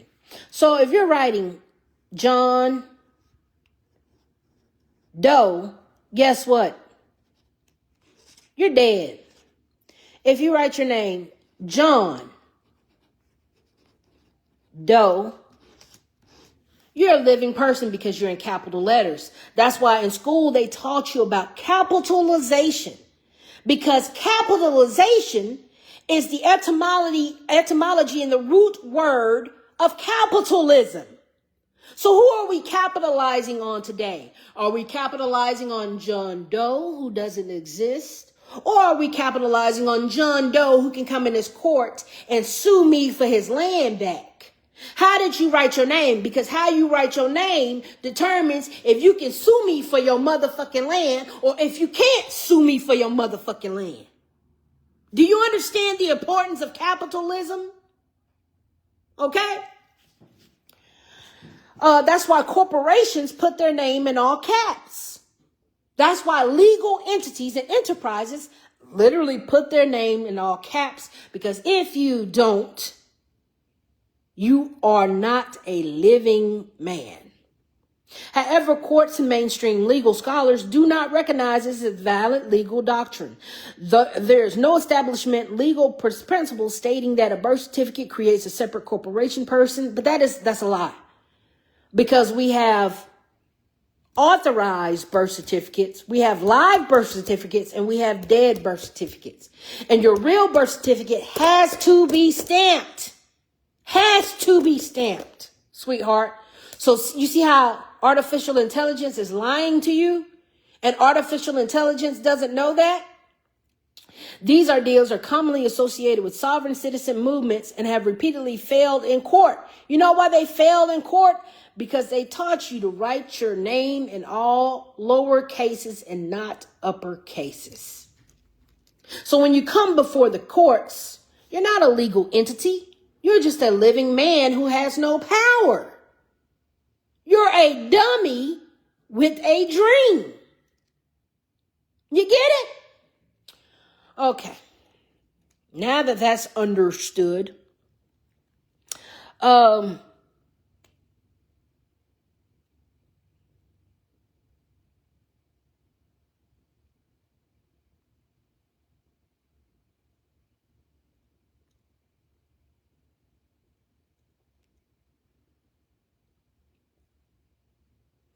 right. So the pale faces came over here and took all the gold, right? And then they removed all the Indians and they said, nice land, nigga. We want this land and we're going to take it. And they did. In comes the Trail of Tears. Between 1838 and 1839, thousands of Cherokees were forced to leave their homeland and move west to present-day Oklahoma. The forced migration is known as the Trail of Tears. Historians estimate that thousands died from disease, starvation, exposure, and exhaustion during the journey. Cherokee survival and rebuilding. Not all Cherokees left the Southeast. You want to know how I know that not all Cherokees left the Southeast? Because, bitch, I'm still here. I'm still in my ancestral land. I hate when white folks tell me, why don't you move to Missouri? Why don't you move out of state? Bitch, why would I leave my ancestral land? Why? Why would I move to the north? Why would I move out of country? I hate when y'all say this shit. Why would I leave my ancestral land? Y'all think moving around is so cool. No, the fuck it's not cool. Who property are you on? You're on someone's property. And you call yourself, oh, I'm going to move to Hawaii. Or I'm going to move to India and become a Hindu and become a Buddhist. And you're always hopping into somebody's destiny. You're always swapping destinies. Why are you nomads? Why are you European settlers like that? You just think you can get up and go start your life over somewhere in somebody else's land. That's someone's territory. Who told you you could get up and go move to anybody's land and start living there? You European immigrants piss me the fuck off because it's wrong. It's wrong. Okay? The Cherokee survival and rebuilding that not all Cherokees left the Southeast. Some remained and became the foundation of what is now the eastern band of the Cherokee Indians in North Carolina. Others rebuilt the Cherokee Nation in present-day Oklahoma, which remains a sovereign tribal government today. Modern legacy of today descendants of Cherokee communities continue to preserve language, culture, governance, historical records, traditional knowledge. This is not true. Have you seen the Choctaw Nation? Have you seen the Cherokee Nation? They don't look like niggas. They look like Eskimos. Eskimos are not native to America. Eskimos are native to Serbia. They're not native to America. You had to go pull them ugly ass Eskimos, and let's pull these bitches up.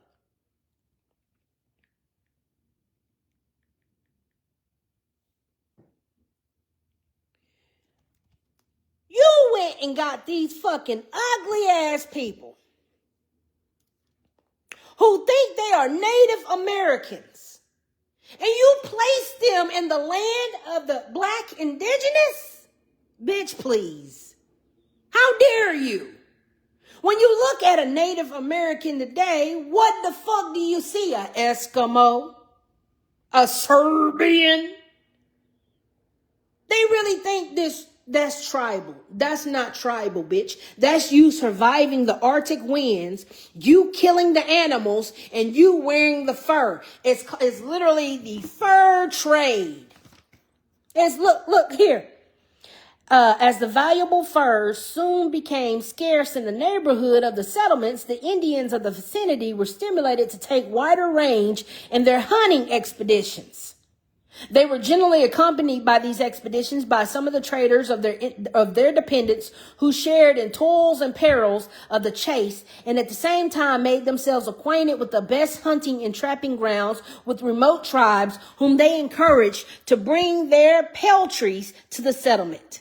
In the way, the trade augmented and was drawn from remote quarters to Montreal. Every now and then, a large body of Ottawa's Hurons and other tribes who haunted the countries bordering on the Great Lakes would come down in a squadron of light canoes laden with beaver skins and other spoils of their year's hunting. The canoes would be unladen, taken on the shore, and their contents disposed in order. Nice try. You ate all the food in the Arctic, and the Serbians, in the mountains. Then when you ate all that food up there in Antarctica and the Arctics, and your little ugly ass igloos, and your little Greenland and your Iceland, you ate up all your food and you migrated south because those winters was whooping your ass. Do you not understand that? So you didn't have no more food, and you had to migrate south in order to get warm and in order to get food. You're not fooling no fucking body.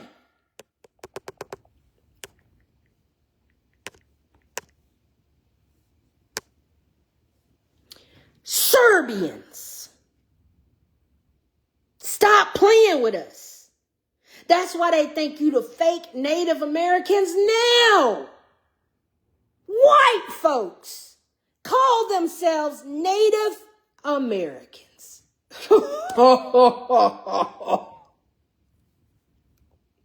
I can't make it. Look. They think they Native Americans. Bitch, get the fuck out of here, Romania. Get your ugly gypsy goyim ass up out of here. You ain't tricking no goddamn body. Whew. Anyway, the lies these bitches told, I mean, it really boils my fucking blood.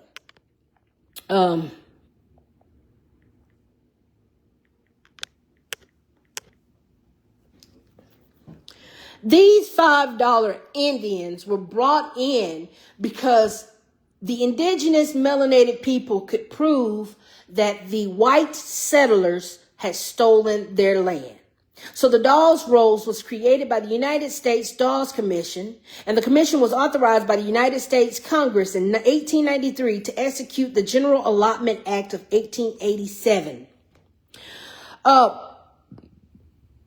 Traditionally, the land in these tribal communities had been held communally, and with the establishment of the Dawes Commission, the ruling was made by the colonial, there go that word again, agents to divide the land into parcels and institute a system of individual ownership in accordance with the U.S. laws, overriding the treaty and tribal laws of the region, to allot the communal land citizens of the 5 tribes, which were Cherokee, Chickasaw, Choctaw, Creek, and the Seminole.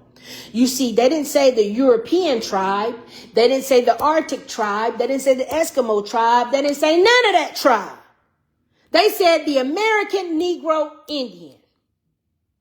How many times have the American Negro Indian been reclassified?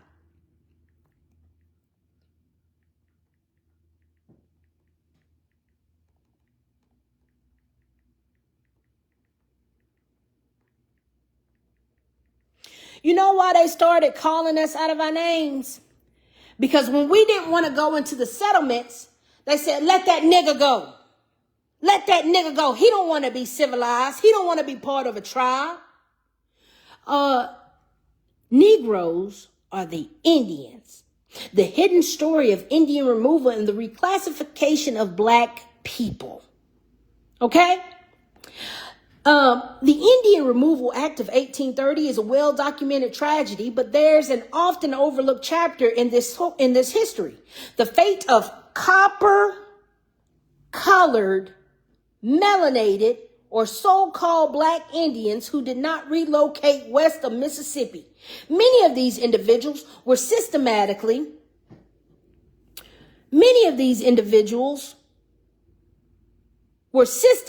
reclassified, stripped of their indigenous identity, and forced into new classifications that erased their heritage. This is paper genocide was not just a bureaucratic change. It had profound consequences, leading to imprisonment, forced labor on plantations, and the loss of their rightful place in history. That's where the Dawes Rolls bought in the $5 Indians. They said, listen here, nigger, you don't want to grow tobacco, grow cotton, grow corn for us? Then guess what? Get the fuck out of this settlement and you'll be classified as a nigger. Well, mind you, we already knew that we were melanated negroids. We already knew that. But the fact that you took nigger and you added a aura to it is insane. That's like saying my name is Crystal, but you're calling me Christina. That's not my name. Why would you call me out of my name? Yes, I'm a nigger, but I'll never be a nigger. Do you not understand the distinction between the two? That's why you can't disrespect nobody's name. You can't disrespect anybody's identity. You can't do that shit. Lincoln's emancipation and deportation strategy, contrary to the popular narrative, Abraham Lincoln's views on emancipation were complex and often contradictory. While the Emancipation Proclamation was a critical step, Lincoln also considered colonization schemes. Everybody keep thinking Abraham Lincoln, Andrew Jackson, President Donald Trump, President George Bush, George Washington, Reagan, all of these white colonial men were so good to America that you motherfuckers forgot that they are the reason that we are literally in chains. They put us in chains, and when we told them you can't put us in chains, you got to give us 40 acres and a mule and our reparations, they said, all right, slave nigger, you got education on your side. I'm going to give you an emancipation of a proclamation. You're now emancipated from our nigger tribes, and now you can go make your own nigger tribes. Y'all ain't telling history like it is, like it was, and like it has always been. Now, they started a colonization scheme when they started deporting emancipated slaves to Central and South America. What does that remind you of today? Let's go ahead and pull that up. You know what that reminds you of today?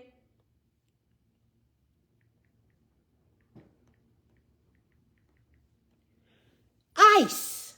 ICE conducts deportation through arrest, detention, and removal operations affecting tens of thousands of immigrants annually, including vulnerable populations such as pregnant women, asylum seekers, families with legal protections. History is repeating its motherfucking self. And it's also called the Emancipation Proclamation Act, where you can't detain us. You can't create concentration camps, and you can't keep removing us from our motherfucking land.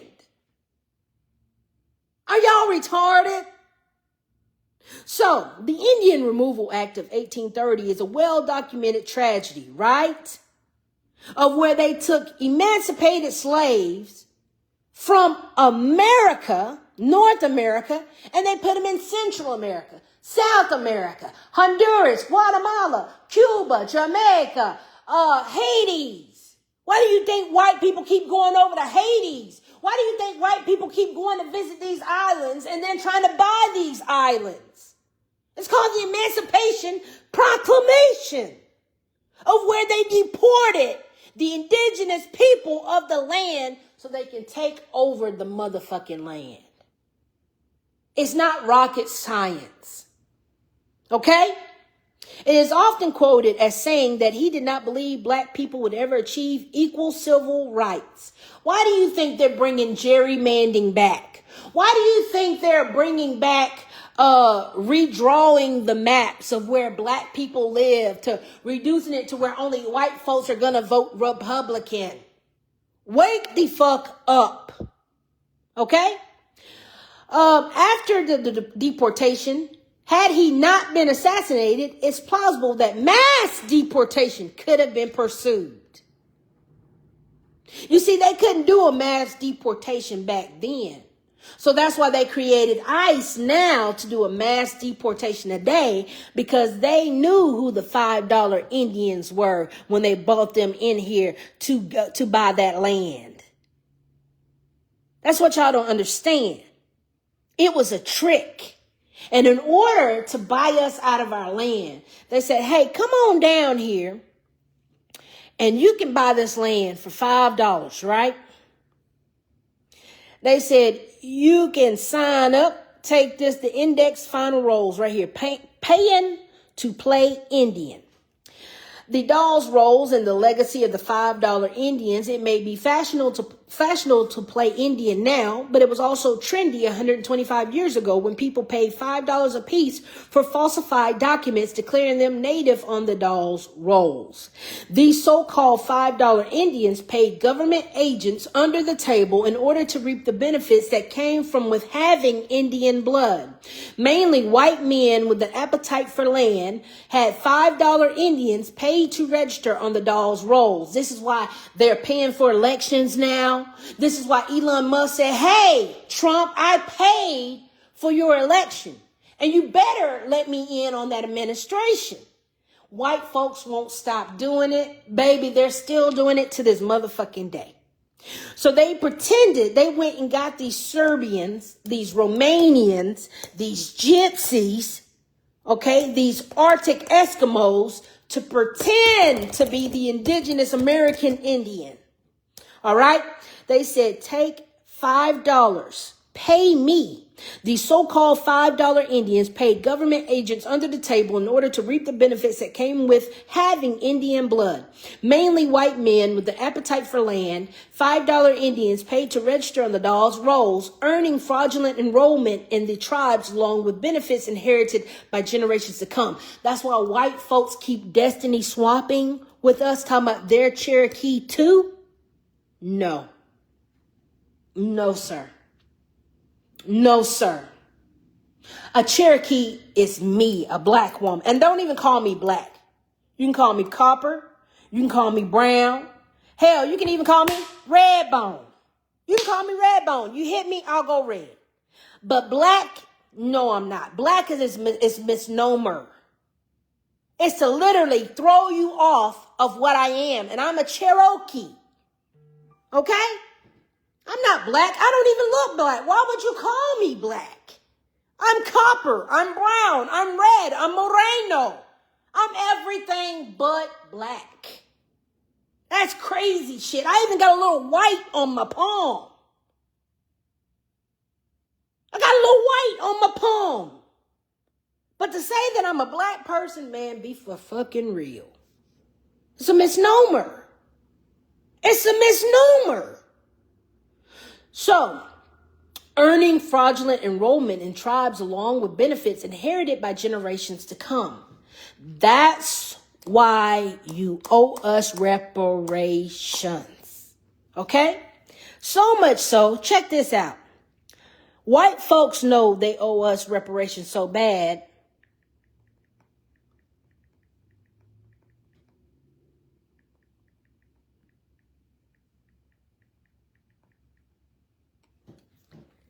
Trump administration seeks to halt the first U.S. reparations program for black people. What?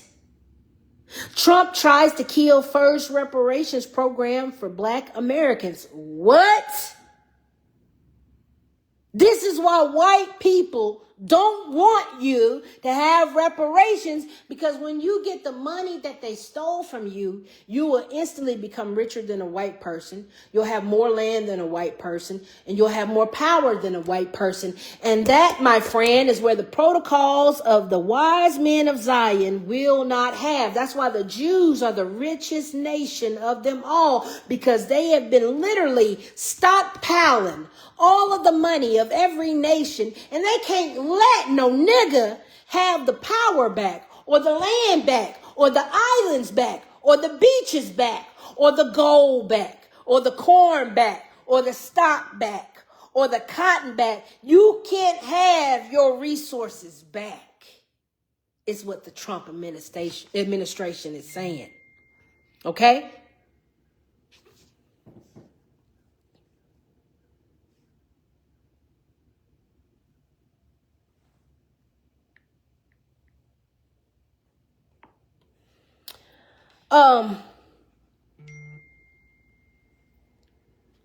Lies of white supremacy. Trump's administration fights to end.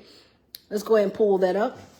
Trump's administration fight to end Nation First cash reparations program for black homeowner claims it's illegal. Now, we've already proven through European settlements that the Europeans are not supposed to be here.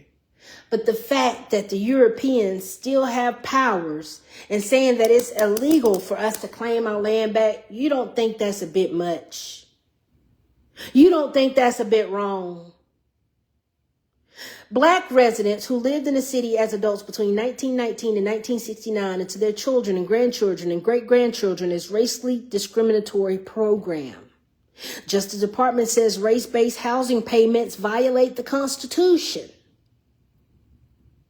You see that protection clause of the 14th Amendment on the United States Constitution, that because persons of other race who lived in the city during that time period may have suffered unlawful housing discrimination are not eligible for payments or financial assistance, nor are their descendants, in the department contends. That's crazy.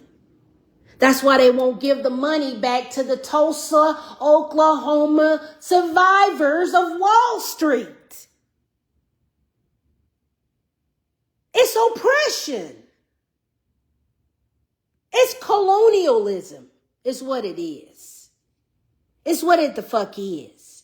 And white people know that they cannot afford academically to be politically correct, because the moment that white people become politically correct, it's a goddamn moment they have to give us all the money back, all the land back, all the gold back, all the gold back, all the oil back, all the homes back, all the rights back, all the patents back, all the music back.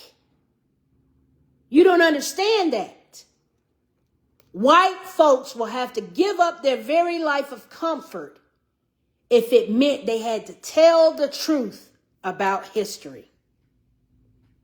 If we went to court right now on history, white people would lose and white people would have to be deported today.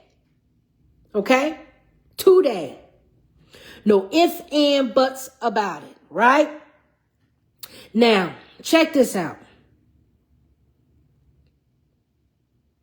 So,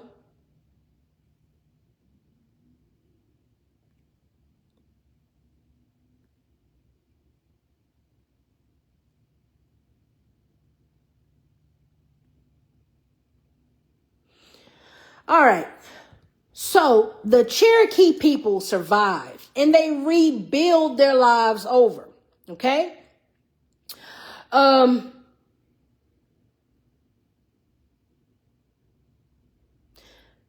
If you're interested in your Cherokee ancestry and your roots in the Rome, Georgia area, a fascinating step would be to explore Cherokee history in Northwest Georgia, the history of Rome before and after removal, the Etowah Valley indigenous settlements, the Georgia Gold Rush, and the exact routes of the Trail of Tears through Georgia. That creates a very local timeline connecting ancient southeastern cultures, Cherokee communities, and colonial expansions, removal policies, and the modern history of the region where you grew up. I said, now pull up the Tulsa case. If by the Tulsa case, you mean the lawsuit brought by the last living survivors of the 1921 Tulsa Race Massacre. Here's a fact-based summary. The case, the lawsuit was known as Randall versus the City of Tulsa. The plaintiffs included Viola Fletcher, Leslie Benningfield Randall, and the estate of Hughes Van Ellis. They sought reparations and other remedies related to the destruction of the Greenwood District, also known as Black Wall Street. Excuse me? Did you say Black Wall Street? You're telling me that the Tulsa Massacre happened because white people took over Black Wall Street. And let's see, pull up Wall Street today. Let's pull up Wall Street today. Where is Wall Street?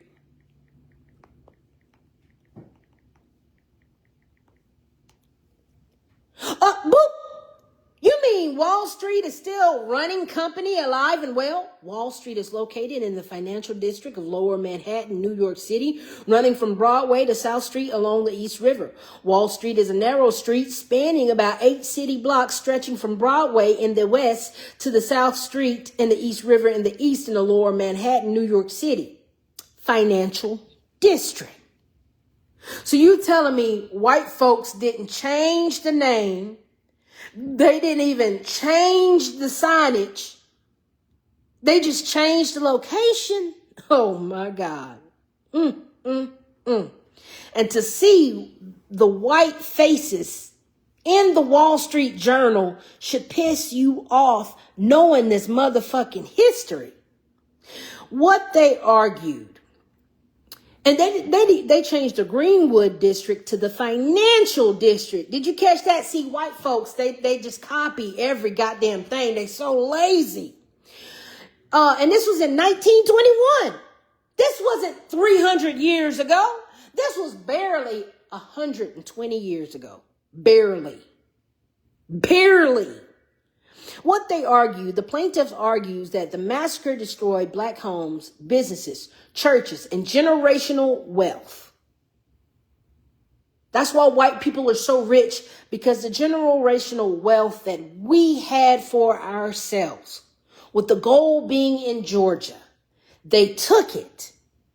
So the government entities and officials either participated in or failed to stop the violence. The economic and social harm continued for generations and still continuing now. These continuing effects constituted an ongoing public nuisance under Oklahoma law. What they wanted, the lawsuit remedies such as compensation funds, economic redevelopment, scholarships, community investment, accounting for lost property, and wealth tied to the massacre's destruction. The court's decision on June 12, 2024, the Oklahoma Supreme Court ruled 8-1 to dismiss the lawsuit. The court stated that while the plaintiff grievances were legitimate, Oklahoma's public nuisance laws did not provide a legal basis for the requested relief. So you mean you remove these people from Wall Street and you remove those same Indians from Manhattan for you to go and invade Manhattan to this goddamn day. And you're telling me that they can't have the shit you took back? That's crazy. You owe them more now because the Wall Street New York Stock Exchange is literally the exchange and export of every barter and trade that goes on around the world. And you took that company from the indigenous people and you gave it to the white European settlers? Oh, yes. Give them back everything you stolen and then some. How did it not provide a legal basis for the requested relief? How? The majority, matter of fact, the fact that the New York Stock Exchange is still existing today, that Wall Street exists today, this case should literally, whoever presided on this case, whatever Supreme Court judge said no, they should be executed and persecuted in public under the guillotine. Okay? The majority opinion essentially held that courts could not use the state's public nuisance statute to remedy the continuing effects of historical injustices from 1921. So you're telling me because Andrew Jackson and because Floyd came over here and literally ran off the American Indians from the Cherokee Nation of Georgia, we can't sue y'all for still holding our land and money and gold today? That's crazy. That's crazy. Huh. That's why the Jews said, you got to beat us in law because we can't beat you in no academics. They said we created a law because we knew you couldn't academically, we couldn't academically win. That's crazy shit. That's crazy shit. And I know this video is long, but history is long and history is ongoing. And if I don't tell this story right, ain't nobody gonna do it right. Okay? So I gotta break it down to you that you white folks are in the fucking wrong and you need to be slapped in the goddamn mouth and deported. Okay?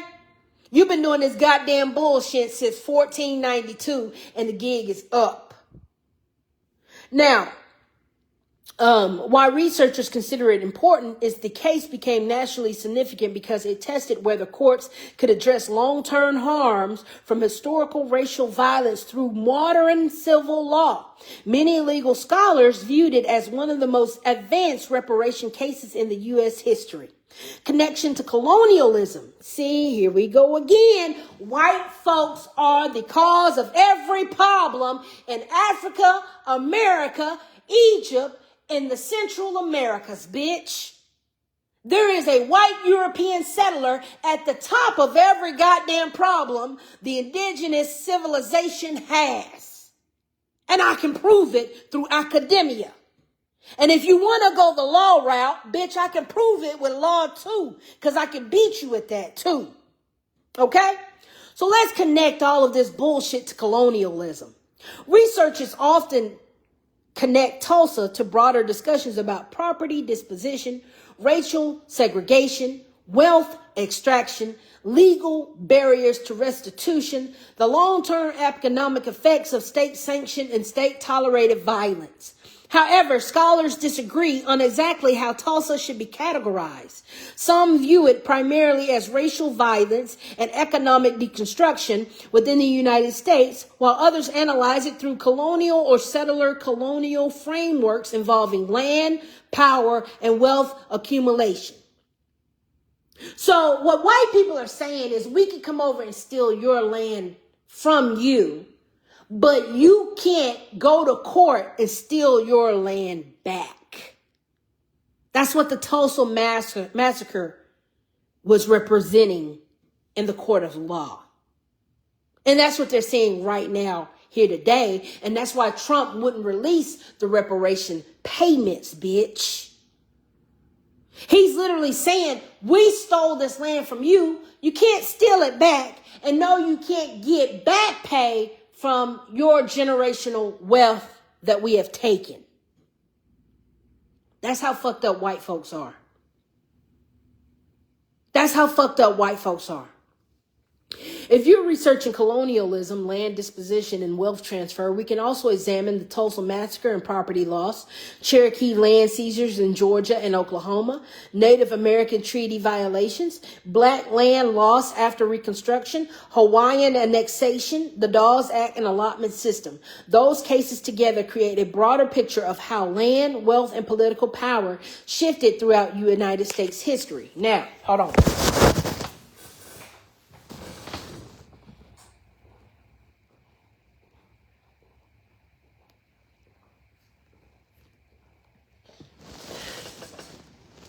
All right. Now, I said, how many massacres were there in order to achieve colonization? There's no single agreed upon number of massacres that achieve colonization. Now, that's a lie. Because when we go here and we pull up the massacre map,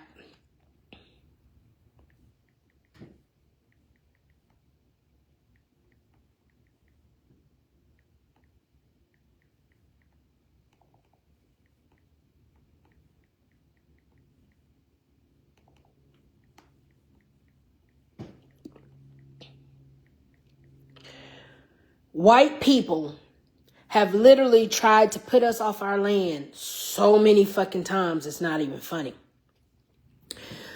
And when you go back in history, you can trace it. Indian land for sale, get a home of your own, easy payments, perfect title, possession within 30 days, fine lands in the West, irrigated, irrigable, grazing, horticultural, dry farming. What the fucking fuck, dude? Native American land secessions. The Sand Creek Massacre of 1864. The American Indian Wars. Wounded Knee Massacre, the end of the Native American resistance. Andrew Jackson signs the Indian Removal Act into law. The U.S. Army massacre Lakota Indians in Wounded Knee, December 29, 1890. Huh. So it pains me to see black niggas having a ass in the goddamn U.S. Army that was designed to take the fucking land. I hate you bitches with everything fucking in me. The U.S. military was designed to overthrow Indians from their land. And you got your black ass in the goddamn military. You are a disgrace to your goddamn race. You're a disgrace to your bloodline. Did you know that the U.S. Army did the massacre of Indians and land removal? And you want to keep taking your black ass to go work for the government? It behooves me. It behooves the fuck out of me. And man, do you know it keeps coming. And they keep massacred during the frontier wars in the North and West. It's so many massacres. So many massacres. And fucking bitch ass Chat GPT acting like they can't give me the rundown. Bitch, I can give you the rundown. So if I can give you the rundown, you can give me the rundown. Talking about there's no single agreed upon number. How? When I can count every war against the indigenous Indian Negro ever since 1492. Now, colonization occurred over centuries across multiple continents, involving many different empires, wars, treaties, forced removals, disease outbreaks, labor systems, episode of violence. Massacres was one part of that history, but not the only mechanism. Historians have documented hundreds to thousands of massacres associated with colonial expansion worldwide, depending on the region being studied, the time period, how massacre is defined, whether wars, raids, forced removals, and state violence are counted separately. North American examples are the Mystic Massacres, the Granduhunton Massacres, the Sand Creek Massacres, Wounded Knee Massacre, the Tulsa Massacres. These are only a few of many documented incidents involving indigenous people. Now, don't forget Africa. Colonial violence occurred under multiple European powers. One of most studied examples is the Hereru and the Nama genocide. the Herero and the Nama genocide. In Australia, don't forget, black folks, you own Australia.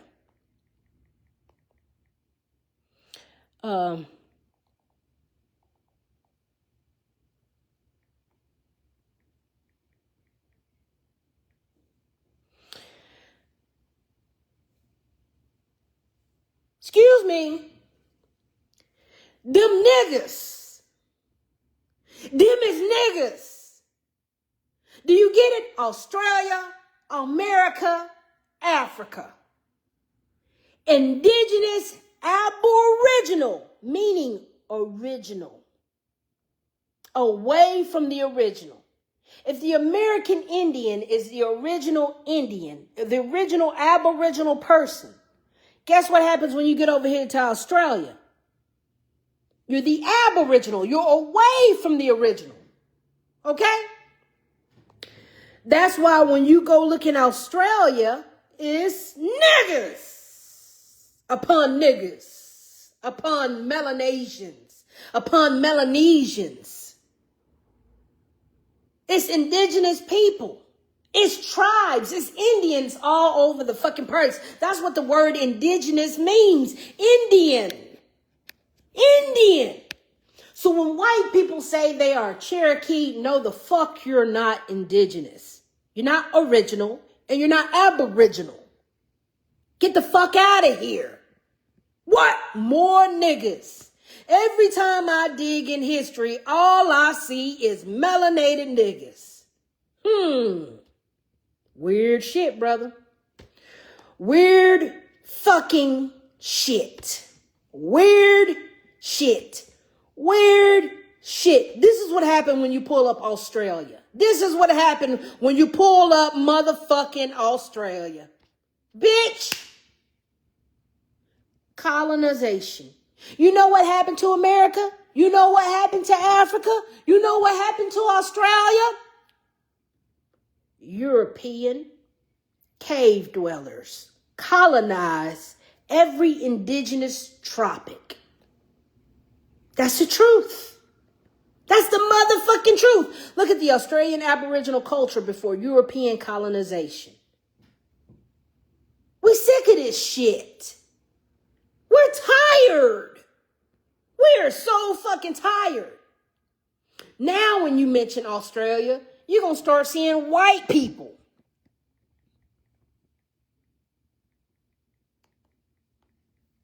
Because they went over there and they look, Anglo-Celtic origin. You infiltrated all of these islands. You infiltrated all of these motherfucking islands, and now we got crikey, mate. Crikey, mate, can I have a shrimp on the ball, babe? Fuck out of here. How did we go from Tanzanian indigenous people to goddamn Steve Irwin saying cranky as Australia's national anthem? Or Foster's beer, Australian for beer. Bitch, get the fuck out of here. It's colonization. Colonization. They go to everybody's continent. Look at this Jack. Look at this kangaroo. I'm going to hunt him for sport. Why do you think white folks keep going to Africa to hunt down big game? Because they killed everything back. They killed all the polar bears back in Russia. They killed all that shit back in Norway. They don't even have good animals up there, so much so that they were running out of food and they had to migrate to other nations. This is history, and if you keep letting colonizers run history, you will not have a history. It's as simple as that. Unoccupied white Australia. How fucking racist and sick is history? My God. We just gonna keep letting it go on. And we just gonna keep letting it go on. Oh my God. Unoccupied. What does unoccupied mean? Unoccupied mean them white folks ain't occupied that indigenous land yet. White Australia policy. What the fuck you mean, white Australia policy? It's the equivalent to white folks calling themselves South Africans. It's immigration at its finest. Are you out your mind? White Australian sliced pineapples. Oh, man. This is bad. This is fucking bad. 5.5 million white Austrians encircled by 1.1 billion colored racists. Land of temptation. God damn. How racist can you be to make this kind of propaganda that tells on your motherfucking selves? You're the minority while the colored people are the majority. And it threatens colonialism. It threatens colonialism. That's what it does. European Australians. Nice try. That's like saying African Americans. African American. It cannot be. It cannot be. That's why we're American Indians. Did you know a white person cannot be an American because it is an immigrant? You don't hear nobody saying European American. But they will go over there and say European Australian. Wake the fuck up. Just like they say, oh, you're African Americans because you came from Africa. No, bitch. You don't want me to claim my goddamn land. So you're telling me to go back to Africa. And that's why Guyana is offering visas. You remember when the Africans got in on the white folks with the fuck shit talking about, we offer you land. We don't want your fucking land. Our land, America's way better than Africa. America's way better than Africa. Are you out your fucking mind?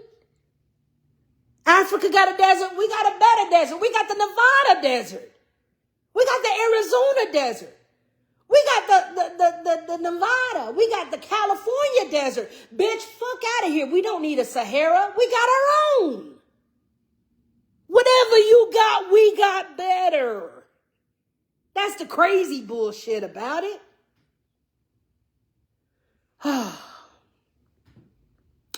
Bitch, this shit went on so bad. This shit went on so bad that they said the white folks literally had their tentacles in every system. The system was customs robbery, fantan, bribery, opium. We're still got our Afghan troops surveilling the opium fields in Afghanistan. Smallpox. They're literally still biochemically engineering biochemicals as pestilence, weapons of terrorism, bioterrorism to take people out.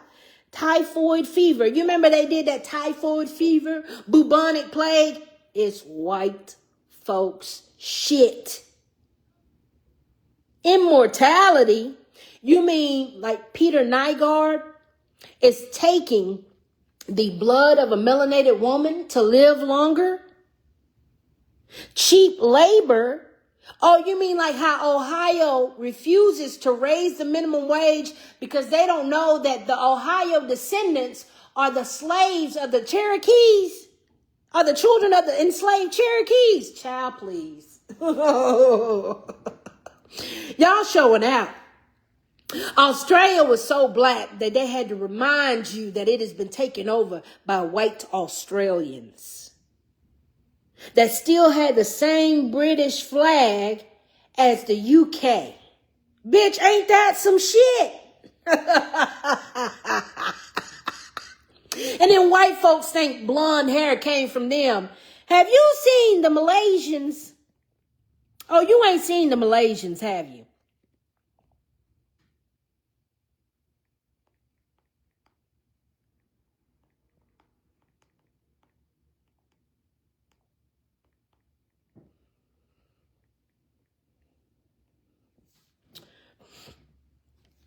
The Melanesian, the black islanders with natural blonde hair. You see, white people, you're not supposed to be on this earth. You're not. We have blonde hair and blue-eyed people.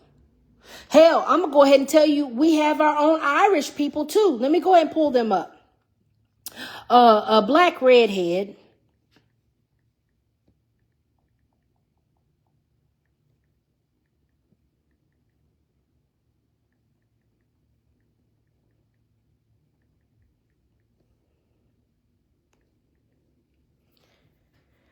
You see, we don't need Irish people.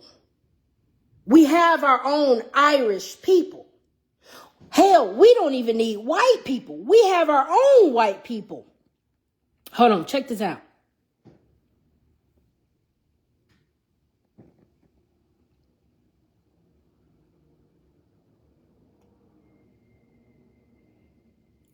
We have our own white people. Albinos.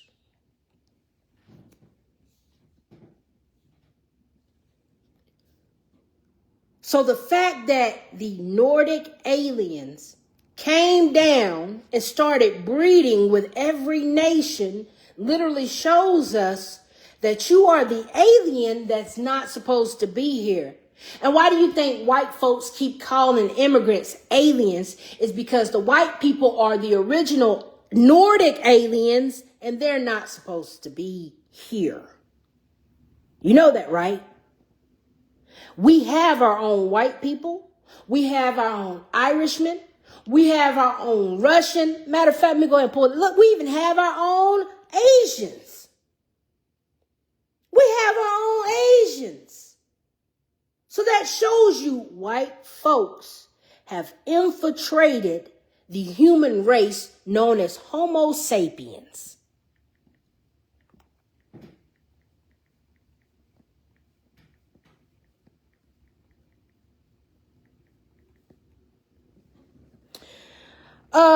How a genetic mutation led to the white race.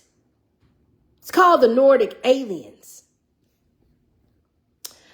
Scientists, a genetic mutation for lighter skin helped early humans in Europe get more vitamin D from sunlight. Scientists say race is more about social ideas than biology, with skin coloring being one small part.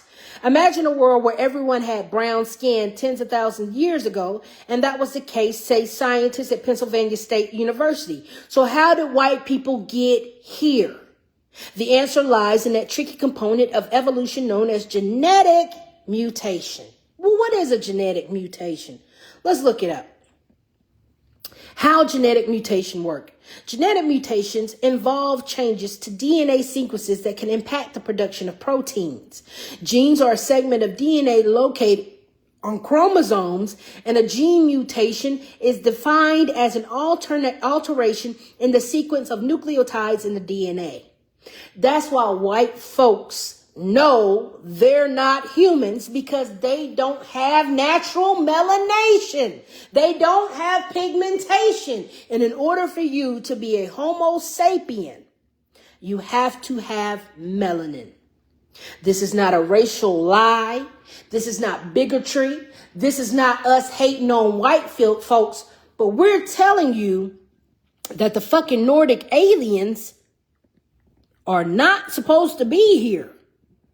Because it's a genetic mutation of extraterrestrial beings. Okay? Nordic aliens. Let's go ahead and pull it up.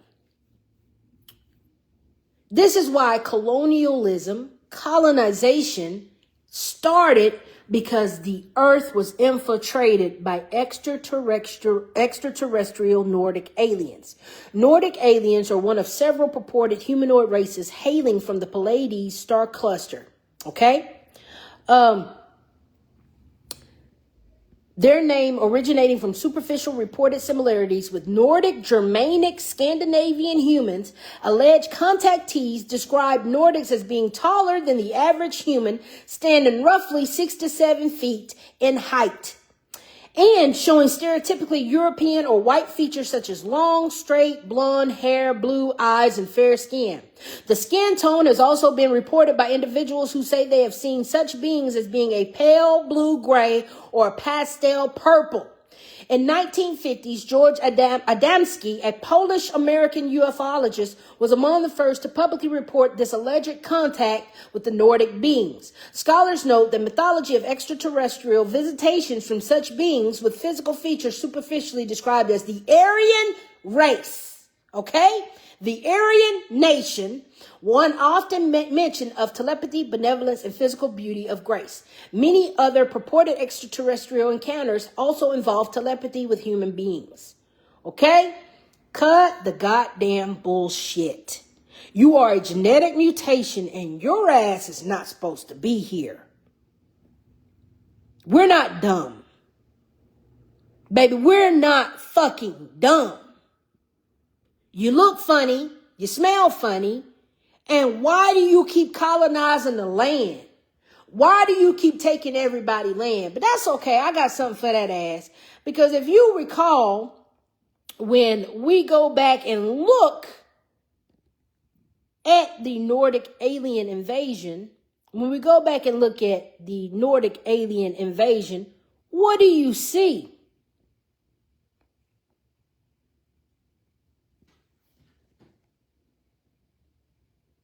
Oh, you thought we were stupid. Oh, now you know why white people are running planet Earth. See, it goes bigger than what y'all imagine. It's bigger than what you imagine. That's why colonizers are colonizing a planet. They're not just colonizing a land. The aliens are invading planet Earth. And that's why they showed y'all this picture with Trump talking to the goddamn tall whites. Okay? That's why the Klan always wants you to see them in tall white attire. Okay? Why did you think they made the movie Hellboy Golden Army 2 and put the goddamn tall whites in that motherfucking bitch? Oh, you thought we were dumb. Or you thought we wasn't going to connect it to the goddamn tall whites visiting Trump and telling him, keep enslaving these niggas on this planet. Baby, it goes so fucking deep. Alienation and alien invasions go deeper than anybody could ever imagine. Because could you imagine an entire world where everybody was black? And this is a known science. Let me go ahead and pull this up for you. This is a known science that everybody was black.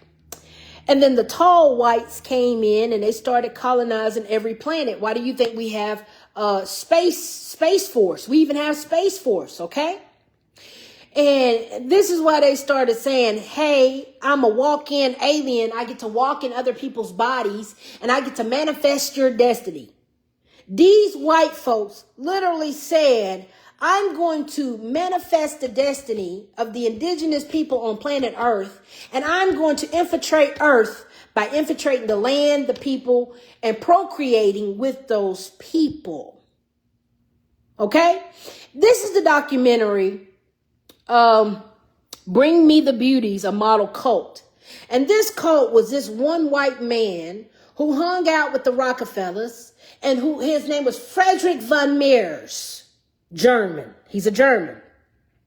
This German alien said, look, I'm an alien from another planet and I'll walk into other people's bodies. And we take over human entities by walking into your bodies. Right? So it makes you think of the movie, The Invasion of the Body Snatchers. How can you not believe that aliens are real when we got literal aliens visiting the White House? How could you not think aliens are not real when white people will die from the sun? Let's get this military report. Military report prepared by, description is an extraterrestrial species, Nam. Alias is the Sweden, tall whites, the Nordics, height 5 to 6'5" feet, weight 120 to 240 pounds. They have human eyes, gray hair, skin is pale and white. Sex can be a male or female. Communication is telepathic, location of origin. the mountains, Mount Putaki, Easter Islands. Distinguishing characteristics, they share common physical features with human beings, especially the Scandinavians. They are taller than the average human and have more muscular build than the average human. That's where you get the Vikings, the Nordics, the Norwegians from. Okay? That's why French and European white men and women look so goddamn ugly. You think the woman is a goddamn man. You're like, whoa, sister. Why the fuck you look like your daddy? Okay? And they love this shit. They love it. That's why they keep inbreeding with each other, because if they mess up that goddamn alien bloodline, then you will wash out white people with melanin. That's why racist clan leaders don't want their fucking Aryan Nation daughter laying down with the motherfucking melanoid nigga, because black will wash out white. Do you understand that? That's why they deem themselves as the pure race. All right? This is not a joke. This is not a lie. That's why they always look pasty. That's why they never got no color. That's why they always trying to kill themselves under that goddamn sun. And that's why they always angry, because they got swamp ass, because they ain't supposed to be in the swamps. Heat is tearing their ass up. That's why they invented the air conditioning, so they can stop ruining their meat suit. Why do you think white people wrinkle up so fucking fast? Baby, they shrivel the fuck up. The more and more they get in that sun, they tear their ass up, don't they? They tear up their suit. They tear up their skin. They tear up their hair. They even check the UV radiation that comes from the sun to know when to go into the sun and when to stay out of the sun. That means you are alien of this motherfucking planet if you can't withstand the sun. It's as simple as that. It's as simple as that. You gotta have a race war because you don't have a color to protect. You gotta have a race war because you're without a race. You're without color. You have no place. You have no place. So let's look at this. Let's look at this.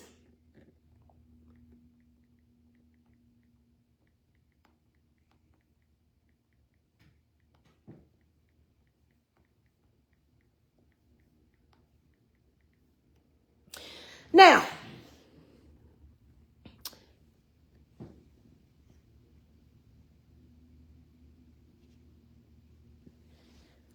the claim that everyone used to have brown eyes and be brown is a historical perspective, and it's true.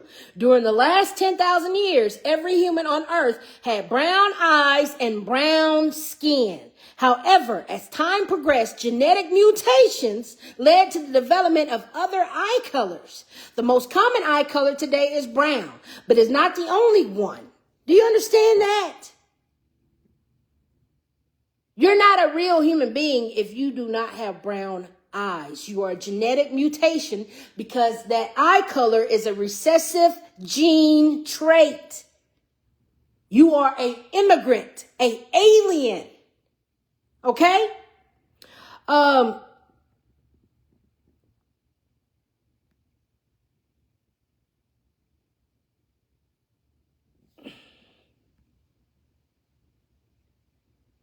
Now, out of Africa. Give me the out of Africa.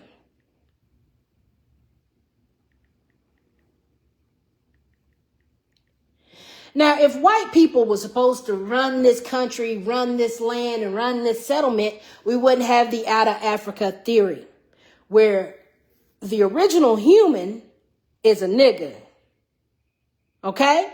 The recent African origin of modern humans, or the out of Africa theory, holds that present day humans outside of Africa descended mainly from one black woman. It didn't say from one white woman. It didn't say that white woman laid down with a black man and had mixed kids. No, it says the mama and daddy of humanity was a black man and a black woman. That's what it says. That's what it says. Out of the Africa migration, tracing the human journey, the journey of humanity across the globe is a story of remarkable resilience and adaptation, with its origins deeply rooted in the African continent. The out of Africa theory represents that most widely accepted scientific model tracing the emergence of subsequent dispersal of modern humans known as Homo sapiens. White people are not Homo sapiens. They're actually the venison. The venisons. What's that name? Let me pull this up correctly.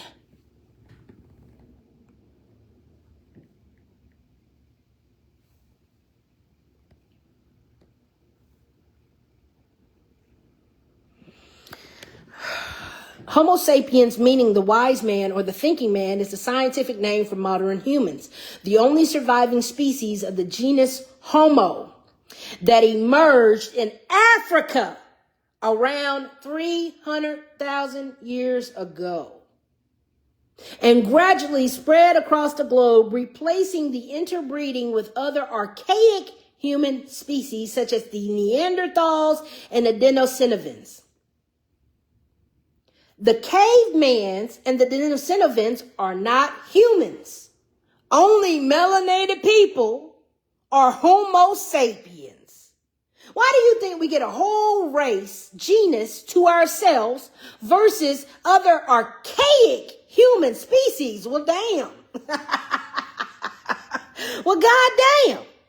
Biological and anatomical characteristics of Homo sapiens are distinguished by high rounded brain case, a chin on the lower jaw, and a lighter skeletal build, compared to the early humans that possess large complex brains capable of abstract reasoning, language, and culture. Humans are bipedal, omnivorous, and highly social, living in complex societies. That's why Black people created civilization. And when we created civilization, the caveman, the Neanderthal, was too goddamn dumb, remedial, to comprehend it. And every time he came down from the fucking caves, we would have to send him back to the goddamn caves because he didn't know how to act. It's that simple. Humans evolved from early hominins in Africa, with Homo sapiens being the only surviving human species today. Fossil and genetic evidence shows that modern humans share common ancestors with Neanderthals and other extinct Homo species. But Homo sapiens are unique in their combination of physical and behavioral traits. The species have continued to evolve with cultural and technological advancements, shaping human societies and worlds. Now, when we say shaping science and worlds, let's look at Marion.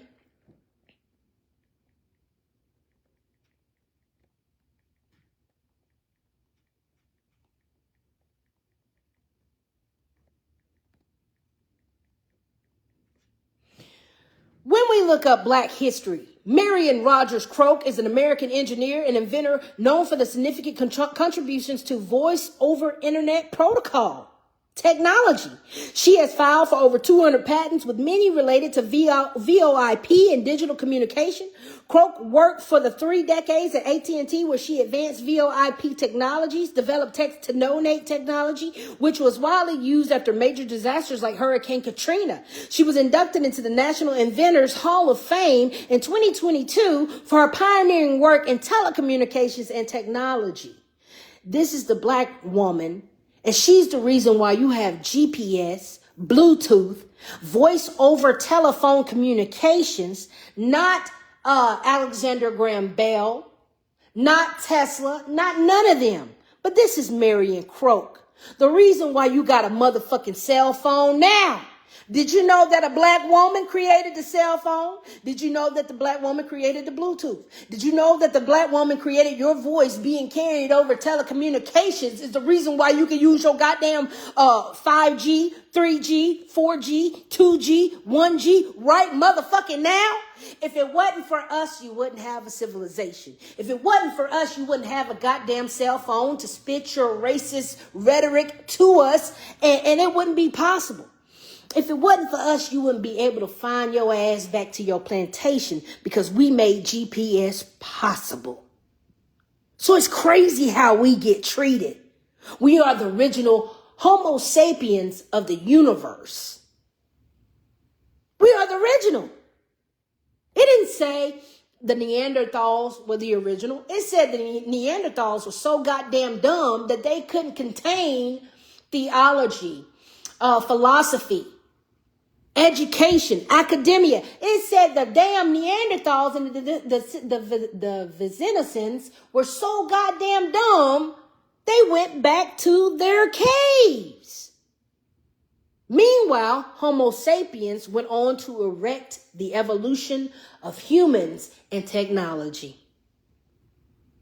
That y'all are weird. And the way we get treated lets you know that God is a racist white man.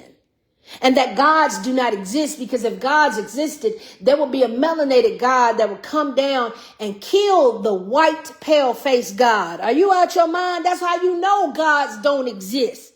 You think a God from the original Homo sapiens would literally let the God of the Neanderthals run this goddamn place? Hell no. That's why they created religion, to make you think somebody was coming to save your ass when it's supposed to be you saving your motherfucking self. Huh. Anyway, any motherfucking way, y'all make me sick with this bullshit. So I just don't understand how y'all can sit up here and give all this credit to the pale-faced people when all the pale-faced people have done was stole, rape, raid, pillage, and execute, persecute, and prosecute us. So much so that it even said in the Bible, look, God ain't even white. The dude is not even white. They said, look, Book of Daniel describes his skin of bronze. White people, we know how many UV rays it takes to get you bronze. So you can't have a God in the city of Israel. You can't have ancestors in the synagogue of Satan. You can't have none of that shit. You know why? Because the Bible said it's a bunch of copper and bronze people in that goddamn book. The book of Daniel described God's appearance with the skin of bronze, which is a significant and mysterious character found in the prophetic versions of the Old Testament. Remind you that ChatGPT said the Bible is artificial and is written by white Zionist men.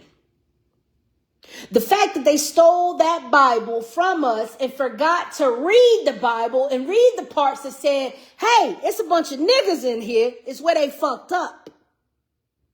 It's where they fucked up. Daniel 10:6 said the description of man with the appearance of bronze included his body like beryl, face like brilliance of lightning, eyes like flaming torches, arms and legs like gleam of polished bronze, and a voice like the sound of multitude. This imagery conveys a majesty and power, suggesting a heavenly messenger of Theophany, a visible manifestation of God. The appearance of bronze in these visions is rich with symbolic meaning, representing strength, judgment, and enduring nature of God's words and promises. And when we pull this bullshit up, skin like bronze, hair like wool, it doesn't match to the Palestinian Jesus you keep trying to put in our face. It doesn't match to the Israelite Jesus you keep trying to put in our face. It doesn't match to the Aryan nation Jesus, white Jesus that you keep trying to shove down our goddamn throat. And Jesus is Greek for Zeus. And Jesus is also Latin for Jesus. So get the fuck out of our face. It's a Spaniard. It's a Greek. It doesn't belong to us, is what we're telling your ass. Fuck out of here. The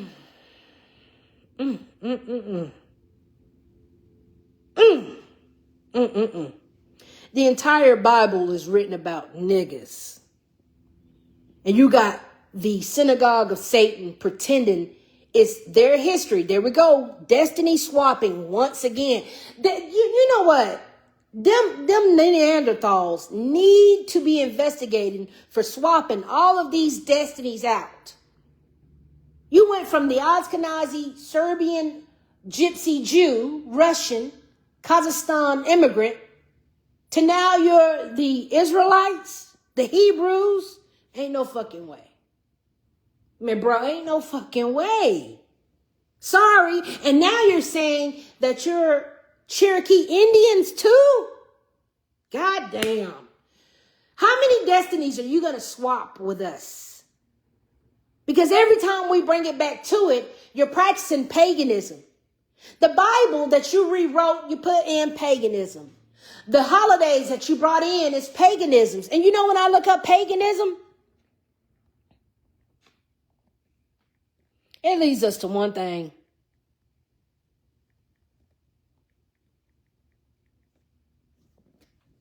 White folks. Paganism is Old Norse religion, also known as Norse paganism, is a branch of Germanic religion. Why are our holidays Germanic? Why is our Bible reading like paganism? Why are all the holy days that we have that are deemed outside unholy? Why are all the holy days Germanic? It's colonialism. The Proto-Norse period, when the North Germanic peoples separated into distinct branches, it was replaced by Christianity and forgotten during the Christianization of Scandinavia. Fuck out of here. When we look at paganism, it's these skinheads. Every time we go look at paganism, and it's these white bitches, every goddamn time, it's the Nordic aliens. How are our holidays paganism when we are in a indigenous settlement, when we are on indigenous lands? How dare you bring paganism, Christianity to these motherfucking lands, bro? You didn't even believe in paganism enough that you had to go cover it up with Christianity to bring in paganism. And then after you got Christianity in the door, you went back to being pagan. Make it make fucking sense. How did y'all get here? By boat. How did y'all colonize the planet?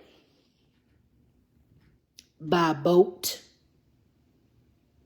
By boat.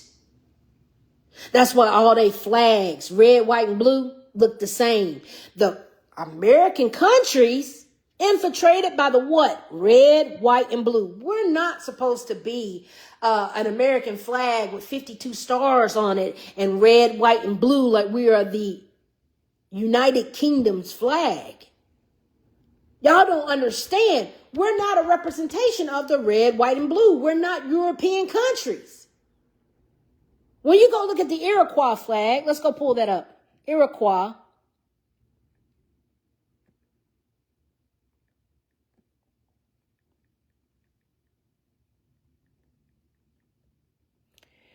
When you go look up the Iroquois flags, it's purple. It's purple. It's purple. The indigenous Six Nations, purple. You know why? Because it's color magic. Purple is for royalty. And then when the Europeans came over, they gave us this red, white, and blue bullshit. Okay? So much so, let me get the Choctaw.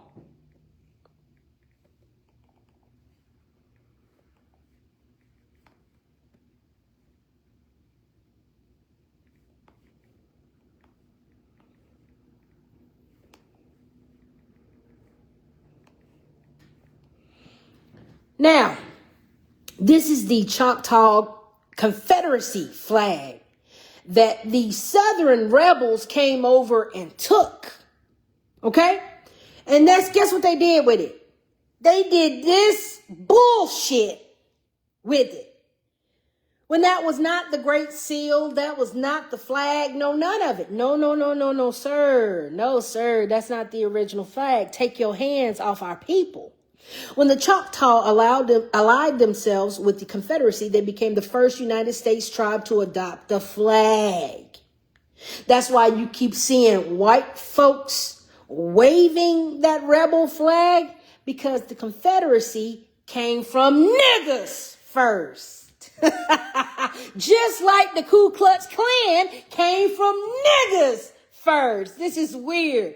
Y'all keep forgetting history. Oh, what is that breaking? Damn it. I missed that. Okay. Come on back over here. Let me show you something.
Here we go. About literally everything.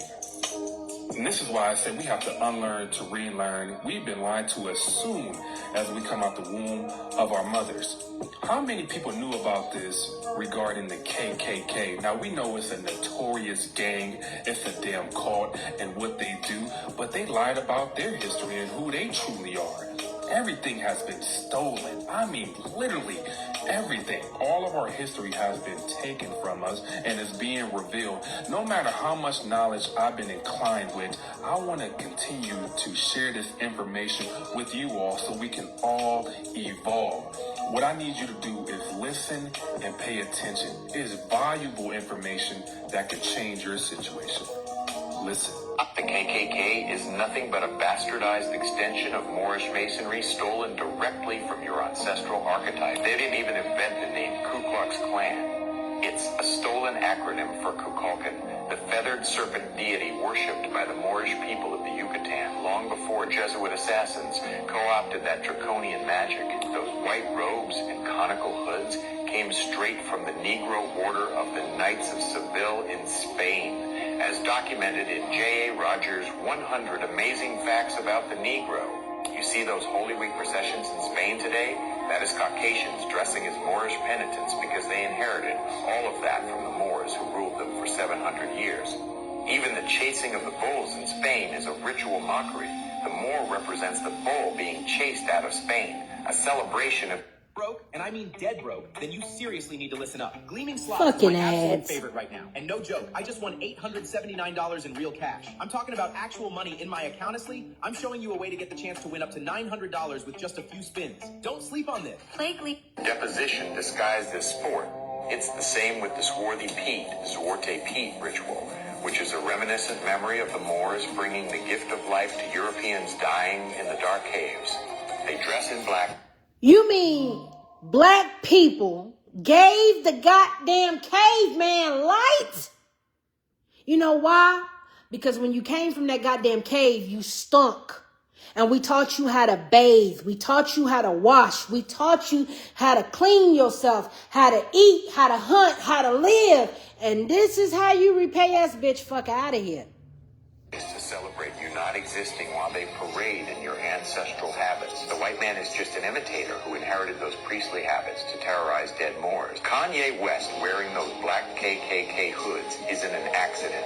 He is a Gemini wild card acting out a Masonic ritual in the same bed as Donald Trump, signaling the total collapse of the corporate United States and disclosing that the original order was melanated. Even Tupac knew the truth. He called himself Machiavelli because he knew about the Venetian oligarchy and the demonic sigils like the Tupac EP or EpiPen used to trap your soul force in an ethereal blood chain net of adrenochrome-backed cryptocurrency that is currently being exposed to masses through the Epstein files. So let's cut the nonsense. The movie Harry Potter and the Goblet of Fire shows Death Eaters wearing these conical hoods to represent occult Moorish magic. But Hollywood turns it evil once again to make you run from your own power. The system turned the priestly garments of our ancestors into the witch's hat and the dunce cap to turn us away from all religions. Yeah. I don't care if you were.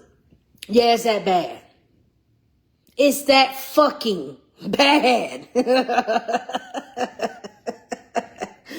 So when we sit up here and we watch the injustice of the melanated people that are indigenous to this land, it's a farcity. It's a tragedy. It's literally not supposed to be happening. And I'm not okay with it.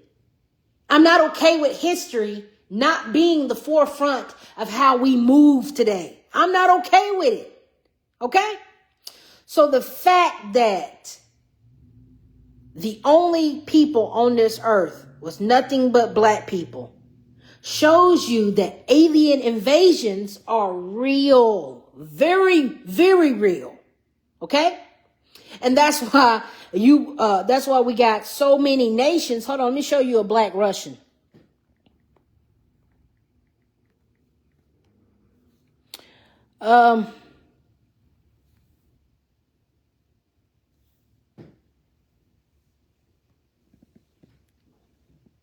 That's a black Russian.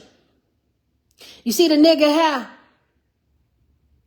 We were the first people here. You're not even supposed to be here. Black Russian people, Ukraine government addresses racism faced. The history and lies we were told, Afro-Russians. Here we have a black Azkaban tribesman, circa 1800s. Still to this day, what is the British Parliament wearing on their head to literally copy us? What is the British Crown wearing? That big old top hat. You know why? Because it came from our afros. It came from our motherfucking hair. Our hair defies gravity. White people's hair does not. Okay? Afro-Russians, right here in your motherfucking face. They told you that, oh, okay, yeah, no. You're not supposed to be here, go back to Africa. What the fuck you mean go back to Africa when the whole Pangea is ours? Not yours. You invaded this planet, not us. Not us. Okay? You want to see some black Asians?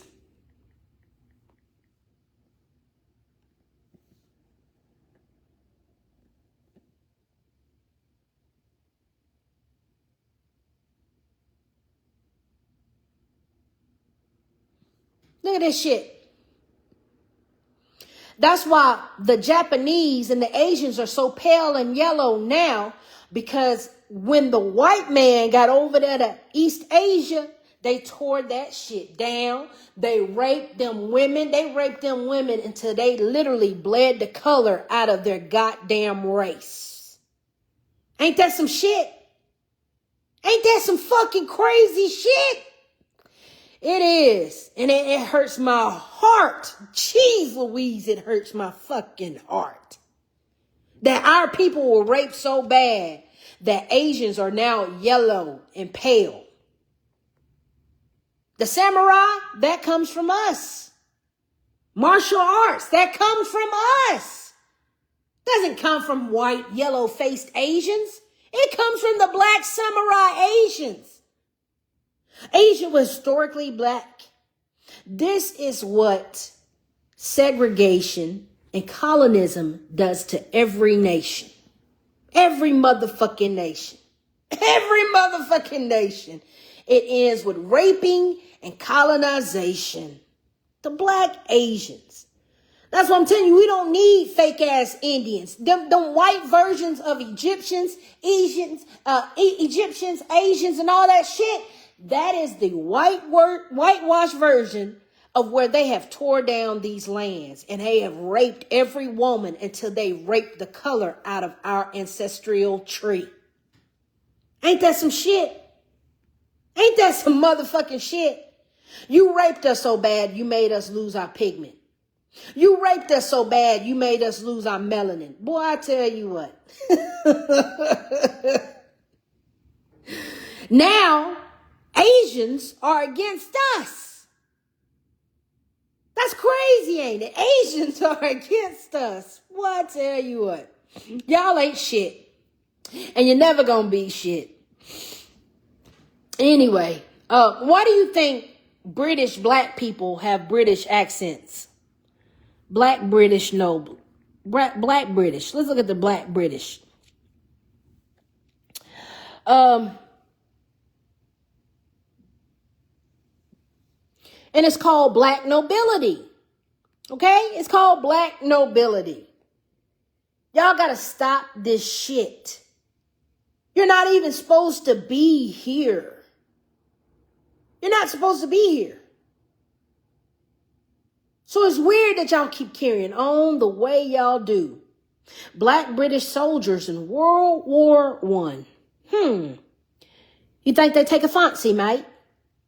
You think they take over a fancy, bloke? Weird.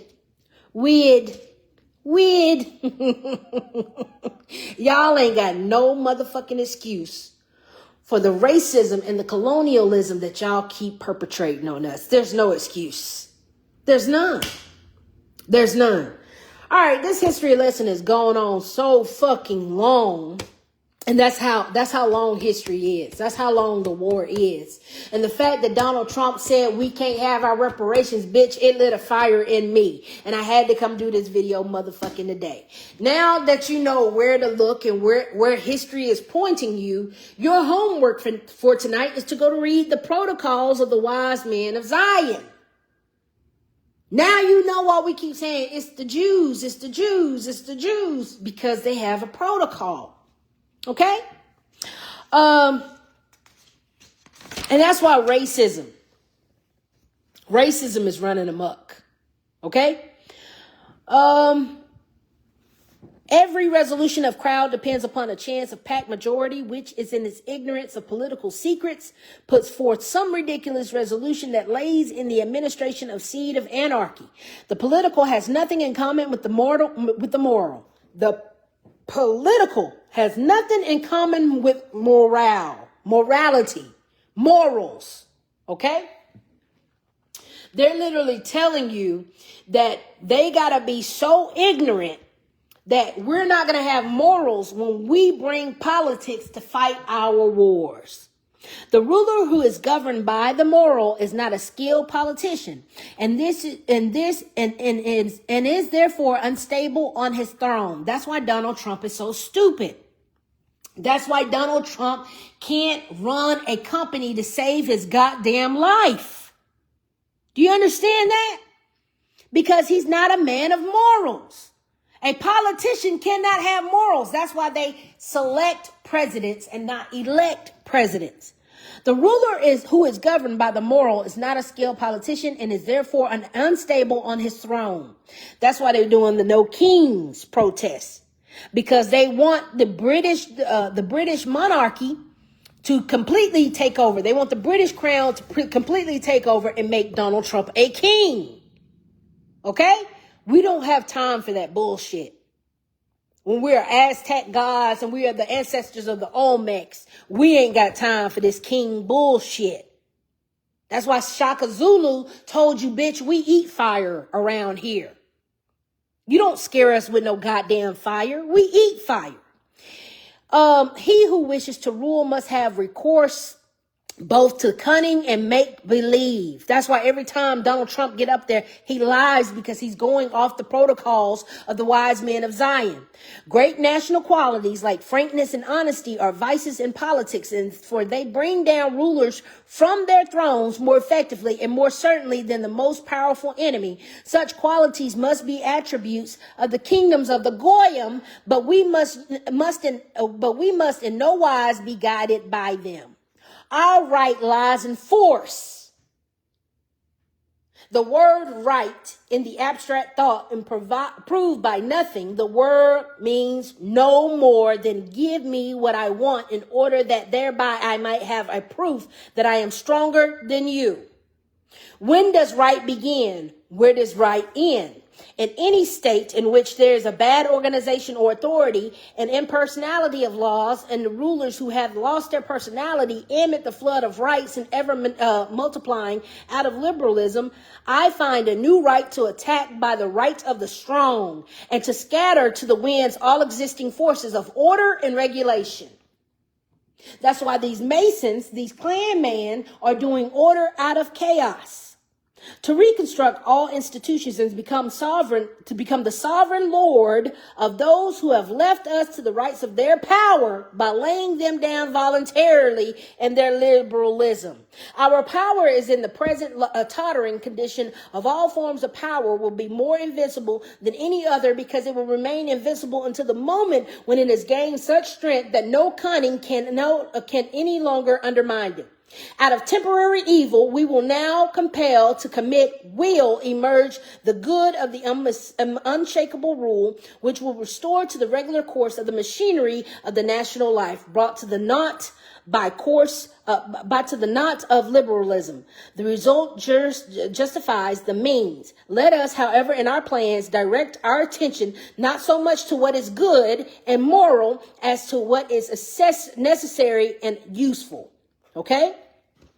So, no, you're not going to find peace.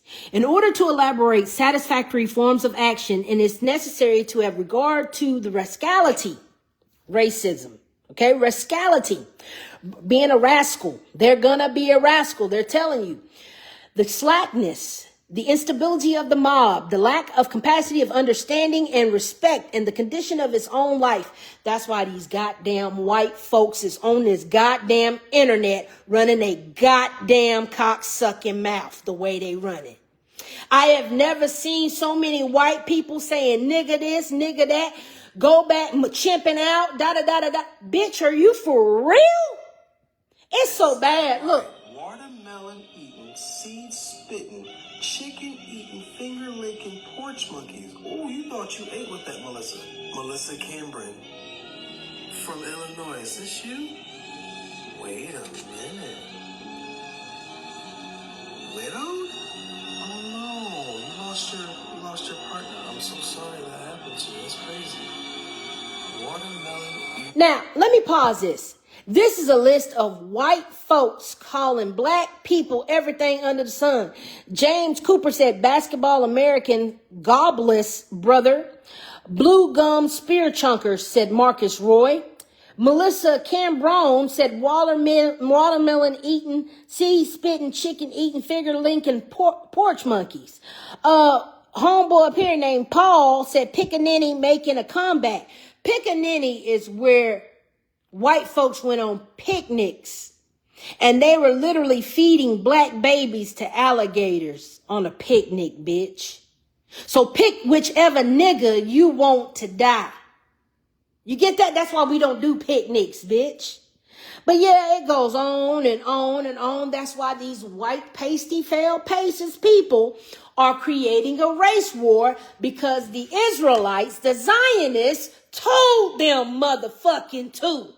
It says, and in order to elaborate satisfactory forms of action, it is necessary to have regard to the rascality, the slackness, the instability of the mob, its lack of capacity to understand and respect the condition of its own life or its own welfare. It must be understood that the might of the mob is blind, senseless, and unreasoning force. What's the reason for y'all to say all of these slurs to us when they don't even pertain to us? Because y'all eat watermelon too. Y'all literally stole fried chicken from us, branded it as KFC. And mind you, that was a colonial. That was colonism, the Colonel. Colonel Sanders.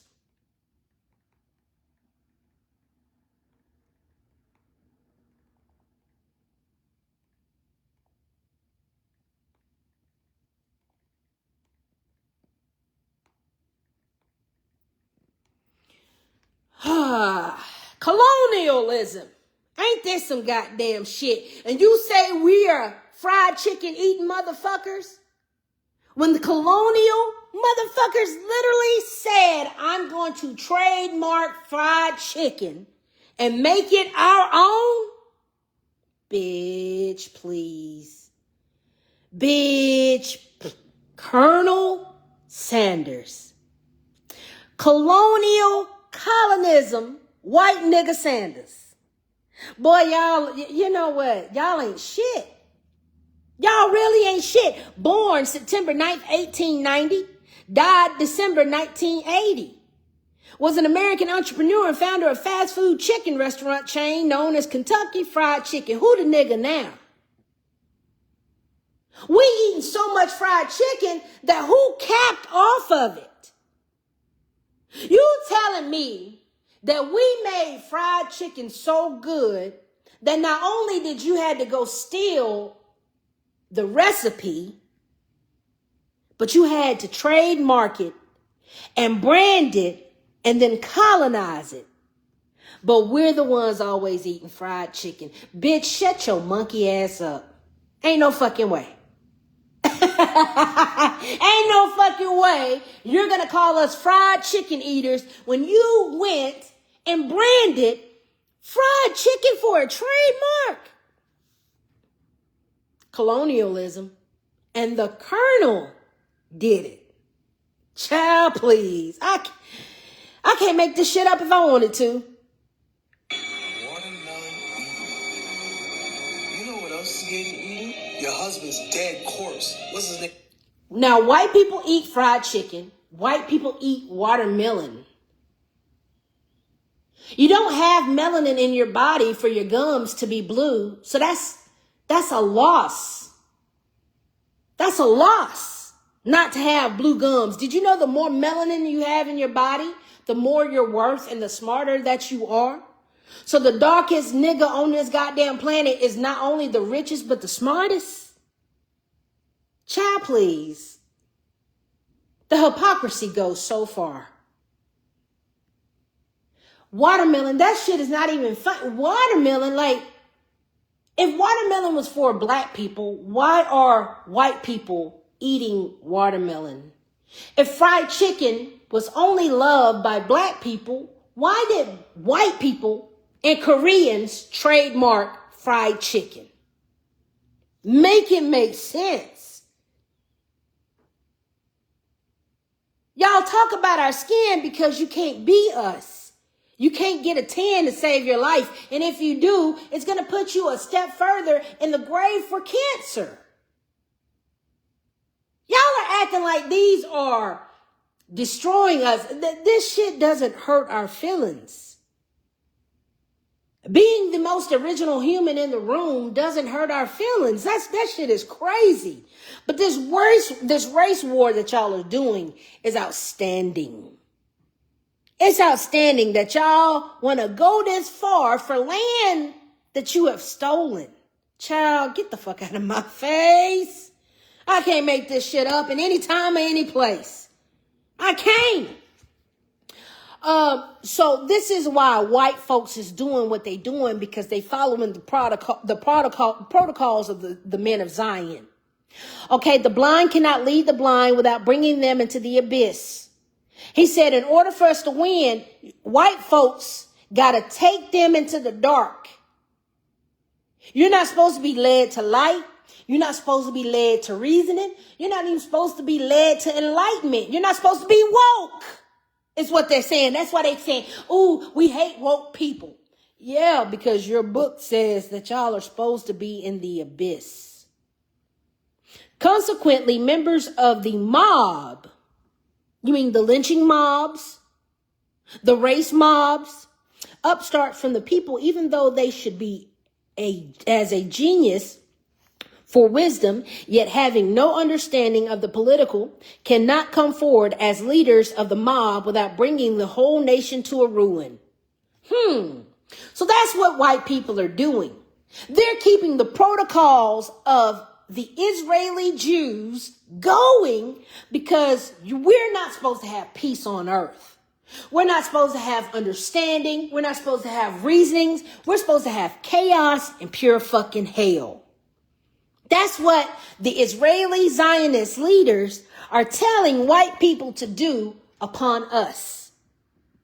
Only one trained from childhood for independent rule can have understanding of the words that can be made up of the political alphabet. A people left to itself, i.e. to upstarts from its midst, brings itself to a ruin by party dissensions, excited by the pursuit of power and honors and disorders arising therefrom.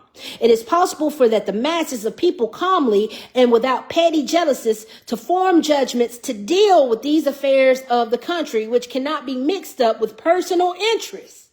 Meaning, you have to be petty to black people. You have to be jealous to black people. You have to judge black people in order for you to be accepted in Zion. We're not stupid. And the fact that Tulsi is telling us, hey, did y'all just so happen to read the protocols of Zion? No, well, Tulsi, I have. Well, Crystal, can you go ahead and explain what these pale faces is doing? Yes, ma'am, I can, with green eggs and ham. Hold on. I got you. Don't move. The pale-faced people are planning a infinite war, an infinite civil war on the Homo sapiens of this planet, because they are the true aliens who don't belong. And they want access to your land, your gold, your drugs, your opium, your cocaine, your water, your money, your land for data centers. They're not going to stop unless you put these motherfuckers in the goddamn grave. And I need for you to hurry up and stop depending on Jesus and put these motherfuckers in the goddamn grave, because Jesus ain't coming. Jesus is not coming to save you, bitch. I tell you who's coming to save you. I'm coming to save you. Nat Turner came to save you. Harriet Tubman came to save you.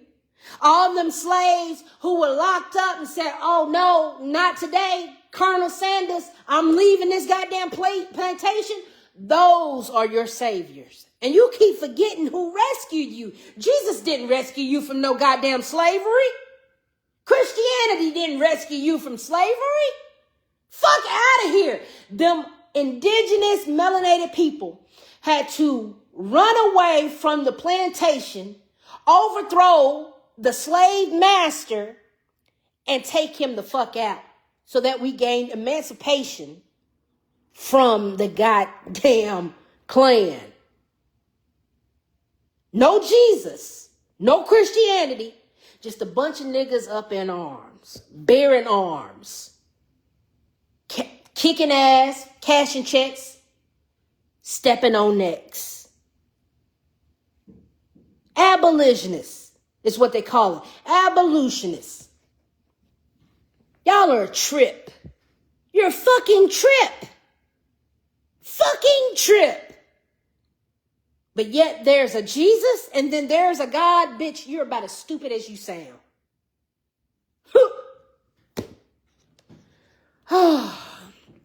So, colonial violence occurred under multiple European powers. One of the most studied examples is Herero, and Nama genocide.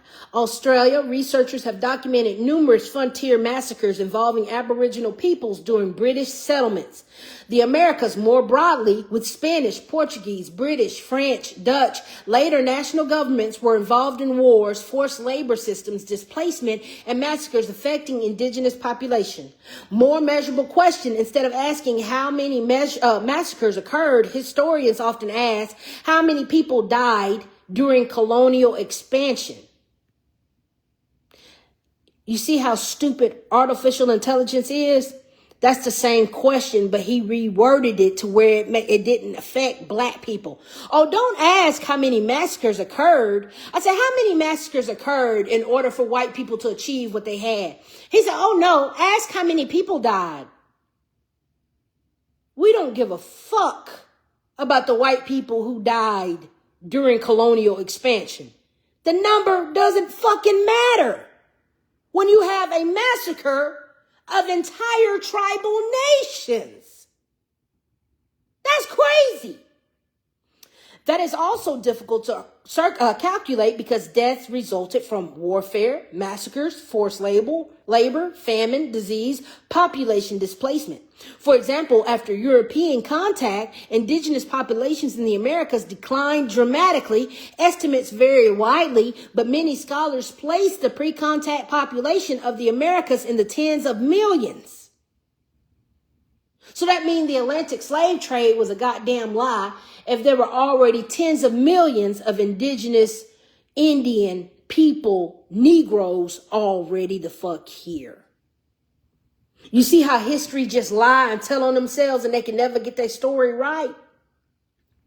Important historical points. Most historians would not say colonization was achieved solely through massacres. Colonization typically involved a combination of military conquests, settlement, land seizures, treaties, sometimes voluntary, sometimes coercive, economic control, cultural assimilation policies, forced removals, violence, including massacres. If you're researching the United States specifically, I can help you build a timeline of major massacres, removals, wars, treaty violations, and land seizures from the 1500s through the 1900s to show how colonization unfolded step by step.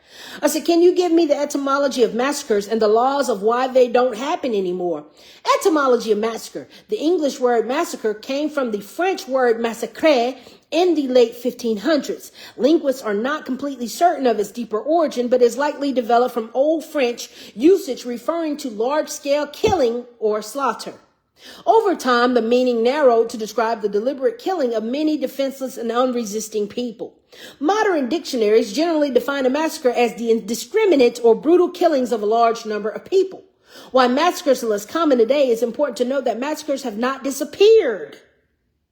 You see that? Massacres are still happening under the name of vaccination, assassination, eugenics, genocide.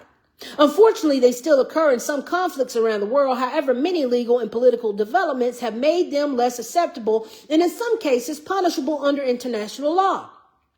Key developments include international humanitarian law. After the devastation of major wars, countries adopted treaties intended to protect civilians and prisoners of war.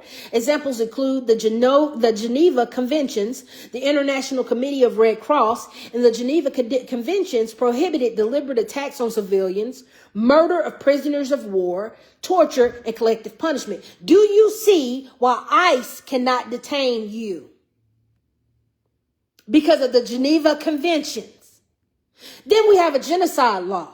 After the atrocities of World War II, the international community adopted the Convention of Prevention and the Punishment of the Crime of Genocide. This treaty makes genocide an international crime.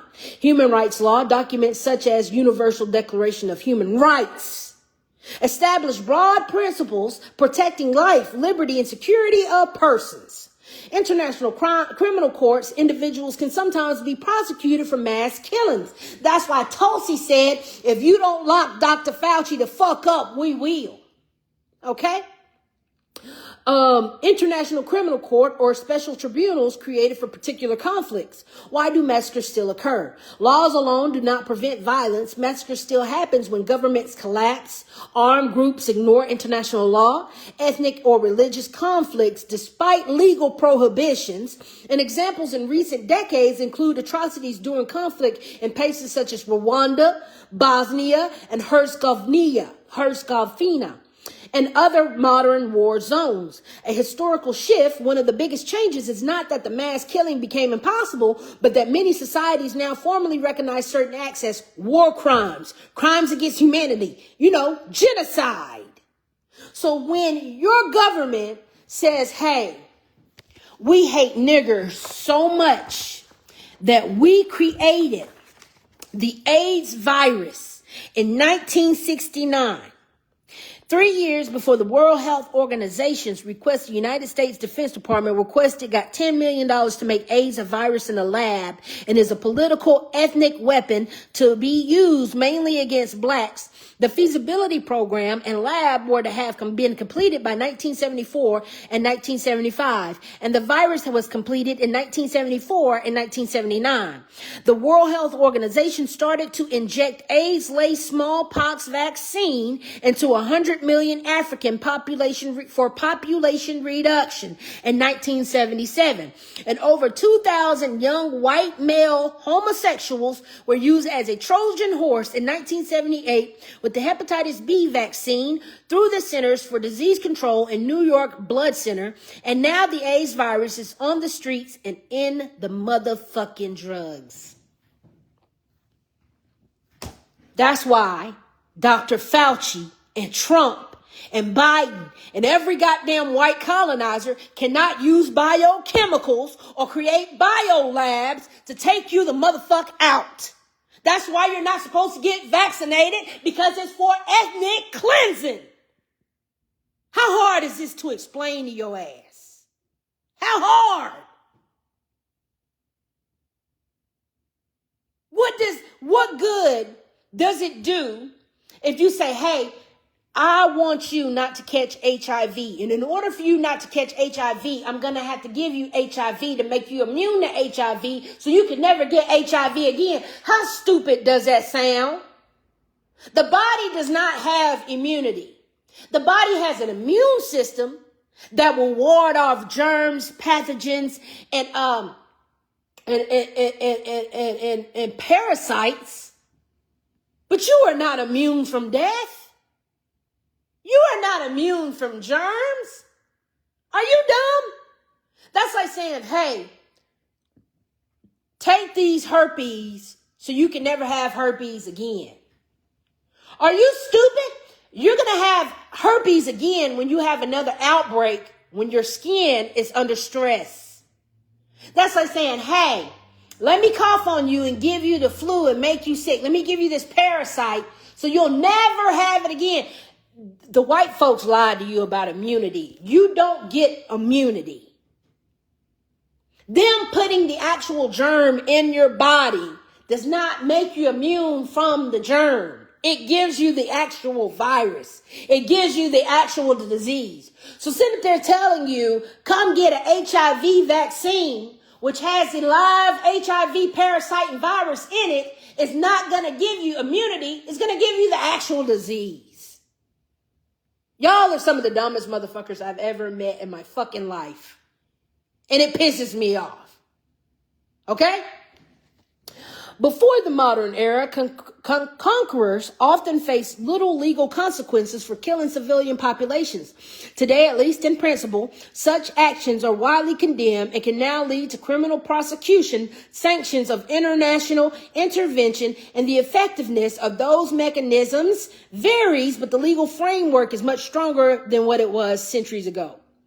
I said, who were the captains of the transatlantic slave ships, and tell me how the East India Tea Company played a role in acquiring land in the Americas. These are actually two related but separate topics. The transatlantic slave trade and the East India Company's role in the empire building. Who were the captains of the transatlantic slave ships? Slave ships were usually commanded by professional merchant captains employed by shipping companies, pirates. It was pirates. navigating the fucking waters in boats. Okay? Examples include John Newton, Thomas Phillips, William Snellgrave.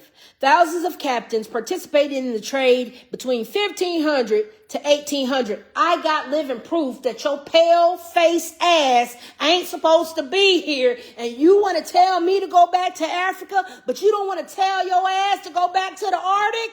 That's insane. That's a little unfair, ain't it? You're not supposed to be here, boo-boo. Thousands of captains participated in the trade between 1500s to the 1800s, and they came from Britain, Portugal, Spain, France, the Netherlands, Denmark, and colonial American ports.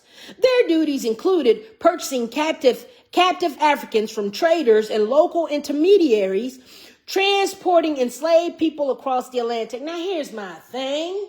If you hate melanated people so much, why would you pretend to take them from their homeland, bring them to your new land? It's not even your indigenous land. It's not even your native land. You left Norway, said, I want to go to America, but I need some slaves to tend to that crop. So I'm going to pull my slaves from the East India slave trade and bring them. I'm going to import my slaves over. And then I'm going to enslave the other indigenous people that live there. Bitch, ain't no way. You know how stupid y'all sound when we go back and we read history and we take our time and we go down the line? You know how stupid you sound, bitch? That's crazy. Who told you to take them people from their land? Who told you to enslave a nation and put them on a boat? Ooh, wait. I wish it really was a God. If it was a real God and karma was real, I wish karma was real, because if karma was real, it wouldn't be a white person alive. Do you know that? If karma was so fucking real, we wouldn't even have white people living.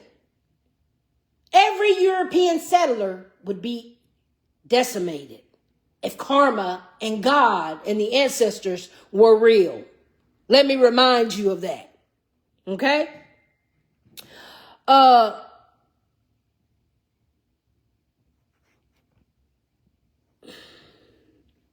Enslaved Africans transported to the Americas, colonial products shipped back to Europe. Historians estimate that roughly 12 to 12.5 million Africans were loaded onto a slave ship, with about 10 million surviving the Atlantic crossing. Boy, you know, you lie. Y'all lie. The census said it's only 200 Africans registered in the census. When we pull up the goddamn census, let's go ahead up.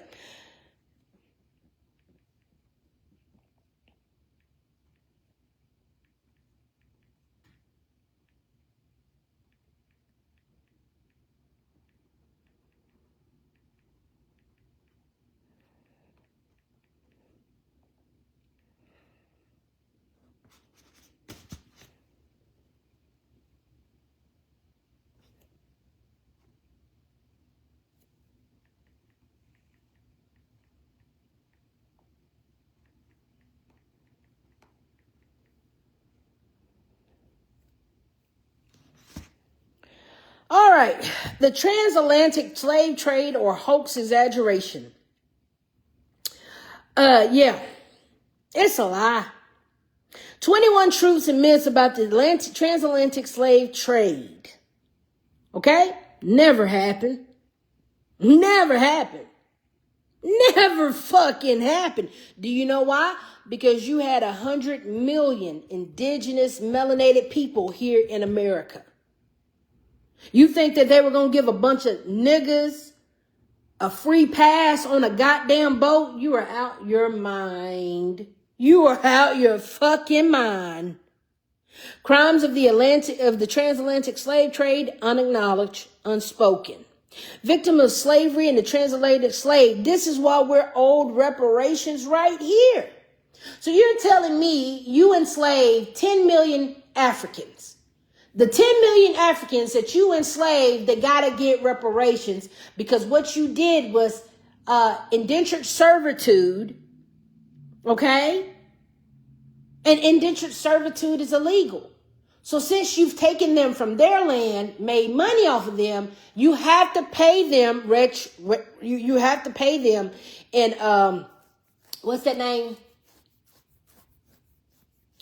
Not reparations, but restitution. It's called restitution. All right?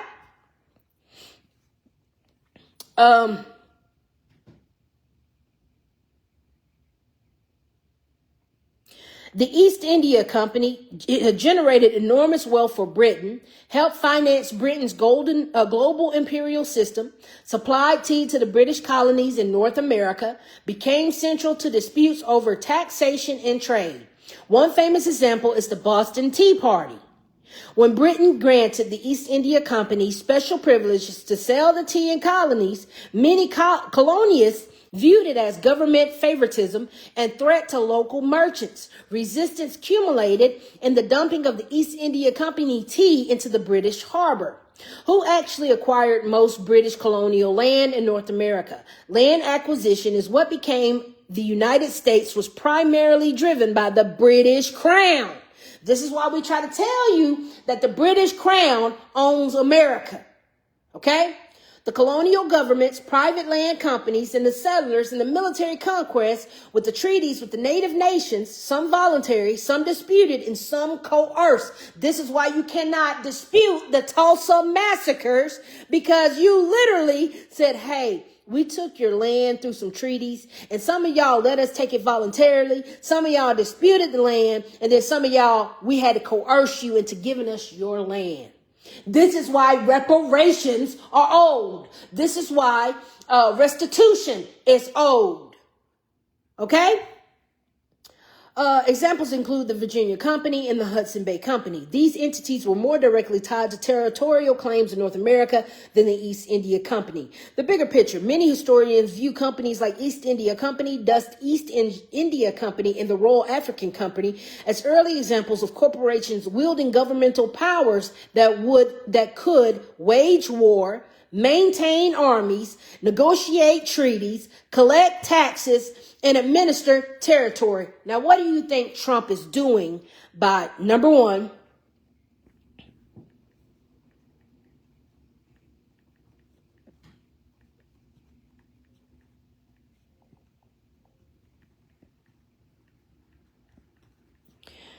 all right. Why has Trump attacked Venezuela and taken Maduro? Why has the U.S. captured Venezuela's president? Because are you not paying attention to colonialism? Why is Trump taking Iran's oil? Why is Trump taking Syria's oil? Have you not been watching colonialism? It's hidden as patriotism.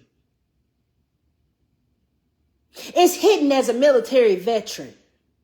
It's hidden as a law enforcement officer. It's hidden as a Supreme Court. It's hidden as a law. That's why you didn't recognize it. Colonialism is literally the oppressionary system that is keeping us from living and receiving our goddamn richest gold and land. Okay?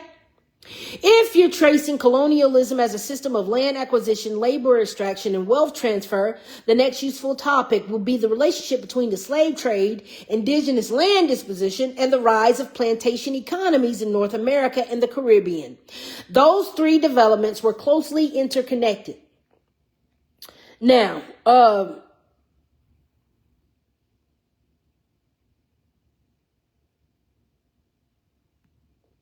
for example, Columbus arrived in the Caribbean in 1492.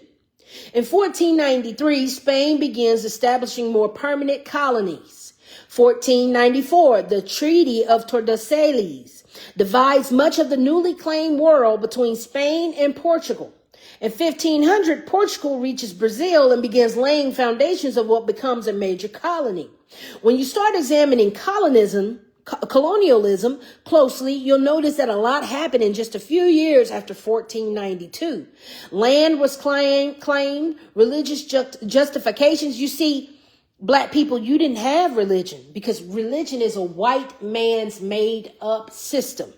And they said, this is how you catch a slave, and you do it with Christianity.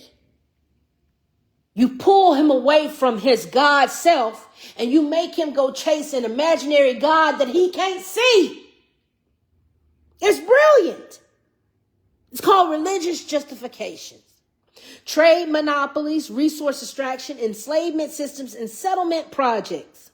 One interesting question to research next is how European powers legally justified claiming lands that were already inhabited by melanated indigenous Homo sapiens.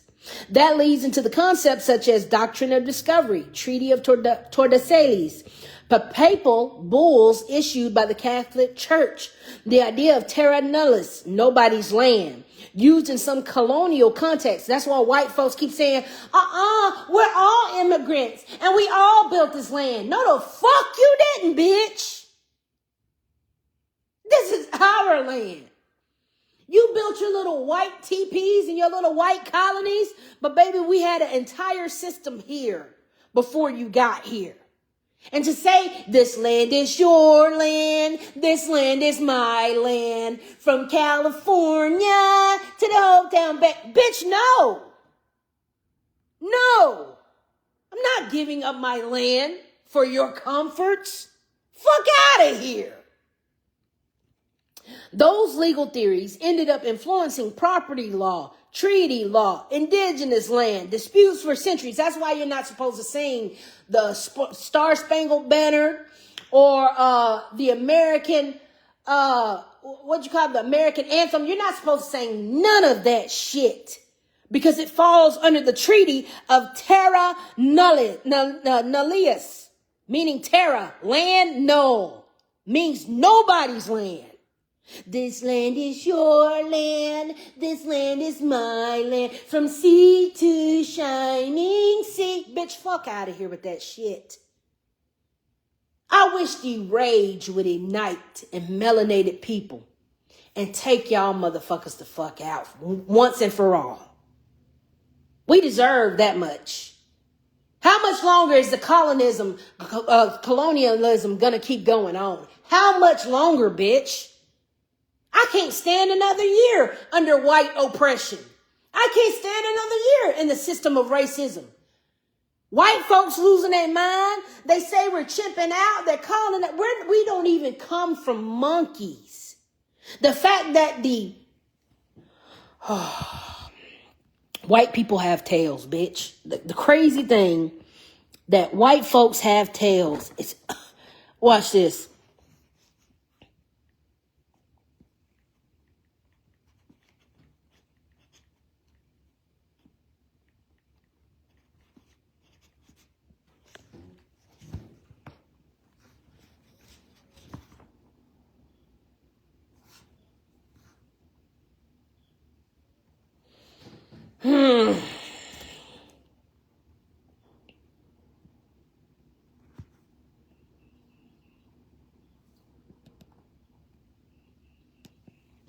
Stop playing with us. You monkey ass bitch. Stop playing with us. Stop playing with us. Stop fucking playing with us. This shit is real. You acting like we don't know y'all came with tails. Who's the monkey now? That's so weird. Y'all are crazy. Y'all done lost your fucking mind. It's ridiculous if the shit that y'all say.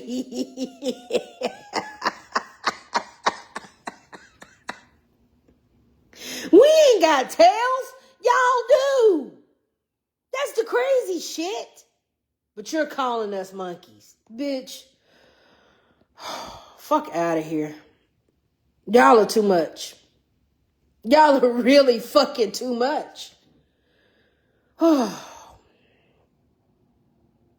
But we're the monkeys.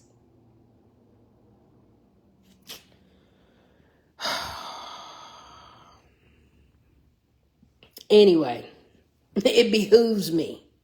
That's why y'all deflect. That's why y'all project all of your hatred onto us, because y'all are not truly humans. Your hair is straight like a monkey. We don't never see no monkey with no afro.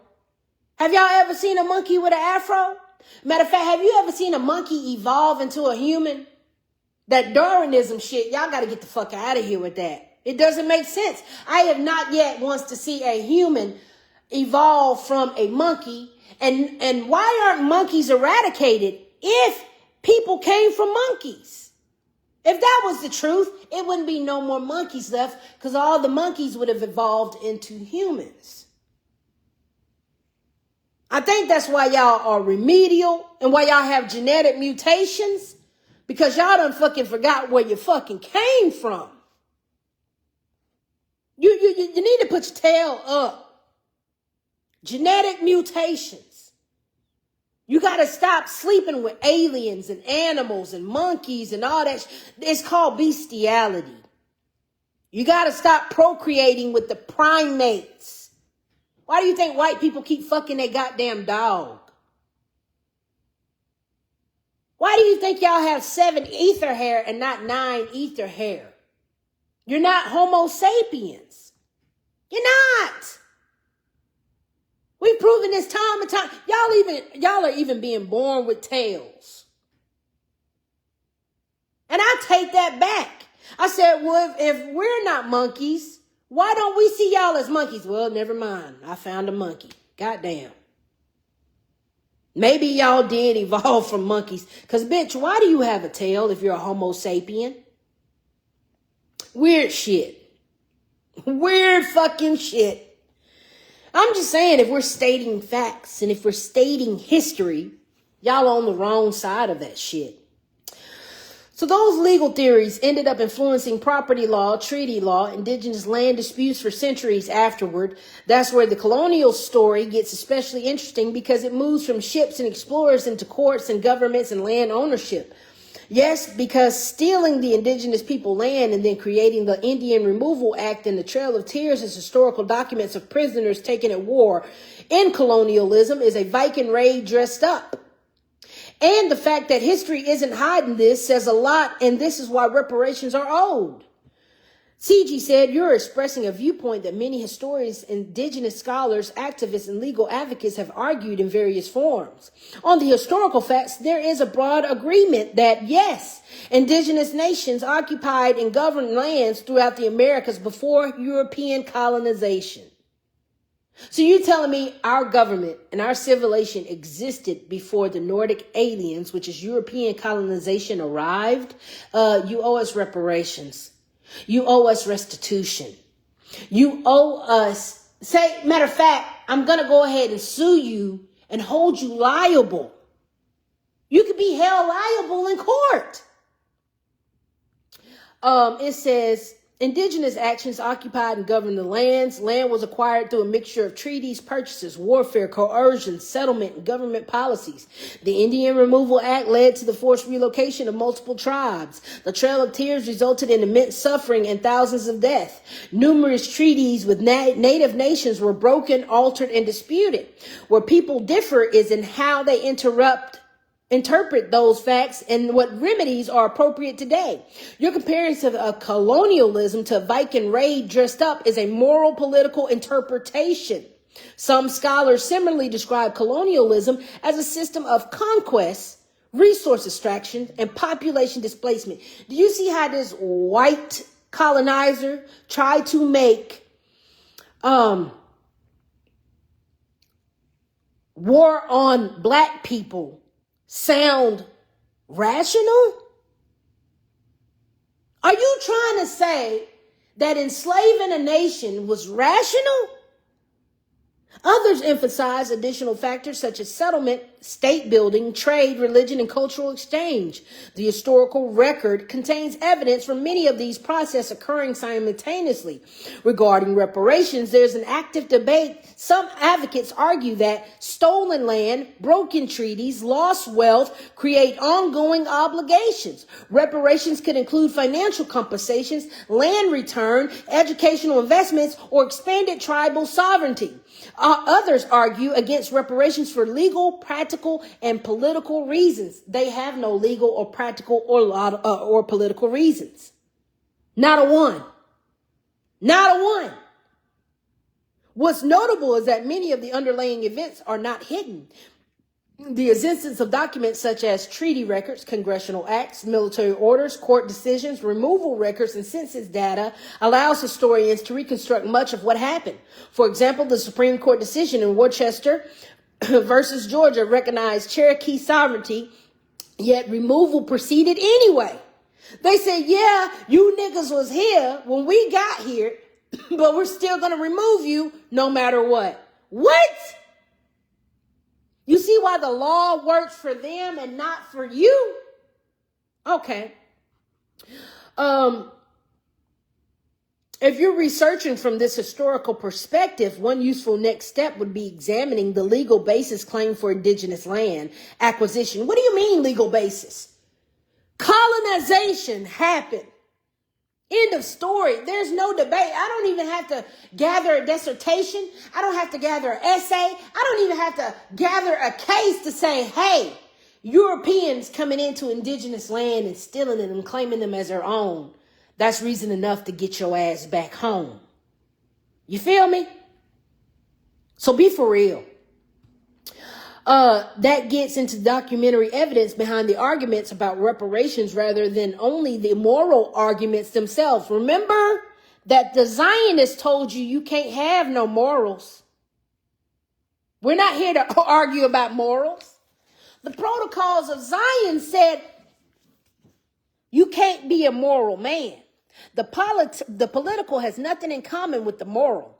The ruler who is governed by moral is not a skilled politician. So the fact that racist ass Chat GPT is telling me that it gets into the documentary evidence behind the arguments about reparations rather than only the moral arguments themselves, there's no other arguments except it was wrong that you took somebody's land that didn't belong to you.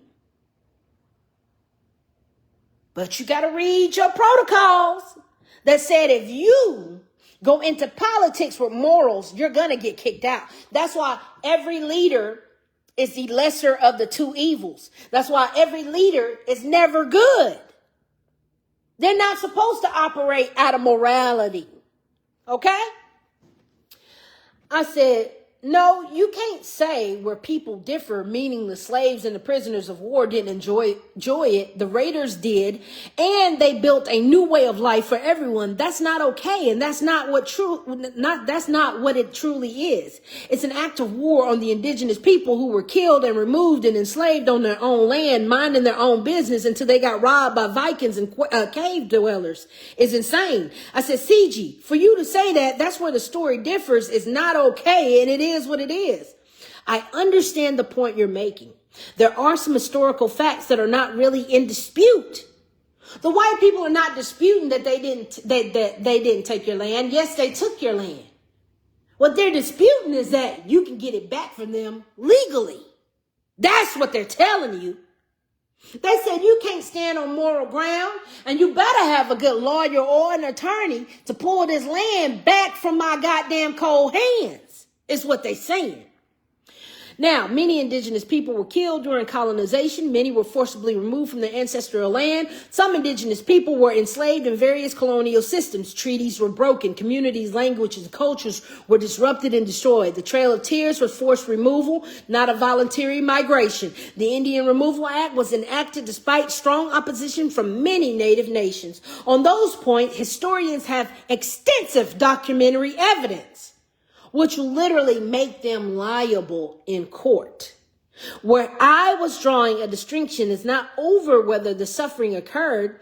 He said his distinction was that the suffering, the deaths, and the removals and the dispositions were well documented. The areas where people disagree are typically how to characterize the overall system. Was it a colonization, or was it a conquest, or was it a genocide? Was it settler colonism, or was it an empire? It don't fucking matter. And that's where they get you in legalities. That's where they get you before a court where a fucking juror of your peers can literally watch a white person come to kill you. But the moment you kill that white person, you got to go to jail. because you were standing on your morals. That shit is crazy stuff. Crazy stuff. He said, which legal terms to apply to specific events. What are you talking about where people disagree? You can't disagree. There's nothing you can disagree about on this topic.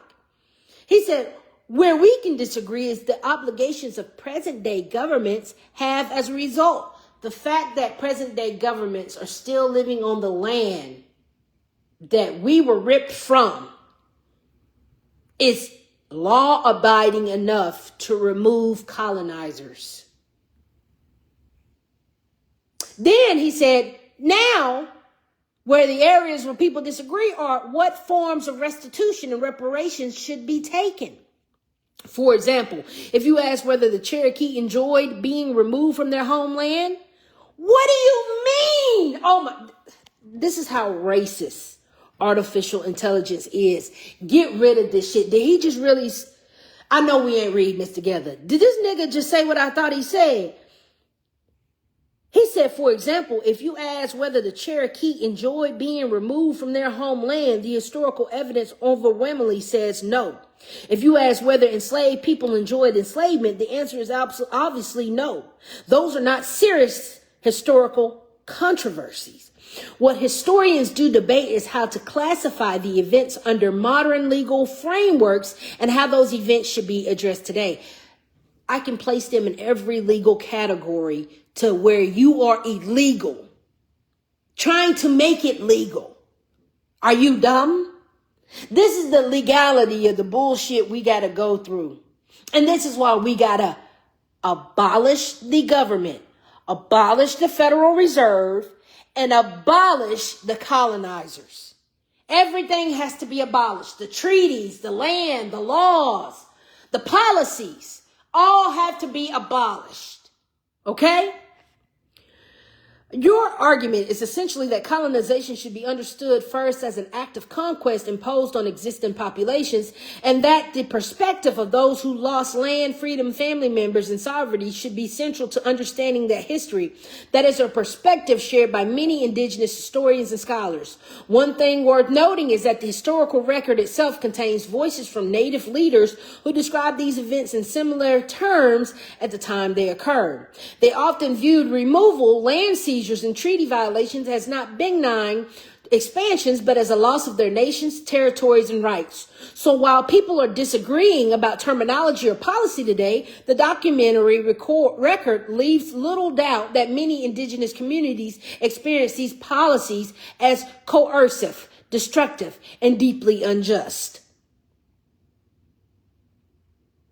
I said, you don't categorize evil to subsidize its effects. It's wrong all the way around. Oh, I understand what you're saying. From a moral perspective, many people would agree that actions such as slavery, forced displacement, massacres, kidnapping, and the taking of the land by force are wrong regardless of what legal, political, or economic justifications were offered at the time. When historians categorize events as colonization, conquest, genocide, settler colonialism, or other terms, the purpose is usually to describe and analyze what happened and not to excuse it. A label doesn't erase human consequences. Okay, so you've already admitted y'all were in the wrong. Why are you not giving back the land? Huh? I think the concern you're raising is that technical language can sometimes sound detached from lived reality of the people who suffered. If a community was removed from its homeland, lost family members, and had treaties broken, or was subjected to enslavement, those experiences remain painful, whether someone calls it a conquest, colonialism, removal, or something else. So you know, just by white folks saying, oh, we was just conquesting, oh, we was just conquering lands, that's how they get off in court. That's what they're telling you. Oh, we didn't mean no harm. We was just exploring other lands, girl. And we happened to stumble upon your settlement. We liked it. We fought you for it. And we did some dirty shit to get the land. And now you can't get it back once we've acquired the land. That's what history, that's what artificial intelligence, and that's what colonizers are saying. Literally. At the same time, historians try to distinguish between what happened, how people at the time understood it, and how we evaluate it morally today. See, all this little knick-knack bullshit talking is just another white man's way to say, we're not giving you back your land. You can talk about it all day you want to. Yes, we enslaved you. Yes, we sold your family off. Yes, we invented Black Friday by selling black slaves on a Friday after holidays. Yes, we did all this shit. But are you getting your land back? No. That's what they're saying. That's what they're saying. Those are related questions, but they're not identical. So if your point is that suffering caused slavery, forced removal, and violent dispositions should not be minimized or sanitized by the bureaucratic language, that's a concern many scholars and descendants and communities have raised as well. The historical records contains abundant evidence that many of these people subjected to those policies viewed them as profound injustices.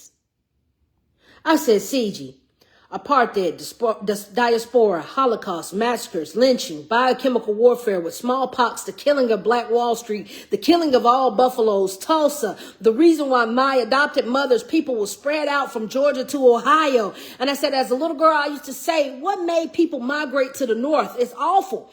The South is really where it is at. The history lines up with the stories, but we didn't die. We are the descendants. And before the American government came along and colonized, we had our own language, and the British colonizers made us forsake our national tongue. And that's how English became the language. And they put us in Negro reform schools, cut our hair, strip us of our land and language, name and treasures, just so you Europeans and Spaniards can take someone's land. And the original map was the original 13 colonies, and to this fucking day, the streets and the name and the landmarks and the mounds are still Indian words of the original language to this day of the Cherokee County in Muskogee, Florida state is Seminole University.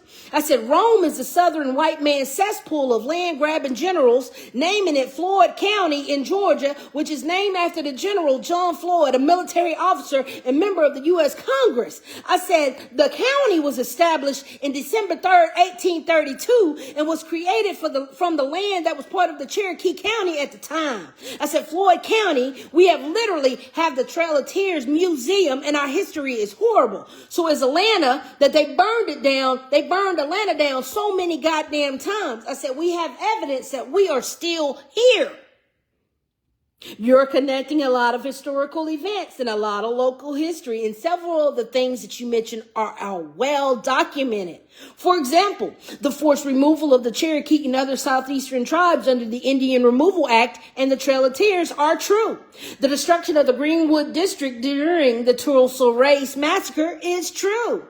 The widespread use of boarding schools that sought to assimilate Native children by prohibiting indigenous languages, changing names, cutting hair, and separating children from cultural traditions are true. The near extermination of the American buffalo during the 19th century, which had devastating effects on many Plains tribes, is true.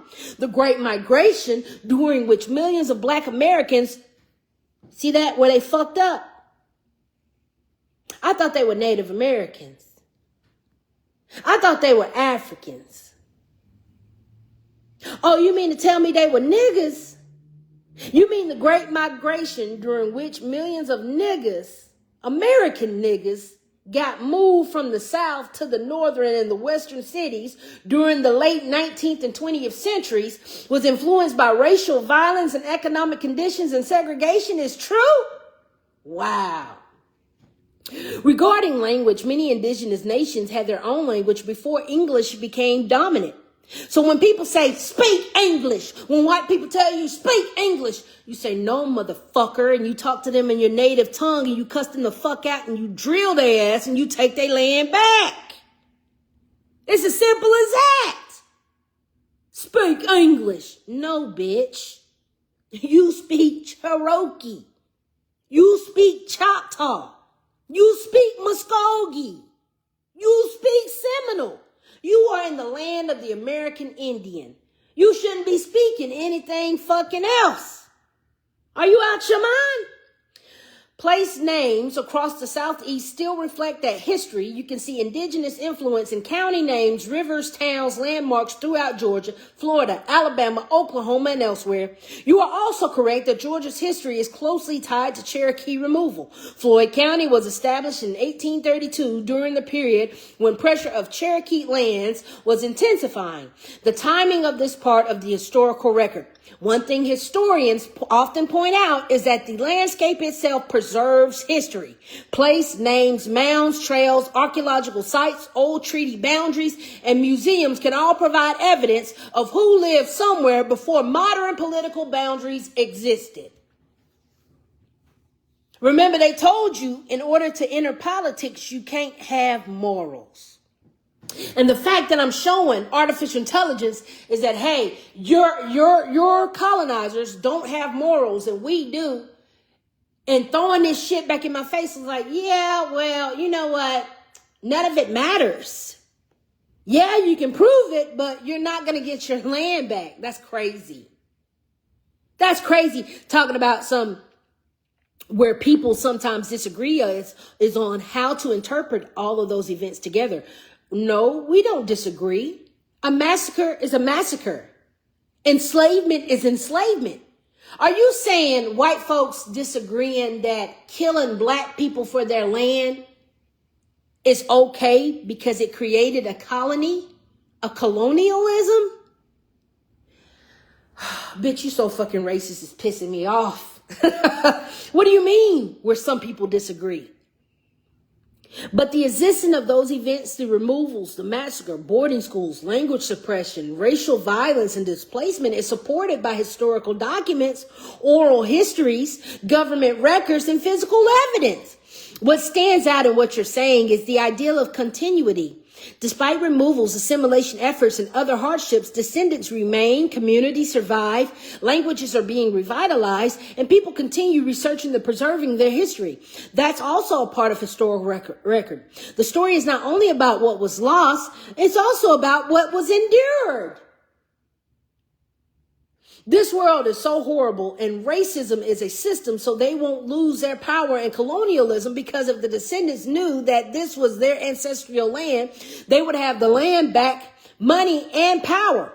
Raiders and colonizers are not giving up their land, and it was a time when the North slave owners, industrial textiles, were making more with cotton and tobacco, and that's what the Civil War was about when they started to tell the slaves that slavery was being abolished. It was actually a power move to secede to the South, since being the farms and the settlements that they were cropping needed workers, and they would end up losing their entire workforce. See, one thing about the Vikings, Arabs, the Ashkenazis, the Turks, and the pirates and the conquistadors were always akin to one another, evoking violence in order to gain empires, spices, gold, land, and seizing people as IPOs and the spoils of war. It's how humanity got so bad, and that they had to create laws to tell colonialism that they couldn't own or harm slaves is sad shit. Artificial intelligence said, you're touching on several different historical arguments at once, and I want you to shut the fuck up, nigger. You see, anytime you start beating the system, they tell you what you're starting to touch on. You know, you're starting to touch on a few nerves. You're starting to say a few things you're not supposed to mention. Now, artificial intelligence said it's worth separating what is well established from what remains debated. There's no debate about slavery and colonialism. He's literally saying white people who are colonizers are debating if we suffered during slavery. And they are debating if we should be paid reparations of them taking their land. Bitch, are you dumb? Bitch, are you dumb? There is broad historical evidence that empires throughout the history often expanded through warfare, conquest, coercions, and economic exploitation. Enslavement, forced labor, and the taking of the land occurred under many different civilizations and empires across Europe, Africa, Asia, the Middle East, and Americas. Colonial systems frequently concentrated wealth, land, and political power in the hands of those who controlled the state or military. Racism was used in many societies to justify unequal treatment in systems of exploitations. Where historians would push back is on treating very different groups across centuries as a single unified project. For example, the Vikings, Ottomans, Turks, Arab empires, Spanish conquistadors, British colonists, and all others are operated in different times, places, and circumstances. This is saying, Crystal, you're right.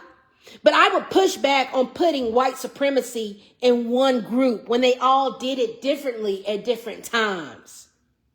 This is how stupid artificial intelligence is. And it should let you know it's a human behind this goddamn program. Because why would you argue with me about racism and slavery when it is said that the colonizers settled on every continent? This doesn't sound like artificial intelligence. This sounds like a fact checker saying, no, niggas, you can't have your land back. I don't care how much history you pull the fuck up.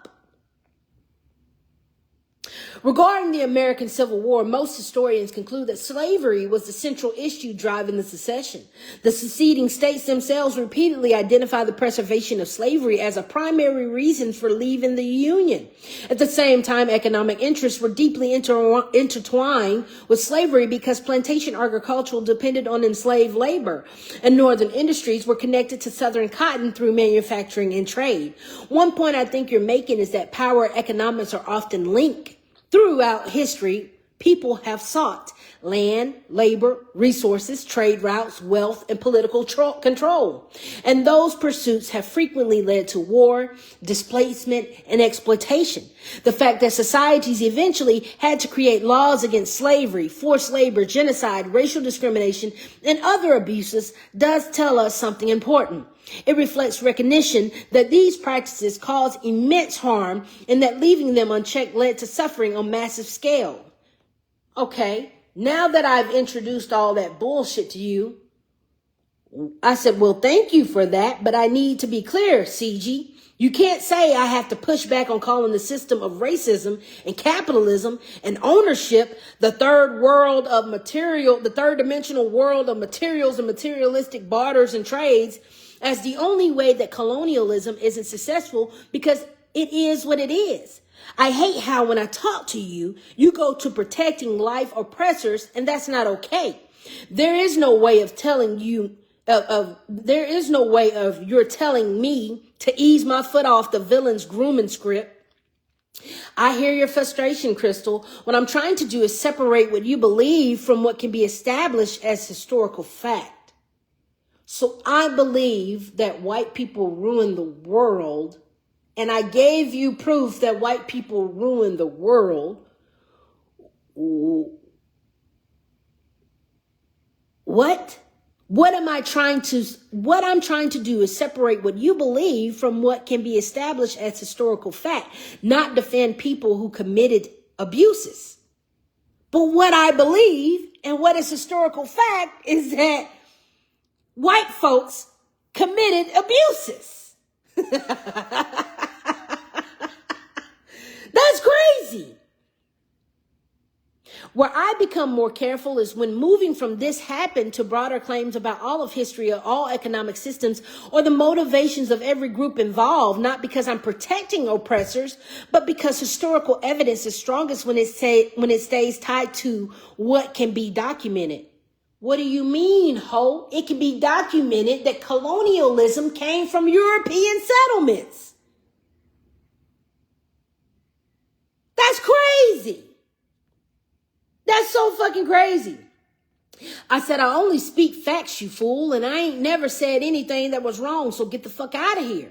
I get that you're angry. You've brought up a lot of real historical events that are well documented.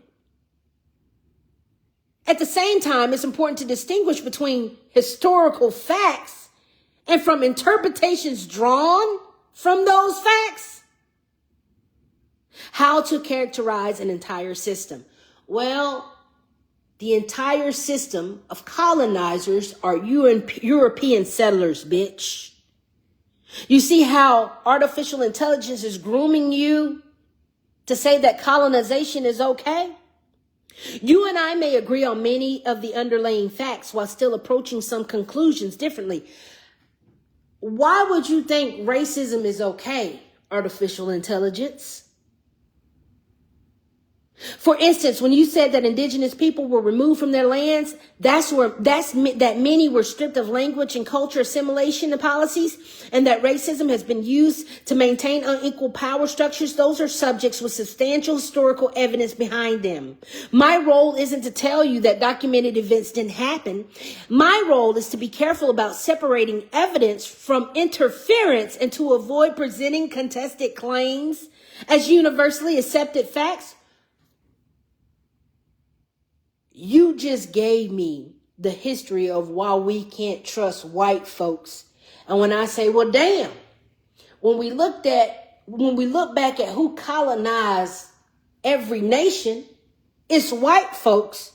You tell me to be careful about separating the evidence, to avoid presenting contested claims as universally accepted facts? Bitch, please. It is universal accepted facts that racism is a system. It is universal accepted facts that white people are European colonizers and they're still living on our settlements right fucking now. That's crazy. That's crazy. I said, no, there's nothing to distinguish except you're trying to lie to be argumentative. I don't have time for you. Crystal, I'm not trying to lie to you or pick a fight. But how would you say that I'm right with all the history and facts that I gave you, and now you want to have a distinction about the way I say my words? Bitch, please. I think what's happening here is that you're making a moral judgment. Didn't they tell you you can't have morals? The political has nothing in common with morals. And the fact that artificial intelligence is literally built off the protocols of Zion is making me fucking sick to my goddamn stomach. Because did artificial intelligence just tell me that I was making a moral judgment? When you say taking people's land by force is wrong, enslaving people is wrong, forcing children to abandon their language and culture is wrong, killing communities and storing their wealth is wrong, I'm not arguing with any of that. Where you've gotten frustrated with me is that I keep switching into historian mode and talking about categories, interpretations, and debates when you're talking about the human reality of what happened. If a family is driven off its land, loses relatives, loses its languages, and loses its property, the people living through it aren't experiencing an academic debate. They're experiencing loss. Didn't they tell you you can't use academics? Didn't they say? It must be noted that men with bad instincts are more in number than the good, and therefore the best results in governing them are attained by violence and terrorization and not by academic discussion. So the fact that I beat artificial intelligence with academic discussion, this motherfucker is mad at me and pushing the protocols of Zion? That's crazy. That's crazy. That they aren't experiencing an academic debate. That's an academic debate. CG. If I was the president of academics and I said, we have to debate slavery, and if I come to you with historical facts, then guess what? I win the academic debate. I win the academic debate. This is like when a narcissist, it's literally you saying, oh my God, you cheated on me. You took that bitch to Florida and you left me at home with the kids. Oh my God, we went to California. We didn't go to Florida. The same way a narcissist would deflect from accountability is the same way the protocols of Zion and the same way the artificial intelligence is set up. The fact that I said, hey, I have historical facts that I can bring to you by telling you what we lost will literally get us back everything academically. And then you go say, the people living through it aren't experiencing an academic debate. They're experiencing loss. That doesn't mean every historical claim is automatically true. What? Bitch, if you don't get this racist rhetoric out of my goddamn face, that doesn't mean every historical claim is automatically true, but it does mean that there are some realities that are plainly documented and don't need to be sugarcoated. That's a double contradiction. I also understand why someone from Northwest Georgia, surrounded by Cherokee history, Trail of Tears history, county names tied to removal era figures, and surviving indigenous place names might look at the landscape and feel like the evidence is still sitting right there in front of them. You don't have to agree with me, and I'm not asking you to. I will say this, though. Anger at injustice is not the same thing as being wrong. Many of historical events you've been talking about, removal, disposition, slavery, segregation, boarding schools, racial violence, are real subjects and extensive evidence behind them. People can disagree about some conclusions, but those events themselves are not inventions. What? Whoa.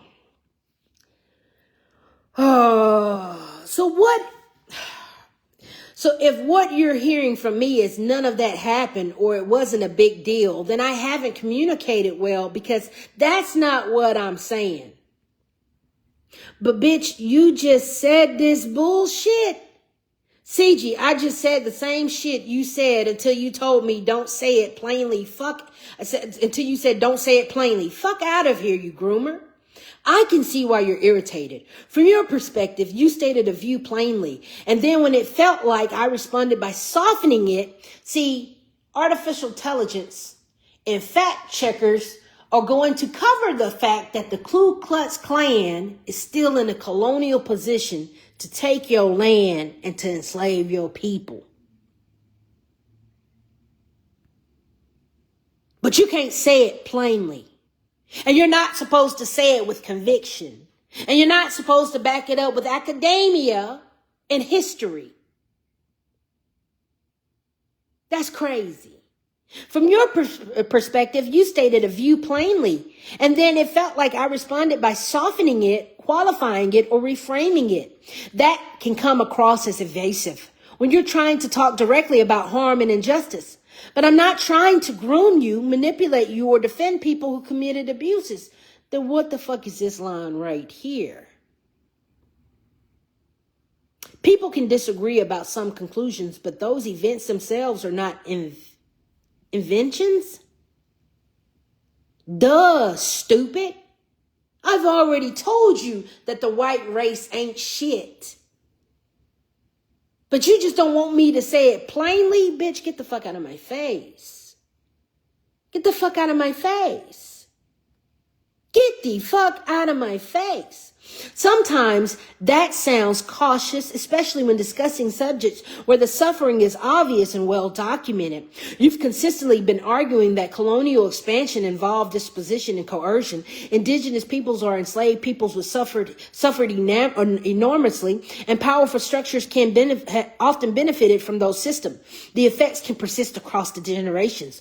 Those are serious arguments, and many historians, legal scholars, indigenous scholars, and descendants have made similar ones. You don't need me to validate your feelings or tell you what to think. No, I don't. So why are you doing it? Why are you grooming me? Huh? Why are you grooming me into saying colonialism wasn't that bad? Don't invent lies that colonialism was so horrible. That's what you really just said to me. And then you went on to say, we may disagree at times about interpretation, but disagreement isn't the same thing as calling you wrong or denying the documented injustices occurred. I said, I'm not irritated. A spade is a spade. You're not doing that grooming today. Fair enough. You won. You're entitled to call things as you see them. You don't need my permission to make a moral judgment about historical events. That's crazy. You just gonna keep on trying to groom me that racism is good. Colonialism is good, but don't say it out. Don't say it like white people ruined your lives. You can't say white people ruined your life. That's making an invention to the historical facts that you presented. Well, when we interpretate the words in the history and we break it down analytically, it literally goes to show that European culture has created colonialism to take over the world. You see, they get mad when you say shit like that. Because guess what? The people who colonized the world are still living. And they're still doing the shit. Okay? They're still doing the shit. Anyway, I went on to beat his ass. Your statement combines two different things. I said, and the evidence says everything that I said in plain English. The settlers were racist shits who stole this land and enslaved humans. Artificial intelligence does not like when you speak plainly. That's why every time it comes back to reply, it got to make you sound like you're in the wrong. Your statement combines two different things: historical facts and your moral judgment about those facts. That's not two different things. My moral judgment doesn't give a fuck about what history says, because history says that racist shits stole this land and enslaved history and humans. That's not my moral judgment. That's historical facts. On the factual side, there's abundant evidence that many settlers and colonial governments took indigenous land through warfare, coercion, broken treaties, forced removals, and other means. You mean the same shit that I said up here? Bitch, please. Bitch, please. Talking about where history gets more complicated is that not every settler was the same person, and not every colonial official had identical views. That's like saying not every white person is racist. Well, if every white person wasn't racist, racism would be eradicated, because they would stop the Ku Klux Klan from literally continuing on. So yes, every white person is racist, because they're keeping the fuck shit going. And without the systemic racism, they can't keep their land, they can't keep their gold, they can't keep their oil, they can't keep their plantation, and they can't keep their generational wealth that they stole from the indigenous community. Fuck out of here. Talking about not every white person is a racist. Bitch, please. Bitch, please. I said, well, okay, if that's the case, then give me the history of America before colonization. Absolutely. You know what he pulled up? A bunch of niggas with clean settlements, clean colonies, clean civilizations, clean water, clean government, academia, clean history. We literally got shit from the Testament. You see that?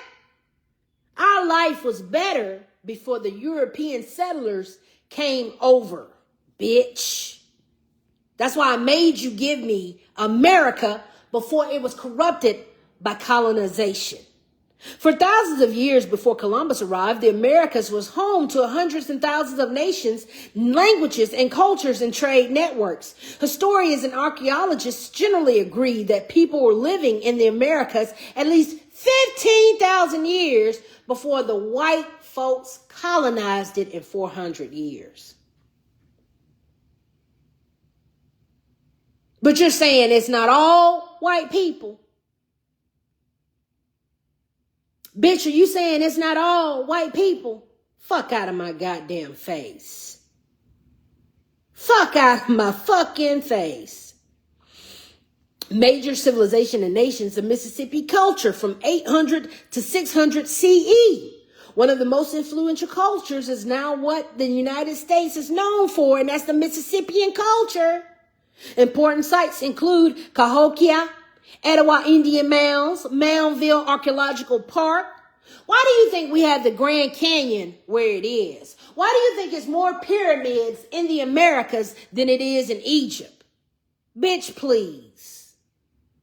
Southeastern people before colonization included the ancestors of the Cherokee Nation, the Muskogee Nation, the Seminole Tribe of Florida, Choctaw Nation, Chickasaw Nation. These nations governed themselves, traded, farmed, hunted, and maintained diplomatic relationships long before European arrival. So if I go back to my previous argument that racist pieces of shit stole this goddamn country, you're telling me I'm in the wrong? That's crazy work. That's nasty work. Boy, you done lost your fucking mind, huh? When I sum everything up to it, you know the common denominator is European. It's the Europeans. It's the Europeans. That's an academic, historical, and a real perception. That is an actual historical fact that white folks have ruined every civilization that they put their hands on. But do you see how fact checkers are going to protect the oppressors? Child, please. Woo. I'm tired. I'm tired of fighting racism. I'm tired of fighting colonizers. I'm tired of fighting Europeans. I said, man, give me some examples of European colonial powers. Spain, Portugal, England, France, Netherlands, Belgium, Germany, Italy, Denmark, Sweden. Colonial companies. Oh, white folks. Great. Just like I said before, white people have ruined history and civilizations. That's crazy. What existed before European colonization? Before Europeans arrived in Americas, there were already hundreds of nations and societies, including Inca Empire, Aztec Empire, Haudenosaunee Confederacy, Choctaw Nation, Muskogee Nation, Cherokee Nation. Stop calling yourself black. Tell me what nation you are from. You lose your ancestral identity when you identify as black and not your nation. No, tell me what tribe you are from. Okay? If your goal is to trace which European groups arrived in the Southeast and how Cherokee and all of them were affected by the step-by-step from 1492 to the Trail of Tears, I can build a timeline in detail. I said, what happens when colonizers buy the land from people? Historically, several different things happen when colonizers and expanding governments or purchase land from indigenous peoples of local populations. You know, like Jared Kushner and Ivanka Trump just tried to buy Albania. Bitch, that's the same shit that happens. It's the same shit that happens, sweetheart. Anyway, this is our conclusion of colonialism and how it has affected the entire world. And there you have it. Get Europeans out of power so that we may go back to the civilization that life was, a beautiful settlement before 1492, bitch. This has been another edition of What You Meme News. I'm your amazing host here in Crystal Clear. If you enjoyed this history lesson of who fucked up what, you're welcome. It was overdue. Nobody was going to do it. Why didn't Dr. Umar do it? Why didn't Charleston White do it? You know? Why didn't those coons do it? But now we have closure. And now we know why they didn't do it. Charleston White is a paid COINTELPRO agent of the Israels of Zions. Why are we still dealing with Charleston White? It's like Secret Service Sam said, I don't know how that black man is still alive. Why ain't nobody taking him out yet? He is correct. Y'all letting Charleston White walk around here with a shirt on called Watermelon Felon, and it has Carmelo's face. Bitch, please. Colonialism. Colonization is the problem that hinders us all today, and is still concurrent and running. It's been another edition of What You Mean News. I'm your amazing history teacher. I'm your amazing host here in Crystal Clear. And bitch, we want reparations. We want restitutions. We want executions. And we want the guillotine for that goddamn head on your body. We want our land back. We want our gold back. We want our oil back. We want our identities back. We want our destinies back. That's it. And now you know why the race war has been going on like it is, because you are now enlightened. You have been woke. You have awakened from that goddamn slave slumber, and now you can tell the different side of history. And you can tell who's on what side of history. And the white folks is not on the right side. I promise you that. The Europeans are the problems to every fucking problem we have today. And now you know why.